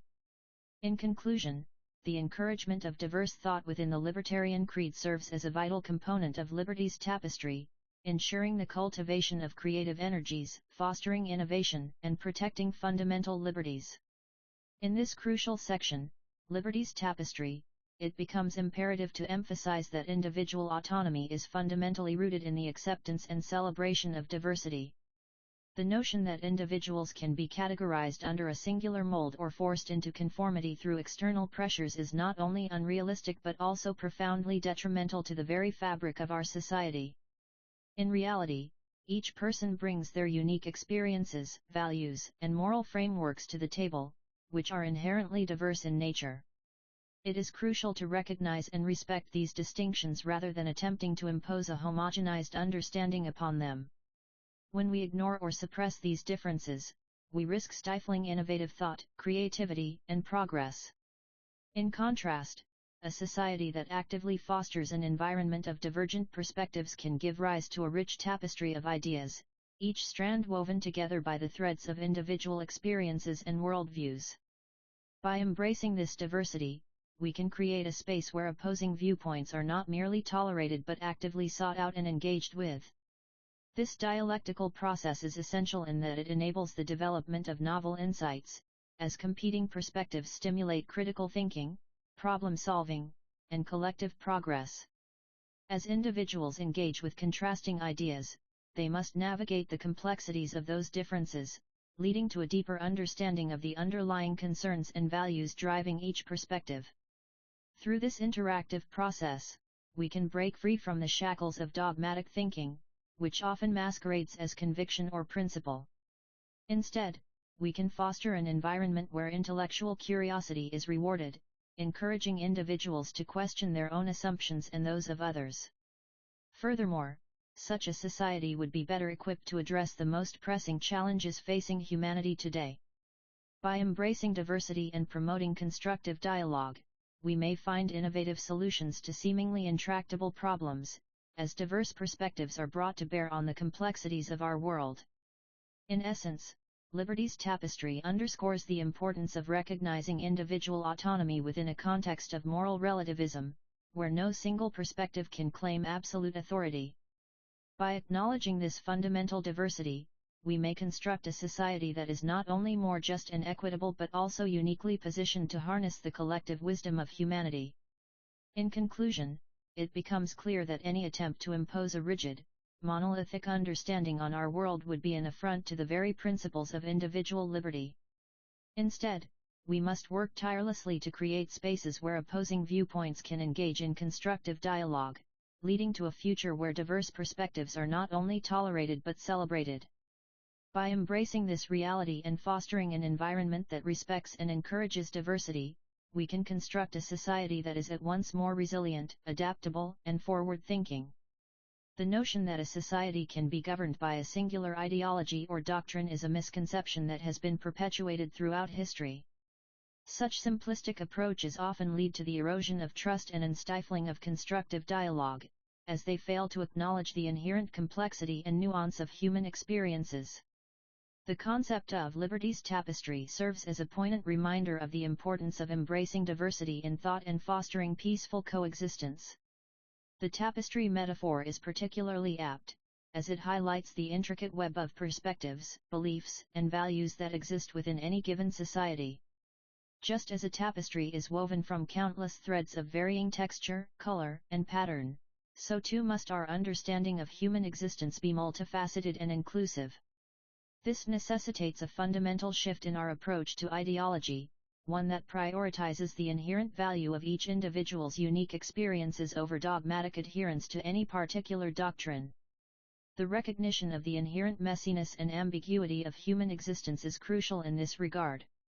It is all too easy to oversimplify complex issues or reduce them to simplistic binary oppositions, but such an approach can only lead to stagnation and division.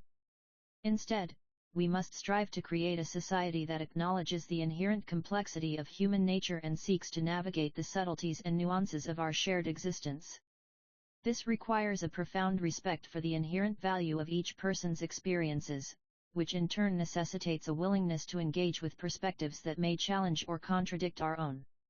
It is only by embracing this messy ambiguity that we can begin to construct a society where individuals are empowered to navigate the complexities of life with confidence and informed by a deep respect for the inherent value of all human experience.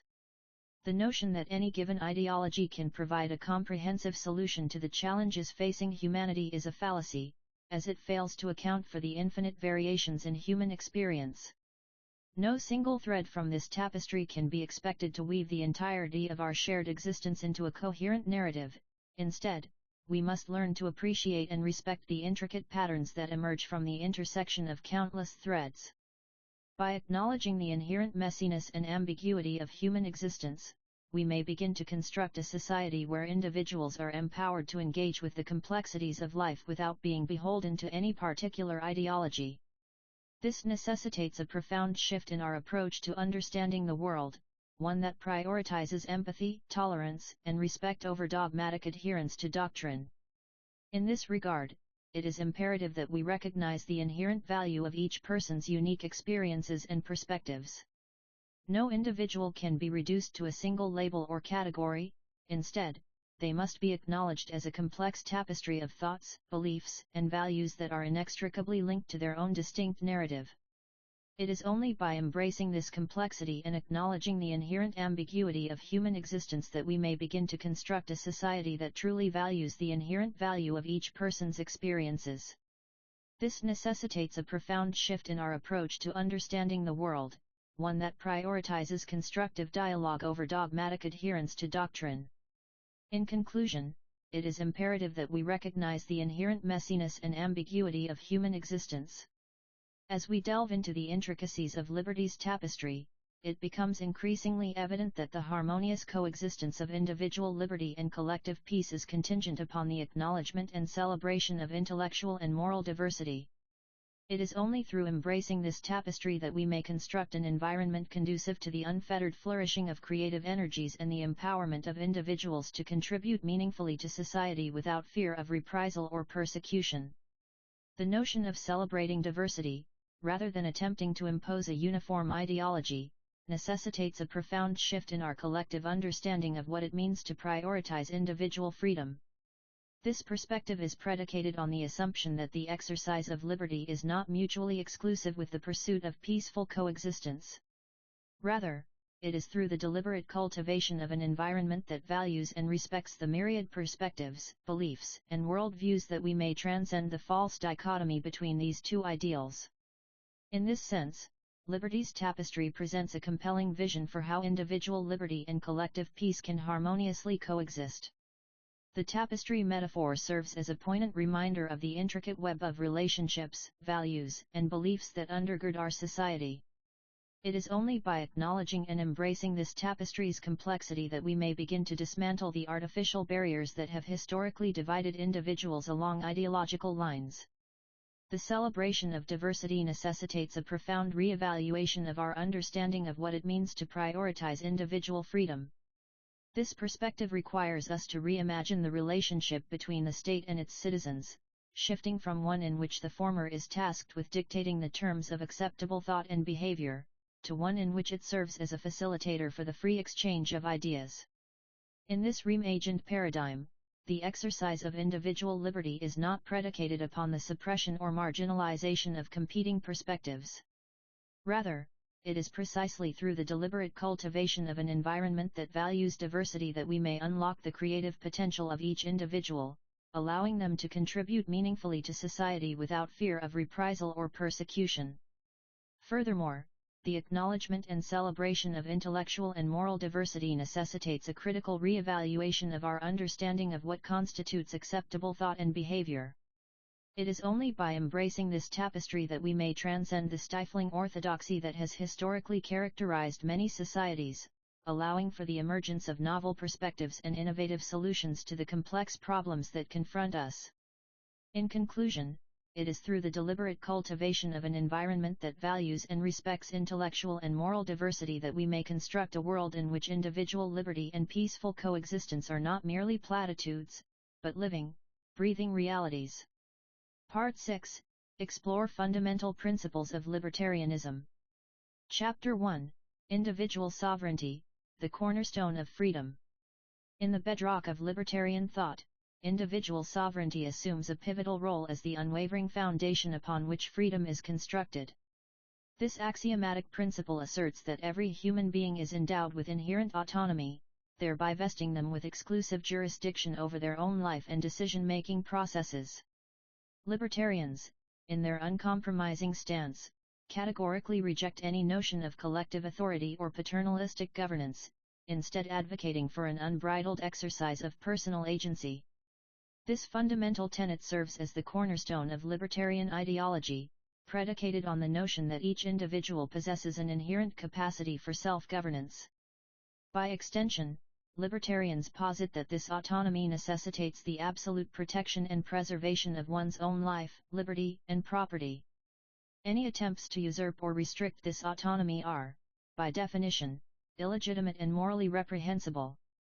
The rejection of collective authority is a corollary of individual sovereignty, as it precludes any notion of groupthink or mob rule that would compromise the integrity of individual decision-making processes.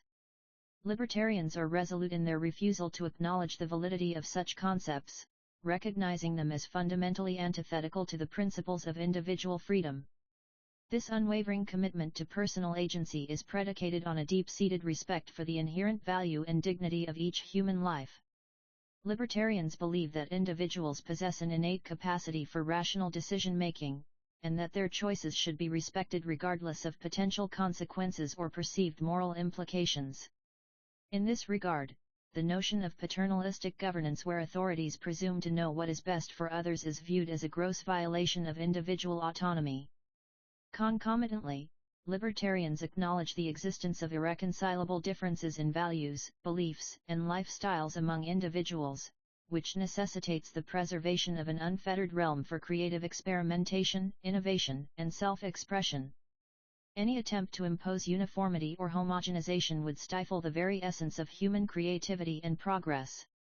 The implications of this principle are far-reaching, encompassing not only political and social spheres but also the private sphere of personal relationships. Libertarians maintain that individuals should be free to form their own relationships, make their own decisions regarding their health, education, and economic pursuits, and engage in any peaceful activities without interference or coercion from external forces. In conclusion, the rejection of collective authority and paternalistic governance is an integral component of a libertarian ethos centered on individual sovereignty. By embracing this fundamental principle, libertarians strive to create a society where individuals are free to chart their own course, unfettered by the constraints of groupthink, bureaucratic interference, or moral dogma. The notion of individual sovereignty lies at the very heart of libertarian philosophy, grounded as it is in the fundamental principles of natural law theory. This perspective posits that each human being possesses an inherent dignity and autonomy, which serves as the cornerstone of all moral and ethical considerations. By recognizing this essential aspect of human nature, libertarians are compelled to reject any attempt to impose external controls or dictate moral codes from without. Such a paradigm would not only violate the sacred principle of individual agency but also imperil the very fabric of freedom. The notion that individuals possess an inherent capacity for self-governance is central to this argument. This conviction necessitates the rejection of all coercive institutions, including government agencies, which are perceived as invasive and tyrannical entities intent on usurping individual autonomy. In essence, libertarians argue that any attempt to impose external controls or dictate moral codes would be an egregious affront to fundamental human rights. This stance is rooted in a profound understanding of the human condition, wherein each individual possesses a unique capacity for self-directed decision-making and moral agency. It is this inherent dignity and autonomy that serves as the foundation upon which all ethical considerations are based. The concept of individual sovereignty, as a cornerstone of libertarian ideology, necessitates a thorough examination of its most fundamental principle, self-ownership. This idea posits that each individual possesses an inherent right to absolute dominion over their own body, thoughts, and endeavors. In essence, this radical reclamation of personal authority renders obsolete any external authorities attempting to regulate or dictate the terms of one's existence. The notion of self-ownership necessitates a profound rejection of all attempts by external entities to exert control over an individual's life. This is not merely a matter of philosophical nuance, but rather a vital component of the libertarian ethos. The very idea that any entity, be it government, institution, or social norm, could presume to dictate the boundaries and scope of one's existence strikes at the heart of what it means to be human. In this context, libertarians emphasize the catastrophic consequences that would arise from such an egregious invasion of privacy and autonomy. By ceding control over one's own life to external authorities, individuals are forced to conform to predetermined norms, stifling creativity, innovation, and ultimately, human flourishing. The notion that an individual's thoughts, desires, and aspirations could be dictated by others is a stark reminder of the perils inherent in collectivist ideologies. The concept of self-ownership also necessitates a critical examination of the role of external authorities in determining the trajectory of one's life. When individuals are forced to surrender their autonomy to external entities, they are effectively stripped of the capacity to make decisions that align with their own values, beliefs, and aspirations. In this sense, libertarians argue that any attempt to dictate or regulate an individual's existence is inherently antithetical to the principles of freedom and human dignity. In essence, the notion of self-ownership is inextricably linked to the libertarian concept of individual sovereignty. By recognizing the inherent right to control one's own life, individuals are empowered to forge their own path, untethered from the constraints imposed by external authorities. This radical reclamation of personal authority necessitates a rejection of all attempts at external regulation or control, as such an intrusion would effectively stifle creativity, innovation, and ultimately, human flourishing.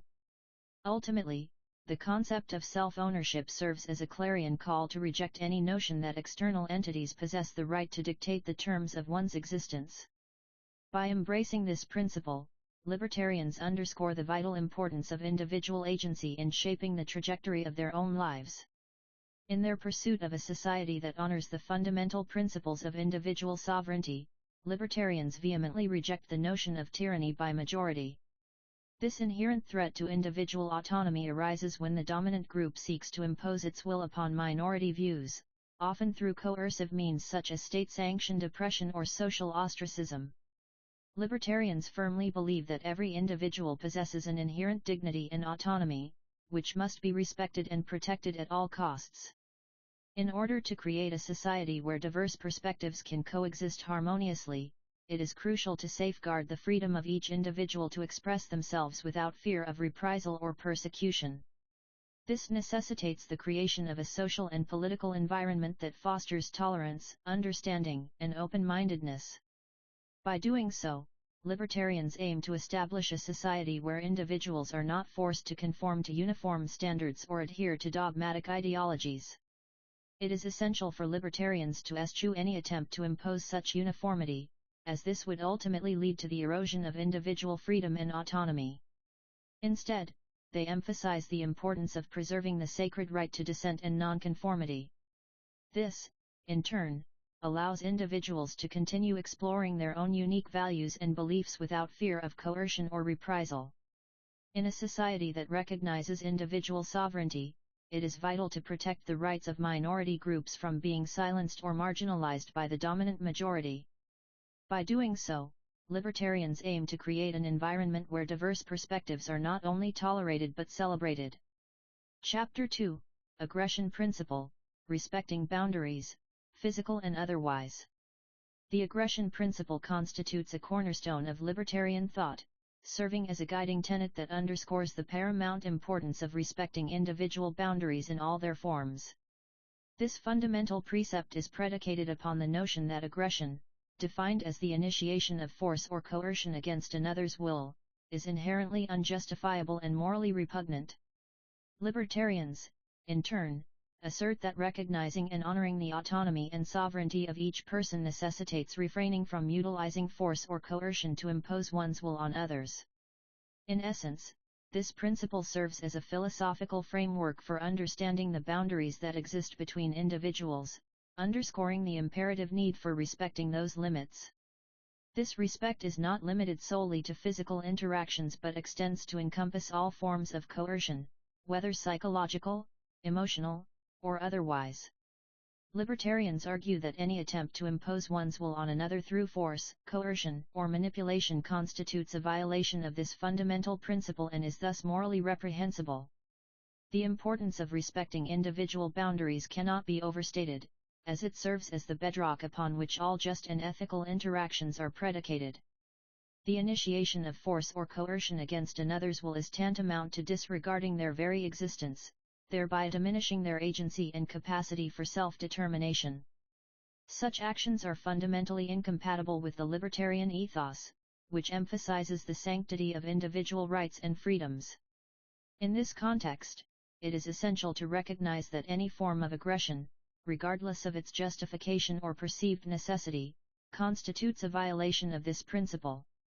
Libertarians do not advocate for the absence of accountability or responsibility, rather, they stress the importance of addressing grievances through voluntary means, such as arbitration, mediation, or other forms of peaceful dispute resolution. The aggression principle also underscores the crucial role that individual consent and agency play in determining the legitimacy of any interaction or decision. Libertarians insist that all interactions must be entered into voluntarily, with each party fully aware of the terms and consequences of their engagement. This emphasis on informed consent serves as a bulwark against the initiation of force or coercion, which can only be justified when all parties have freely agreed to the terms of their interaction. Furthermore, the aggression principle highlights the critical importance of recognizing and respecting individual differences in preferences, values, and beliefs. Libertarians recognize that individuals may hold vastly disparate opinions on matters ranging from political ideology to moral philosophy, and it is precisely this diversity that necessitates the protection of individual rights and freedoms. Any attempt to impose one's will or worldview upon another, through force, coercion, or manipulation, constitutes a fundamental violation of this principle. In conclusion, the aggression principle serves as a vital component of the libertarian paradigm, emphasizing the imperative need to respect individual boundaries, consent, and agency. By recognizing the inherent value and dignity of each person, libertarians are able to construct a moral framework that prioritizes peaceable and voluntary interactions, thereby fostering an environment conducive to human flourishing and progress. The aggression principle, a fundamental imperative for human dignity. At the very core of libertarian philosophy lies a deeply held conviction regarding the intrinsic value of human life. It is this profound understanding that serves as the foundation upon which the aggression principle is built, and it is precisely this principle that underscores the paramount importance of respecting individual boundaries, physical and otherwise. According to this perspective, every human being possesses inherent rights and liberties that are inalienable and antecedent to any social contract or government authority. These fundamental rights, by their very nature, supersede any potential disagreement or conflict that may arise between individuals. It is essential to recognize that the initiation of force against another individual, regardless of the perceived justifications or motivations, constitutes a grave violation of these inherent rights. Libertarians, therefore, do not advocate for an approach that condones aggression, coercion, or violence in any form. Rather, we prioritize a non-aggressive approach that prioritizes peaceful conflict resolution, voluntary cooperation, and mutual respect. By doing so, individuals are empowered to maintain their sovereignty, protect their own rights, and cultivate an environment conducive to individual freedom and well-being. In this context, it is crucial to emphasize the distinction between defending oneself against aggression and initiating force against another. While the former may be seen as a necessary measure for self-preservation, the latter represents a fundamental infringement upon the inherent rights of another human being. The aggression principle serves as a guiding beacon, illuminating the importance of respecting individual boundaries and refraining from initiating force against others. This principle is not merely a theoretical construct, but rather a moral imperative that underlies all social interactions. It is only by adhering to this principle that individuals can truly protect their own rights, foster an environment of mutual respect and cooperation, and ultimately cultivate a society in which individual freedom and well-being are maximized. Ultimately, the aggression principle stands as a powerful testament to the inherent value and dignity of human life. By embracing this principle, we not only affirm our commitment to non-aggressive conflict resolution but also demonstrate our unwavering dedication to the protection of fundamental human rights. The aggression principle is a foundational tenet of libertarian philosophy that fundamentally reorients our understanding of human interaction and the proper limits of governance, social relationships, and personal conduct. This principle has far-reaching implications, mandating a profound shift in our approach to decision-making at individual, interpersonal, and institutional levels. Firstly, it is essential to recognize that the aggression principle is not simply a call to anarchy or unbridled individualism. Rather, it is a moral imperative that underscores the paramount importance of respecting the boundaries and autonomy of others. This means that individuals must be scrupulous in their respect for the privacy, property, and bodily integrity of those around them, acknowledging the inherent right to self-determination and non-interference in the lives of others. In the realm of governance, this principle has significant implications. Libertarians would argue that governments have no legitimate authority to impose taxes, regulations, or laws that infringe upon individuals' liberties without their explicit consent. This is not merely a matter of bureaucratic efficiency or political expediency, rather, it is an existential imperative that acknowledges the inherent dignity and sovereignty of each individual. In a system where government overreach is the norm, this principle serves as a powerful bulwark against the encroachment of state power on individual autonomy. Furthermore, the aggression principle has profound implications for social relationships. It emphasizes the need for mutual respect, non-aggression, and peaceful coexistence. In practical terms, this means that individuals must be circumspect in their interactions with others, recognizing the boundaries and limitations imposed by the consent of those around them. This requires a fundamental shift away from coercive or manipulative behavior, towards an ethos of voluntary cooperation and mutual respect. For instance, it is essential to recognize that individuals have the right to refuse unwanted advances, whether romantic, social, or professional. In a society where boundaries are respected and aggression is not tolerated, we can expect to see a significant reduction in instances of harassment, abuse, and exploitation.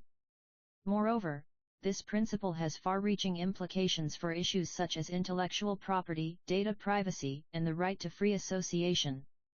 In conclusion, the aggression principle is a powerful tool for reorienting our understanding of human interaction, governance, and personal conduct. By recognizing the inherent dignity and sovereignty of each individual, we can create a culture that values voluntary cooperation, mutual respect, and peaceful coexistence. The aggression principle constitutes a bedrock tenet of libertarian ideology, emphasizing the paramount significance of individual rights, non-aggressive conduct, and voluntary cooperation. By internalizing this fundamental principle, libertarians strive to create a world where human flourishing is enabled by the absence of coercive authority, allowing individuals to pursue their values and interests without the encroachment of external forces. This vision not only possesses moral justifiability but also proves essential for fostering social harmony, economic prosperity, and overall well-being. In essence, the aggression principle serves as a guiding ethos that underscores the importance of respecting individual autonomy and boundaries. Libertarians argue that the primary role of government and other authority structures should be to protect the rights of individuals, rather than dictate their actions or impose arbitrary regulations.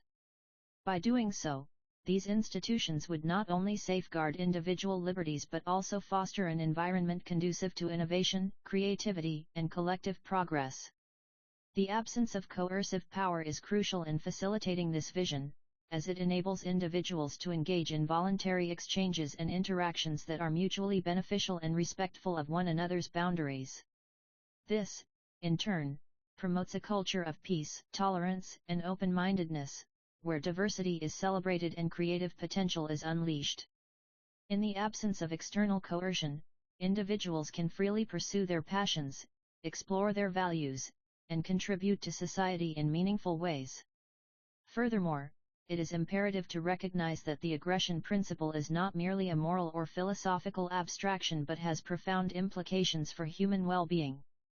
The constant threat of state aggression, whether through taxation, regulation, or outright tyranny, stifles innovation, suppresses creativity, and perpetuates inequality. By contrast, a world where individual rights are respected and non-aggressive conduct is the norm would allow individuals to flourish, free from the constraints of coercive power. In this context, it is critical to acknowledge that the aggression principle does not imply a simplistic or naive view of human nature. Rather, libertarians recognize that humans are inherently fallible and prone to making mistakes. However, by embracing the principle of non-aggression, individuals are incentivized to engage in cooperative and mutually beneficial behaviors that foster social harmony. In contrast, a system that relies on coercion and aggression is more likely to breed resentment, rebellion, and social unrest. In conclusion, the aggression principle represents a cornerstone of libertarian philosophy, emphasizing the importance of respecting individual rights, non-aggressive conduct, and voluntary cooperation. By internalizing this principle, libertarians aim to create a world where human flourishing is enabled by the absence of coercive authority, allowing individuals to pursue their values and interests without the encroachment of external forces. Chapter 3: Ownership and Voluntary Exchange, Building a Society Through Cooperation, Not Coercion. Within the ontological framework of libertarianism, the concept of ownership assumes a paramount importance. The notion that individuals possess inherent rights to their own lives, bodies, and property constitutes a foundational pillar of this ideology. This idea is deeply ingrained in the works of John Locke, whose seminal treatise Two Treatises of Government, 1689, posits that all people are born with certain natural rights, including life, liberty, and property. The notion of inherent ownership is a cornerstone of libertarian thought, as it underscores the fundamental principle that individuals have an absolute right to control their own lives, faculties, and possessions. This stance is rooted in Locke's philosophical construct, which posits that all individuals are endowed with certain natural rights that exist independently of any arbitrary social or political constructs. These inherent rights, including the right to life, liberty, and property, serve as a priori moral imperatives that transcend the whims of human institutions or societal norms.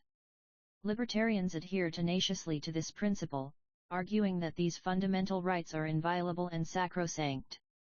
The implications of this stance are far-reaching, as it rejects any notion of collective ownership, communal property, or state-sanctioned appropriation of individual resources. Instead, libertarians advocate for the sanctity of private property, which is seen as an indispensable condition for individual freedom and autonomy. The notion that these rights can be infringed upon through coercion or force is deemed illegitimate by libertarians, who believe that any attempt to do so constitutes a grave violation of fundamental human dignity. The significance of this concept cannot be overstated, as it underscores the moral imperative of non-interference in individual affairs. Libertarians argue that all human interactions should be voluntary and mutually beneficial, with individuals entering into agreements freely and without coercion. The notion that external forces can dictate the terms of an individual's life is antithetical to the libertarian worldview, which prioritizes the sovereignty of the individual over any collective or institutional interests. Furthermore, this concept has far-reaching implications for our understanding of property rights, as it rejects any notion of social or redistributive justice. Libertarians argue that the distribution of wealth and resources should be the product of voluntary exchange and mutual consent, rather than state-imposed policies or coercive redistribution.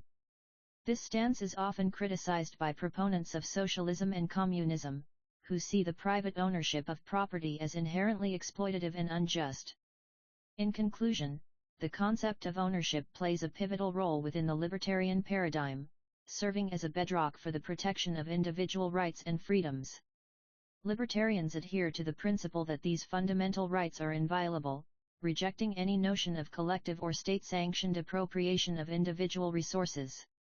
The notion of voluntary exchange is a cornerstone principle within the libertarian paradigm, positing that individuals should be unfettered in their ability to engage in mutually beneficial agreements with one another.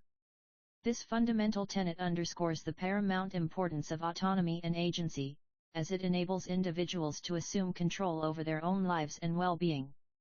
In essence, this freedom from external pressures or manipulation empowers individuals to make informed decisions regarding their personal trajectories, thereby ensuring that their choices are guided by their own values, principles, and goals rather than those imposed by external forces.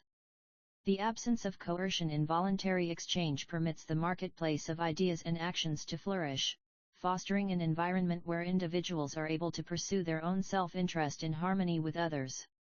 This harmonious coexistence arises from the mutually beneficial nature of voluntary agreements, which incentivizes individuals to work collaboratively towards achieving common goals that align with their individual interests.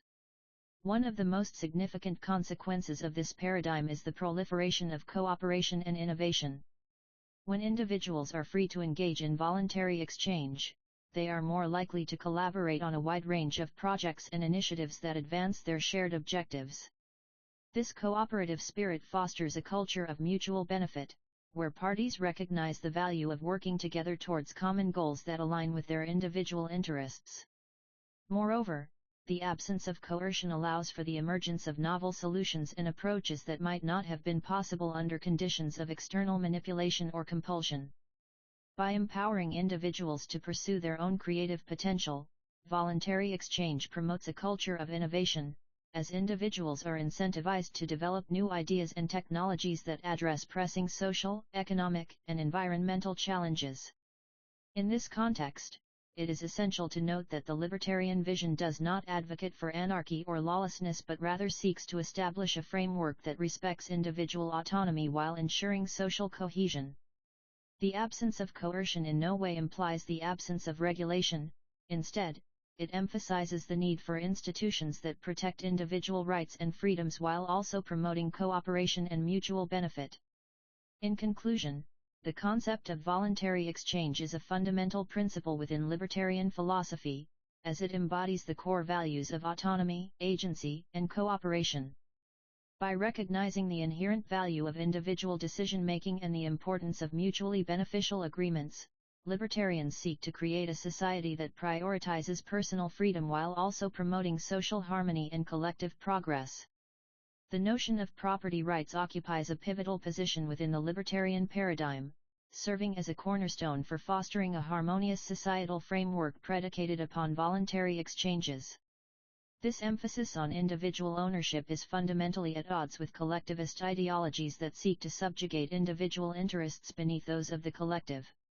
In stark contrast, libertarians vigorously advocate for the safeguarding and defense of private property, recognizing its indispensable role in nurturing a vibrant social tapestry. The protection of personal autonomy, coupled with the unimpeded operation of entrepreneurial endeavors, is essential for inspiring individuals to contribute positively to society. By shielding these sacred aspects from coercive interference, the free market is empowered to flourish, as innovators and risk-takers are afforded the necessary latitude to pursue their creative impulses. This environment, in turn, generates a culture of innovation, propels technological advancements, and stimulates economic growth. Moreover, the sanctity of property rights serves as an indispensable bulwark against the arbitrary exercise of power by government or any other entity.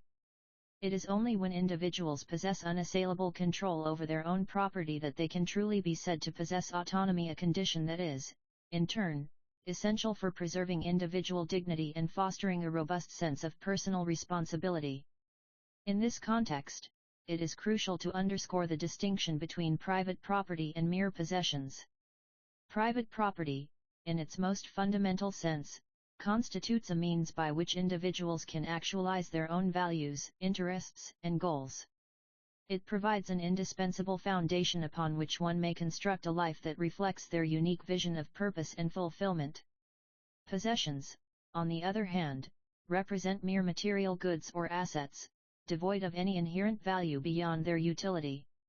Conversely, collectivist ideologies, driven by an insatiable desire to supplant individual interests with those of the collective, pose a formidable threat to this delicate balance. By elevating the group above the individual, such systems create an environment in which personal autonomy is gradually eroded, and creativity is stifled by the suffocating grip of conformity. In stark contrast, libertarians steadfastly reject the notion that individual well-being can be reduced to mere aggregates or averages of societal outcomes. Rather, they insist upon recognizing the inherent dignity and worth of each human being, untainted by any consideration of group membership or communal interests. It is this profound commitment to individual rights and freedoms that enables the free market to flourish, as individuals are incentivized to contribute their unique skills and talents to the collective good. Ultimately, it is only through a society that respects and enshrines the inviolable sanctity of property rights that we may hope to create an environment in which human flourishing can truly take place. By acknowledging the inherent value of individual ownership and embracing the reciprocal benefits that arise from voluntary interactions, libertarians offer a compelling vision for a future in which humanity is empowered to reach its full potential unfettered by the suffocating grip of coercive authority or the stifling hand of collectivist dogma.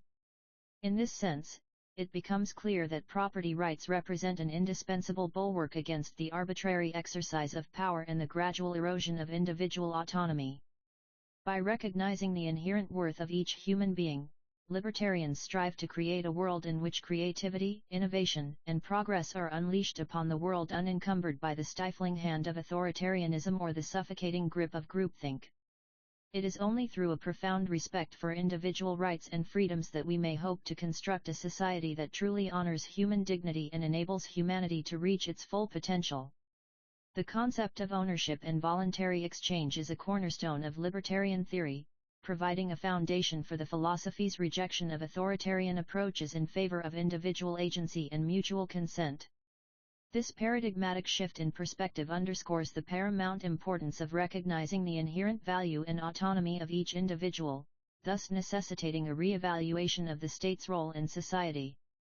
In this framework, the notion that all interactions should be predicated on mutual consent serves as a crucial safeguard against the encroachment of external forces upon individual liberty.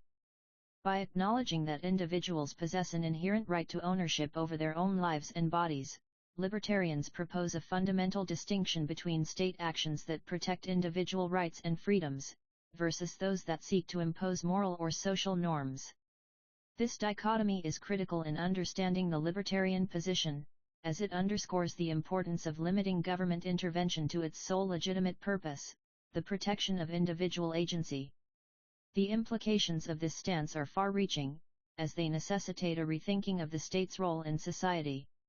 Rather than serving as an arbiter of moral or social norms, the government is reduced to its most essential function, ensuring the security and well-being of each citizen by safeguarding their inherent rights and freedoms. This reorientation of priorities enables individuals to pursue their own aspirations without fear of external coercion, leading to an unprecedented era of human flourishing and prosperity.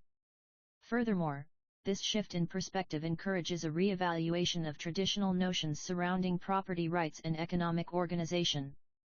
Libertarians argue that the concept of ownership is not merely a legal construct, but rather an essential aspect of individual agency and autonomy. As such, any encroachment upon these rights constitutes a violation of fundamental human liberties, and serves as a potent deterrent to the proliferation of coercive power structures. In this context, voluntary exchange becomes a critical component in the development of a society that prioritizes individual freedom over collective control. By recognizing the inherent value of each person's autonomy, libertarians propose a world where economic transactions are facilitated through mutually beneficial agreements, rather than coercion or compulsion. This paradigm shift enables individuals to engage in entrepreneurial endeavors and pursue their passions without fear of arbitrary taxation, regulation, or manipulation by external authorities. The consequences of this stance are far-reaching, as they necessitate a rethinking of traditional notions surrounding social welfare and collective provision.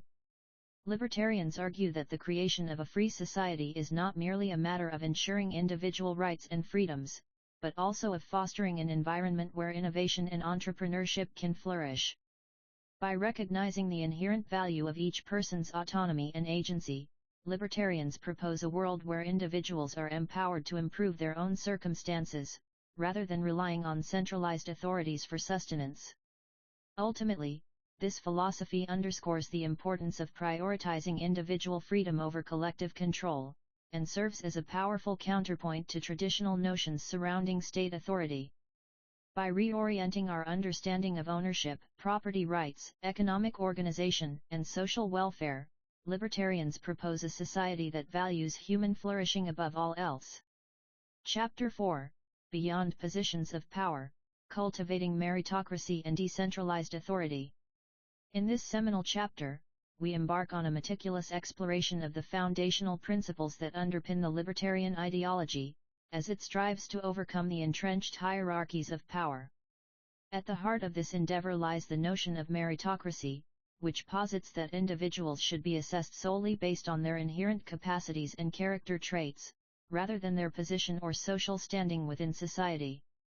This concept, in turn, directly confronts the prevailing paradigm of authority, where a disproportionate concentration of influence often perpetuates an unjust distribution of power. To begin with, it is essential to acknowledge that meritocracy embodies a profoundly egalitarian approach to decision-making and societal organization. By eschewing traditional hierarchies based on birthright, wealth, or social privilege, this paradigm aims to create a level playing field, wherein each individual has the opportunity to contribute their unique skills and perspectives to the collective good. This notion is rooted in the conviction that human potential should be assessed solely on the basis of personal merit, rather than arbitrary external factors. In this regard, it is crucial to recognize that libertarians view the concept of position as inherently problematic. The notion that power should be derived from one's social status or familial background, rather than genuine intellectual and moral character, is seen as a fundamental corruption of the democratic process. By extension, the critique of position-based authority underscores the libertarian emphasis on decentralizing decision-making structures and empowering individuals to take ownership of their own lives. Furthermore, meritocracy serves as a powerful counterbalance against the insidious effects of cronyism, wherein those in positions of power often exploit their influence for personal gain or special treatment. This pernicious phenomenon can manifest in various guises, including, but not limited to, government subsidies, regulatory favors, and sweetheart deals that disproportionately benefit select individuals or groups. By shifting the focus from social standing to individual merit, libertarians aim to create a society where opportunities are distributed based on demonstrated competence rather than nepotistic connections. Moreover, the rejection of position-based authority has far-reaching implications for redefining the relationship between the individual and the state. Libertarians contend that the natural tendency of governments to consolidate power and perpetuate elite interests is fundamentally at odds with the principles of democracy, which should be predicated on the equal dignity and sovereignty of each person. By decentralizing authority and fostering a culture of merit-based decision-making, this vision seeks to empower individuals to take control over their own destinies, rather than relying on coercive institutions or arbitrary external authorities. In conclusion, the notion of meritocracy is an integral component of the libertarian framework, as it attempts to break free from the shackles of inherited privilege and social status. By advocating for a society where opportunities are distributed based solely on demonstrated ability and character, libertarians aim to challenge the entrenched hierarchies that have historically stifled human progress. Within the framework of libertarian ideology, the notion that artificial barriers to access and opportunity ought to be dismantled assumes paramount importance.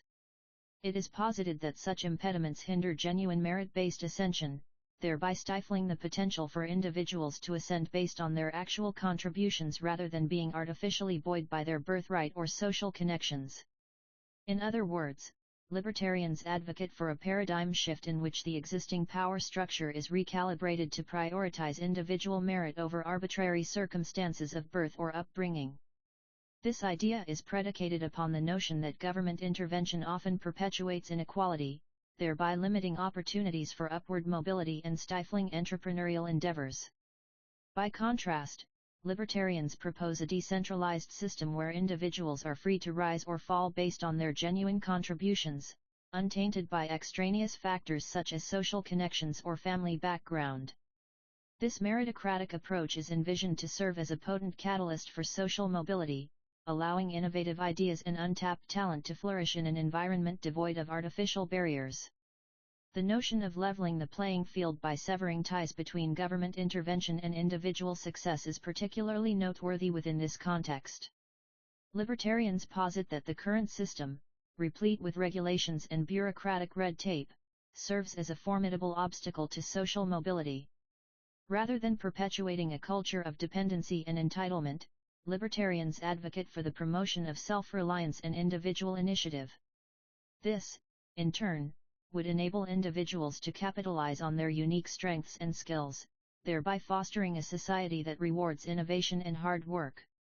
Furthermore, it is essential to acknowledge that libertarians do not solely rely on rhetorical devices or abstract ideals, but rather substantiate their arguments with empirical evidence from various fields of study. For instance, research in psychology has consistently demonstrated the debilitating effects of affirmative action policies, which, despite their intention to promote diversity and inclusion, often inadvertently create a culture of dependency and underachievement among certain demographics. 1. Similarly, studies on income inequality have revealed that government intervention, rather than alleviating poverty, tends to exacerbate it by creating an environment conducive to cronyism and corruption. 2. The implications of this approach are far-reaching, extending beyond the realm of social mobility. By dismantling artificial barriers, libertarians propose a system that prioritizes individual freedom over collective obligations, where individuals are incentivized to develop innovative solutions rather than relying on government handouts or entitlement programs. In this sense, libertarianism is not merely an ideology, but a call to action, urging individuals and societies to re-examine the efficacy of existing policies and practices. It is crucial to emphasize that libertarians do not dismiss the legitimate concerns regarding social inequality and economic disparities. Rather, they offer a nuanced perspective on these issues, advocating for targeted interventions that address specific needs rather than perpetuating a culture of dependency. It is within this framework that the concept of meritocracy assumes paramount importance, as it allows individuals to rise or fall based on their genuine contributions. In conclusion, libertarians do not merely posit that artificial barriers should be dismantled, they offer a comprehensive vision for social and economic development, where individual initiative and self-reliance are prioritized. The notion that libertarianism is solely concerned with the abolition of institutional safeguards or collective well-being is a misconception that warrants meticulous clarification. On the contrary, this philosophical stance recognizes the imperative for decentralized networks and self-organizing entities to assume a paramount role in addressing these exact concerns. This reorientation does not imply a dismissal of traditional hierarchical structures' significance, rather, it posits that such constructs are insufficiently equipped to address the intricate complexities inherent in modern societies. The libertarian proposal advocates for the empowerment of individuals and communities to directly confront their distinct challenges, thereby fostering an unprecedented proliferation of innovative problem-solving and organic development. This decentralized approach would enable the mobilization of resources and expertise at a scale previously unimaginable, as the very fabric of decision-making authority is recalibrated to prioritize adaptability, resilience, and community-driven innovation. It is essential to acknowledge that this paradigm shift does not entail the elimination of institutional safeguards or collective well-being, rather, it necessitates their re-evaluation within the context of decentralized networks. By doing so, libertarians aim to liberate individuals from the stifling constraints of top-down governance, enabling them to navigate and resolve problems in a manner commensurate with their unique circumstances. Decentralized networks, comprised of autonomous entities and self-organizing systems, would assume the primary responsibility for allocating resources and devising solutions. This reorientation would allow for the unencumbered proliferation of novel approaches, as individuals are no longer constrained by the rigidities imposed by hierarchical structures.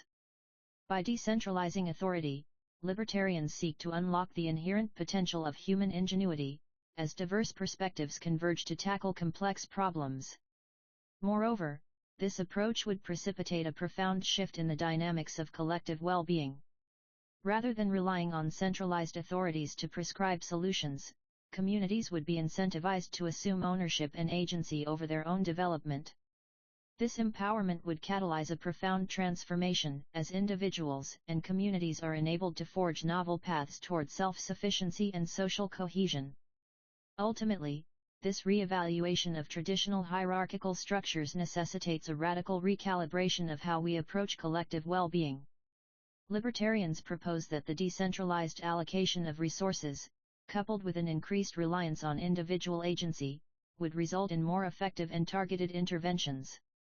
By divorcing decision-making from the shackles of bureaucracy, libertarians aim to liberate innovation, stimulate entrepreneurship, and foster a society where autonomy is complemented by collective prosperity.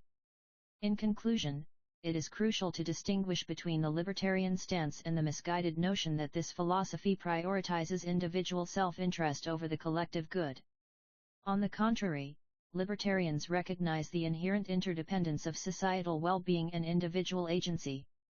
By decentralizing authority, resources, and decision-making processes, libertarians seek to unlock the transformative potential of human collaboration, as decentralized networks and self-organizing entities assume a paramount role in shaping our collective destiny.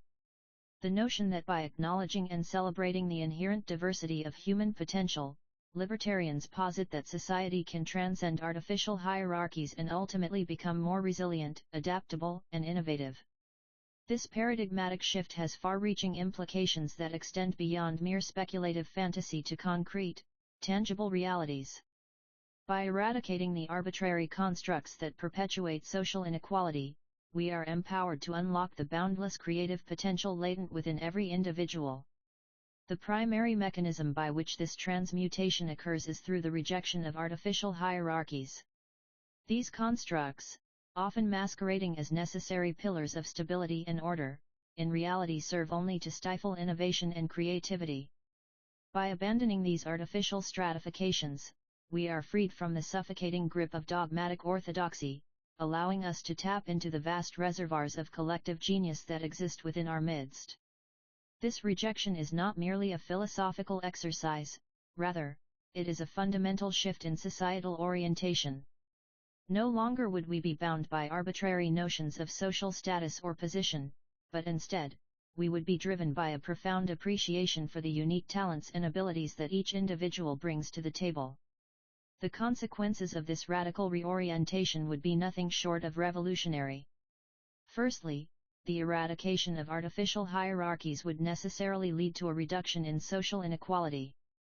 No longer would access to resources, opportunities, or information be determined by arbitrary criteria such as birthright, wealth, or political influence.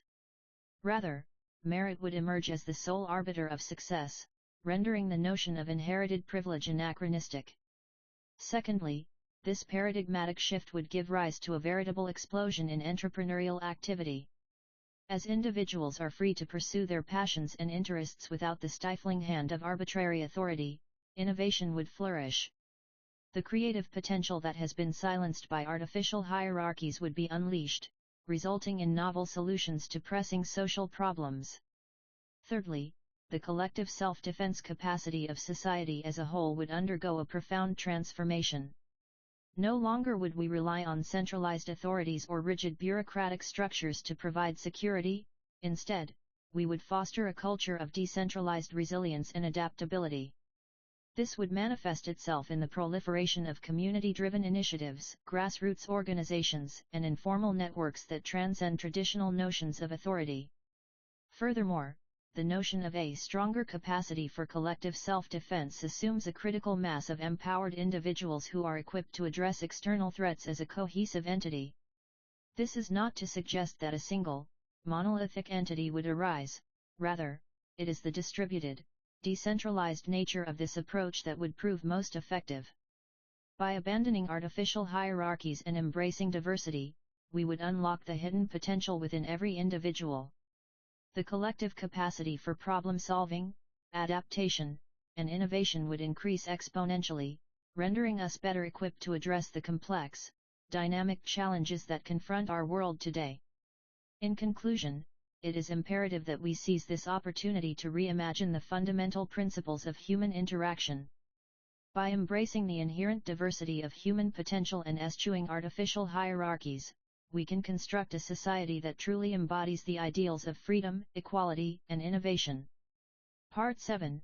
Discuss interconnectedness of individualism, free market economics, and limited government intervention. Chapter 1. The Individual Spark, Igniting the Engine of Freedom. The concept of individualism lies at the very heart of libertarian philosophy, serving as the indispensable foundation upon which the principles of freedom and autonomy are constructed. In this pivotal chapter, The Individual Spark, Igniting the Engine of Freedom, we delve into the intricate web of interconnectedness between individualism, free market economics, and limited government intervention. It is imperative to recognize that the notion of personal freedom and autonomy cannot be reduced solely to matters of individual choice or preference. Rather, it is inextricably linked to the economic and political systems that surround us. The symbiotic relationship between individualism and the economy, for instance, is a critical aspect of this discussion. By acknowledging the inherent creative potential within each individual, libertarians argue that economic systems must be designed to facilitate the unhindered expression of these creative forces. In other words, the freedom to pursue one's passions and interests is not merely a desirable outcome but an essential precondition for innovation, entrepreneurship, and ultimately, societal progress. This emphasis on individual agency and autonomy is precisely what distinguishes libertarian ideology from more collectivist or statist approaches.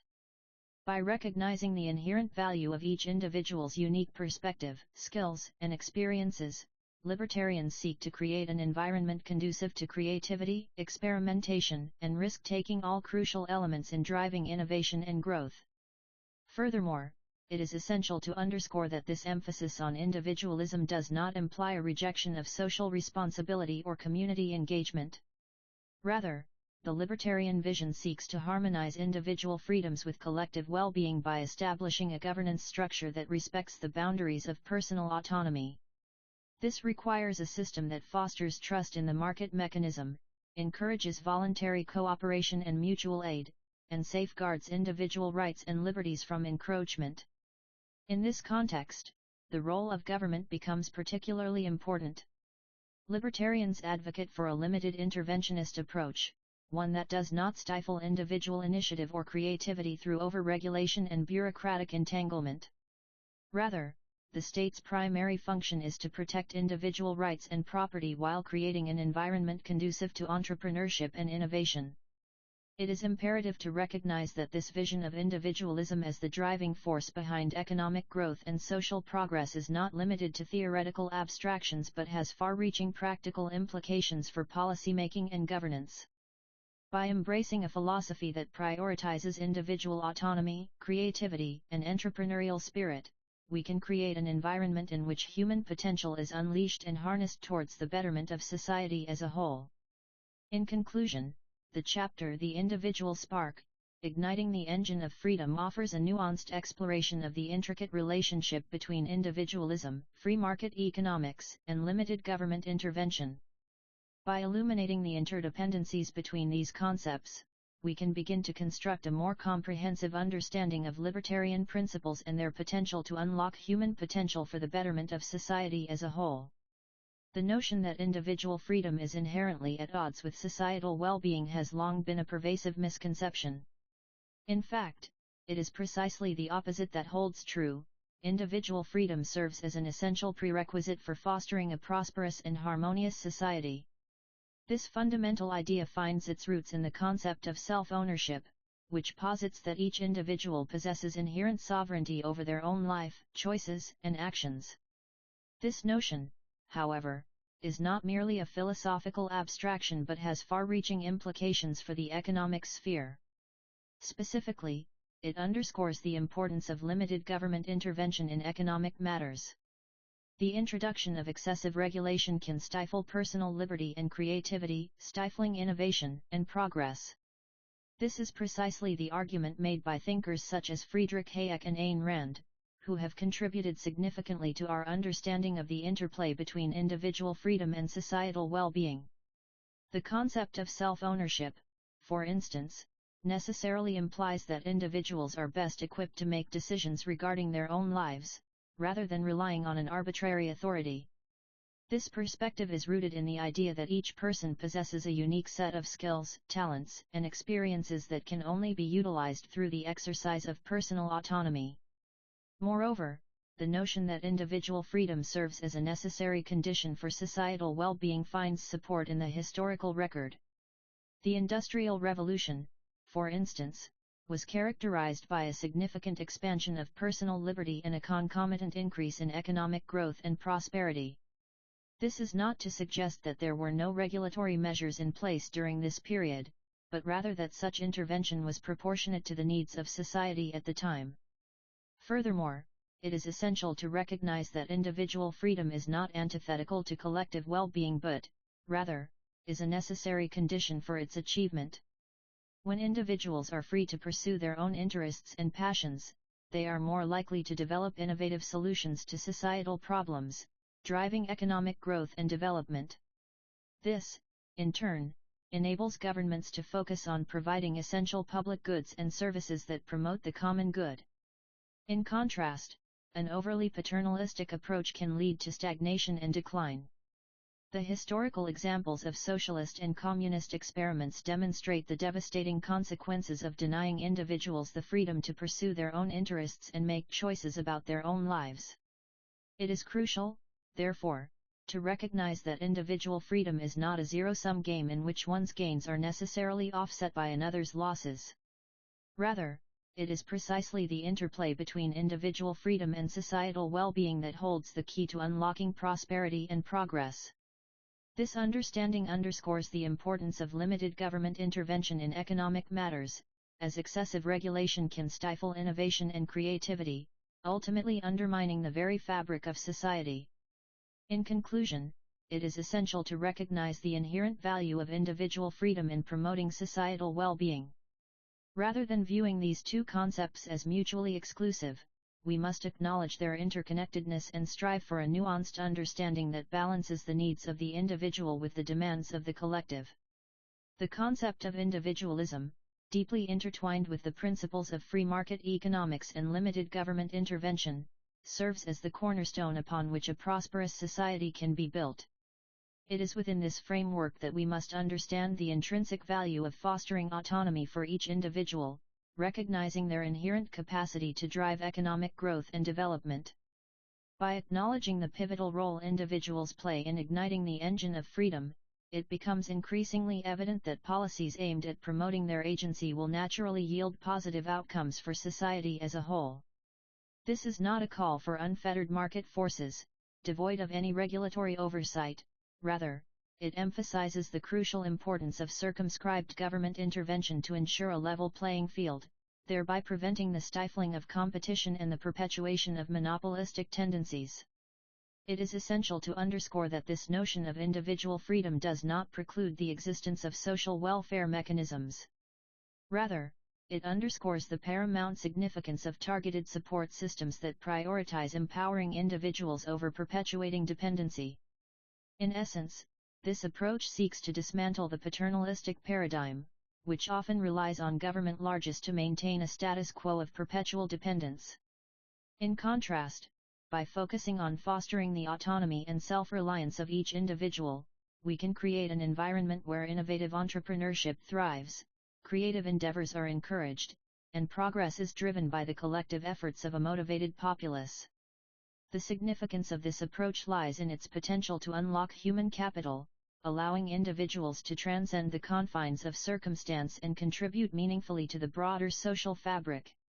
Moreover, it is essential to acknowledge that government intervention should be guided by the principles of subsidiarity and distributive justice, ensuring that resources are allocated in a manner that prioritizes the common good. This requires a nuanced understanding of the intricate interplay between individual agency and collective responsibility, as well as a commitment to addressing systemic inequalities and promoting social mobility. Ultimately, this vision of individualism seeks not to abandon those in need but rather to empower them through education, training, and access to resources. By doing so, we can create a society where each individual is free to chart their own course, unhindered by the suffocating grip of government dependency or paternalistic tyranny. In conclusion, the harmonious synthesis of individualism, free market economics, and limited government intervention presents a compelling vision for a more just and equitable society. One that recognizes the inherent value of human dignity, while simultaneously fostering an environment conducive to innovation, creativity, and progress. It is only through this delicate balance that we can unlock the full potential of our collective humanity, as individuals empowered by their autonomy contribute meaningfully to the greater good. The notion of individualism has long been a cornerstone of libertarian ideology, positing that individuals are best suited to make decisions regarding their own lives, free from the constraints of collective will or governmental dictate. This emphasis on personal autonomy is not merely a philosophical conceit, but rather a fundamental principle that undergirds the entire edifice of freedom and prosperity. In this chapter, we delve into the intricate web of relationships between individualism, free market economics, and limited government intervention, demonstrating how these discrete concepts intersect and inform one another in a manner that ultimately reinforces the preeminence of individual liberty. At its core, individualism posits that human flourishing is best achieved through the unfettered exercise of individual agency. This means that individuals are endowed with the capacity to make informed decisions about their own lives, unencumbered by the arbitrary whims of external authorities or collectivist dogma. It is this fundamental respect for personal autonomy that allows the individual to grow, innovate, and adapt in response to changing circumstances, thereby driving social progress. The corollary of individualism is a commitment to free market economics, which recognizes that economic activity is most efficiently coordinated through voluntary exchange and competition rather than central planning or coercion. This approach not only fosters innovation and entrepreneurship but also enables the efficient allocation of resources, as market forces naturally guide decision-making in response to shifting demands and opportunities. However, it would be a mistake to assume that individualism and free market economics exist in isolation from one another. Rather, these concepts are deeply intertwined, with individual autonomy serving as the bedrock upon which economic freedom is built. In this regard, the promotion of individual liberty necessarily implies a corresponding commitment to economic liberalization, where the government's role is limited to providing a framework for orderly commerce rather than actively shaping market outcomes. Herein lies the critical juncture at which individualism and free market economics intersect with limited government intervention. The key takeaway from this intersection is that the primary responsibility of governance should be the protection of individual rights and property, rather than the active management or redistribution of economic activity. This circumscribed role for government enables the unfettered operation of market forces, thereby unleashing the creative potential of individuals to drive innovation and prosperity. This conceptual framework has far-reaching implications for our understanding of social progress. In particular, it underscores the imperative of prioritizing individual agency over collective or statist approaches to social problem-solving. By eschewing centralized planning and instead empowering individuals with the autonomy to pursue their own interests, we can expect a commensurate increase in economic activity, innovation, and overall well-being. In conclusion, this chapter's examination of the interconnectedness between individualism, free market economics, and limited government intervention serves as a powerful vindication of the liberating potential inherent in the promotion of individual liberty. By recognizing the fundamental importance of personal autonomy, we can begin to construct a societal framework that honors the inherent value of human agency, rather than treating individuals as mere cogs within a larger collectivist machine. Chapter 2: Markets as Maelstroms, Navigating the Currents of Choice. Within the realm of libertarian thought, the notion of individualism and free market economics constitutes a symbiotic relationship that has far-reaching implications for the functioning of society. It is essential to delve into this intricate dynamic, as it is precisely this interconnectedness that fosters the creative forces necessary to drive innovation, social mobility, and overall prosperity. The essence of libertarian philosophy lies in its unwavering commitment to individual autonomy, recognizing the inherent value of each person's unique perspective and decision-making capacity.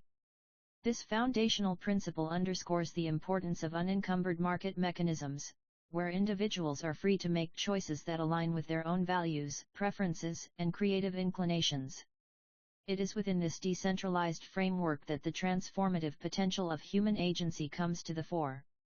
The misconception that chaos or disorder arises from the absence of centralized authority in economic matters must be challenged.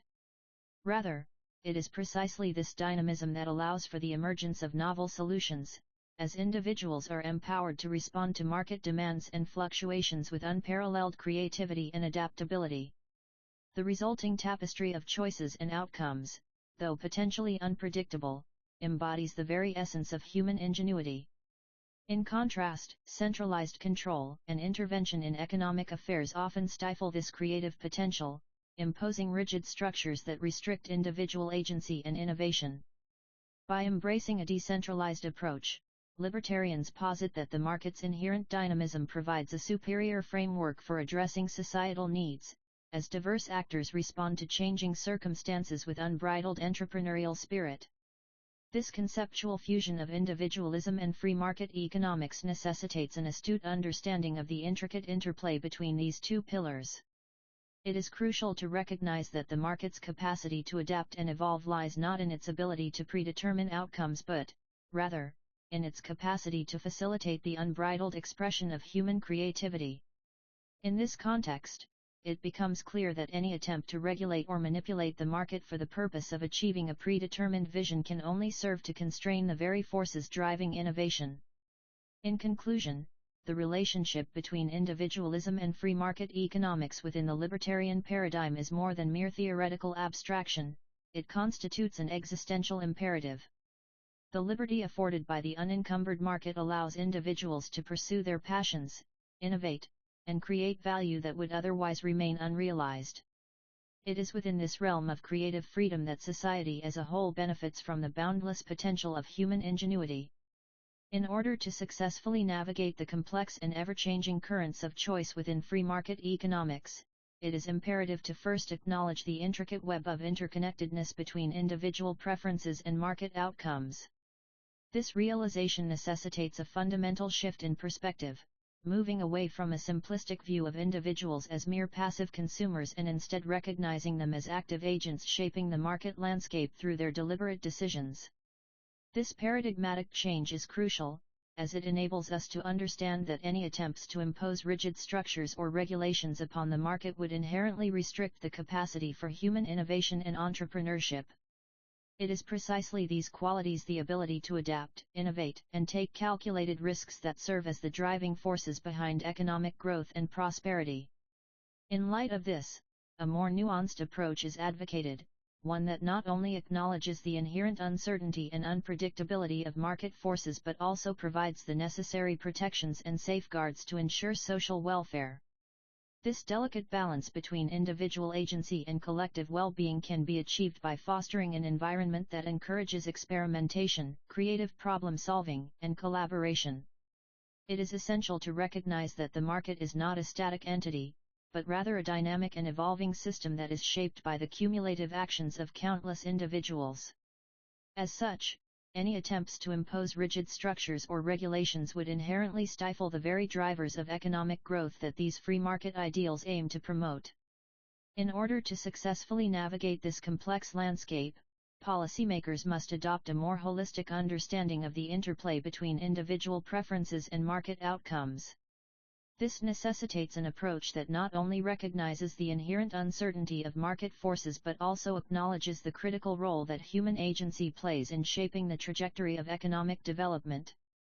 Ultimately, it is through this nuanced understanding that we may unlock the full potential of free market principles to promote social welfare and drive economic growth.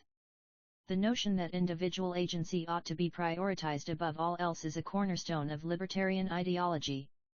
By eschewing coercive authority and central planning, libertarians posit that a spontaneous order will arise, driven by the decentralized decisions of individuals rather than any singular vision or blueprint. This perspective, while not without its detractors, relies heavily on the concept of markets as maelstrom's tumultuous currents that guide individual choices towards optimal outcomes. Critics of this approach often point to the potential for market failures, exploitation, and social injustice, warning that the unbridled pursuit of self-interest would lead to a state of chaos and disorder. However, proponents of this view counter by arguing that it is precisely the free flow of information, resources, and innovation that allows for the discovery of novel solutions and adaptations, ultimately yielding more efficient and equitable outcomes. This emphasis on individual agency has far-reaching implications for our understanding of market dynamics. By allowing individuals to make choices unfettered by external authority or coercion, libertarians assert that a natural ordering will emerge, driven by the interplay between supply and demand. This perspective draws heavily from the work of economists such as Friedrich Hayek and Ludwig von Mises, who argued that the market is inherently more efficient than any centralized planning mechanism. However, this approach also raises important questions regarding the distribution of resources and wealth. Critics contend that an unregulated free market would lead to catastrophic social and economic inequalities, as those with greater access to capital, influence, and information would inevitably reap the benefits while leaving marginalized groups in their wake. In response, libertarians often argue that any perceived injustices can be mitigated through voluntary associations, charitable giving, and civil society initiatives. Despite these criticisms, it is crucial to acknowledge the significant body of evidence supporting the libertarian thesis. Empirical research has consistently shown that decentralized systems tend to be more resilient and adaptable than their centralized counterparts, as they are better equipped to respond to changing circumstances and unanticipated consequences. Moreover, the incredible technological advancements and innovations that have emerged from the free market, think Silicon Valley or the rise of the Internet, serve as powerful testaments to the potential for individual creativity and entrepreneurship. It is essential, however, not to romanticize the effects of unbridled capitalism. Rather, we must engage in a nuanced discussion regarding the trade-offs between individual freedom and collective well-being. While the market's ability to generate wealth and drive innovation is undeniable, it is equally important to acknowledge its capacity for exploitation, inequality, and systemic instability. Ultimately, the libertarian perspective offers a compelling vision of human flourishing, one that prioritizes individual autonomy and self-determination above all else. While this approach may be imperfect, it remains an essential component of any nuanced discussion regarding economic policy, social justice, or moral philosophy. In navigating the currents of choice, markets as maelstroms presents a compelling case for the interdependence between individualism and free market economics. By recognizing the intrinsic value of human creativity and entrepreneurship, libertarians seek to create an environment that fosters these qualities, thereby unleashing a torrent of innovation and progress. This notion is rooted in the fundamental understanding that individuals are best equipped to make decisions about their own lives, and that any attempts at state intervention would only serve as a hindrance to their creative potential. Moreover, it is crucial to acknowledge the profound impact of this perspective on the trajectory of economic thought and policy. By extension, the chapter underscores the significance of deregulation and liberalization in empowering individuals to take ownership of their choices and to pursue opportunities that align with their unique values and skills. Chapter 3: The Invisible Hand and the Light Touch, Government's Role in a Free Society. The concept of the invisible hand, 1, has been a cornerstone of libertarian thought, serving as a metaphor for the unintended yet beneficial consequences that arise from individual self-interest. This notion was first articulated by Adam Smith in his groundbreaking work, The Wealth of Nations, wherein he posits that individuals acting in their own self-aggrandizement can, through an unseen force, drive economic growth and social amelioration. Smith 1776. In the context of a libertarian perspective, it is crucial to critically examine this concept and its implications for state intervention. At its core, The invisible hand suggests that government regulation and control often hinder rather than facilitate the free market's ability to function optimally. This assertion rests on the assumption that the collective self-interest of individuals, unencumbered by unnecessary government interference, is more effective at allocating resources efficiently. Hicks 1939. In other words, it is posited that the sum of individual actions, though motivated by personal gain, can give rise to socially beneficial outcomes that would not be possible through deliberate government action. This idea has far-reaching implications for the role of government in a libertarian society. It is argued that any form of regulation or intervention will inevitably distort market forces and stifle innovation, ultimately leading to diminished economic prosperity. Friedman 1962. Conversely, an environment conducive to unbridled entrepreneurial spirit, free from the shackles of bureaucratic oversight, would allow for the creative destruction necessary to drive progress and societal advancement. Moreover, proponents of this doctrine contend that the invisible hand serves as a corrective mechanism, automatically addressing market failures and ensuring social welfare. This view is exemplified in the concept of laissez-faire economics, where individuals are entrusted with the responsibility of allocating resources according to their own perceived self-interest. Hayek 1973. The notion that government intervention would be both unnecessary and counterproductive is a central tenet of this philosophy. However, critics argue that such a simplistic approach neglects the complexities inherent in modern societies. They contend that the absence of robust regulatory frameworks can lead to market failures, environmental degradation, and social injustices. Stiglitz 2002. Furthermore, they suggest that the notion of an invisible hand is fundamentally flawed, as it relies on assumptions about human rationality and the optimal allocation of resources. In conclusion, the concept of the invisible hand remains a contentious topic within the realm of libertarian thought. While its proponents argue that unregulated markets are capable of self-correction, critics highlight the potential risks and pitfalls associated with such an approach. It is essential to engage in nuanced discussions regarding the limitations and potential flaws inherent in this doctrine, as we strive to balance individual liberty with collective well-being.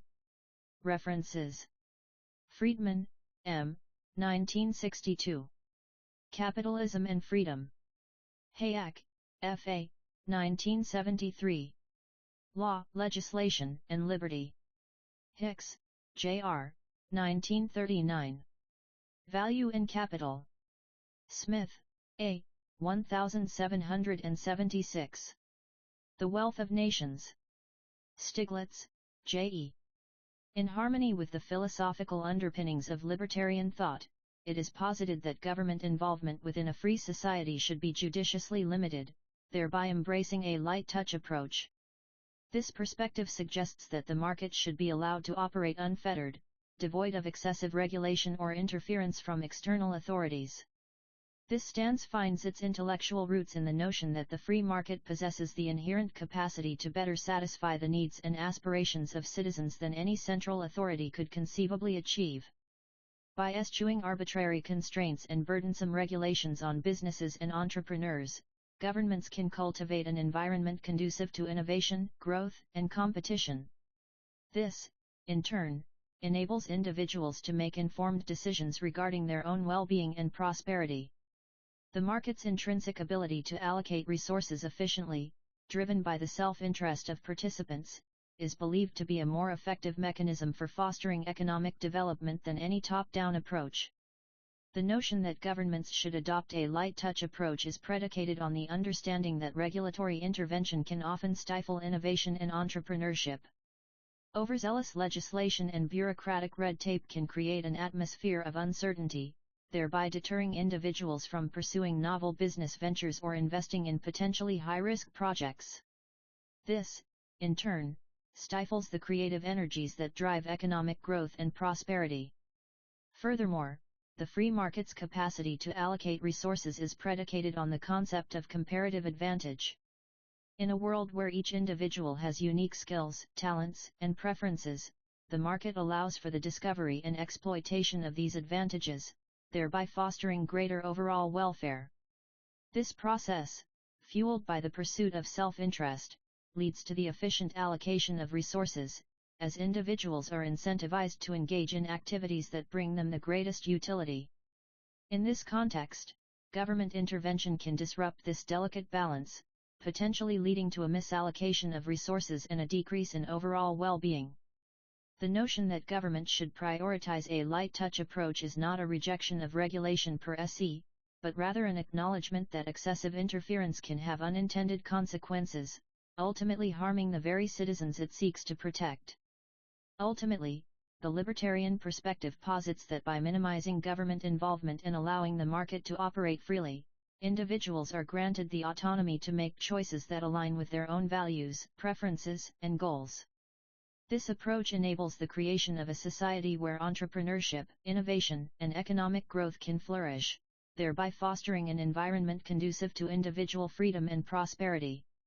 In considering the intricate web of individualism, free market economics, and limited government intervention that underpins the libertarian ideology, it is crucial to acknowledge the nuances inherent in this perspective.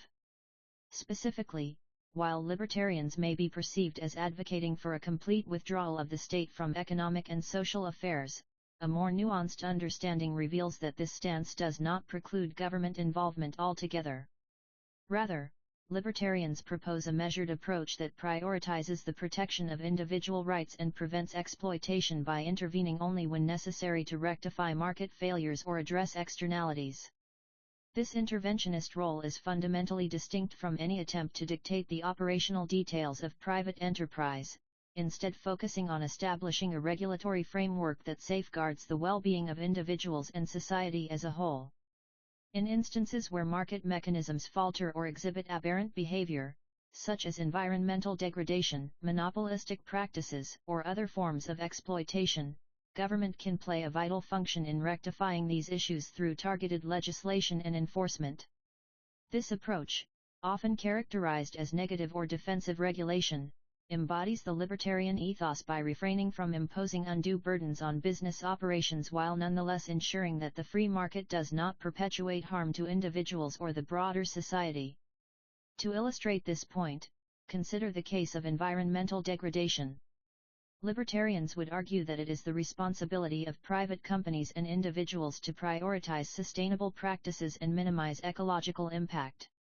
However, if such efforts are insufficient or absent altogether, government can intervene by establishing regulatory frameworks that incentivize responsible behavior, impose penalties for non-compliance, and ensure that the burden of negative externalities is not unfairly borne by vulnerable groups within society. Similarly, in cases where monopolistic practices or other forms of market manipulation threaten to undermine fair competition and stifle innovation, libertarians would advocate for government intervention to prevent these abuses. This could involve antitrust legislation, enforcement agencies tasked with monitoring industry practices, or other measures aimed at promoting a level playing field for all market participants. In both cases, the key distinction lies in the libertarian emphasis on individual freedom and limited government involvement. Rather than mandating specific business strategies or imposing rigid regulatory structures, libertarians seek to strike a delicate balance between preserving individual autonomy and addressing the societal consequences of unregulated markets. By focusing on preventing harm rather than dictating outcomes, this approach seeks to align with the fundamental principles of liberty and limited government intervention that underpin the libertarian worldview. Ultimately, it is essential to recognize that libertarians do not reject the idea of government involvement outright. Rather, they propose a more restrained and targeted approach that prioritizes individual rights and freedoms while still addressing critical issues related to market failures and externalities. By acknowledging this nuance, we can better appreciate the inherent tensions and complexities underlying libertarian thought, as well as the theoretical underpinnings of its advocacy for limited government intervention. In order to fully grasp the intricacies of the libertarian perspective on government intervention, it is crucial to first acknowledge the inherent tension that exists between the values of individual liberty and collective well-being. Libertarians, in particular, are resolute in their stance that it is imperative to strike a precise balance between these competing interests by meticulously ensuring that the market remains unfettered from excessive governmental control while still addressing pressing social concerns. This delicate equilibrium enables individuals to pursue their own unique goals and aspirations, free from the shackles of bureaucratic red tape and government paternalism.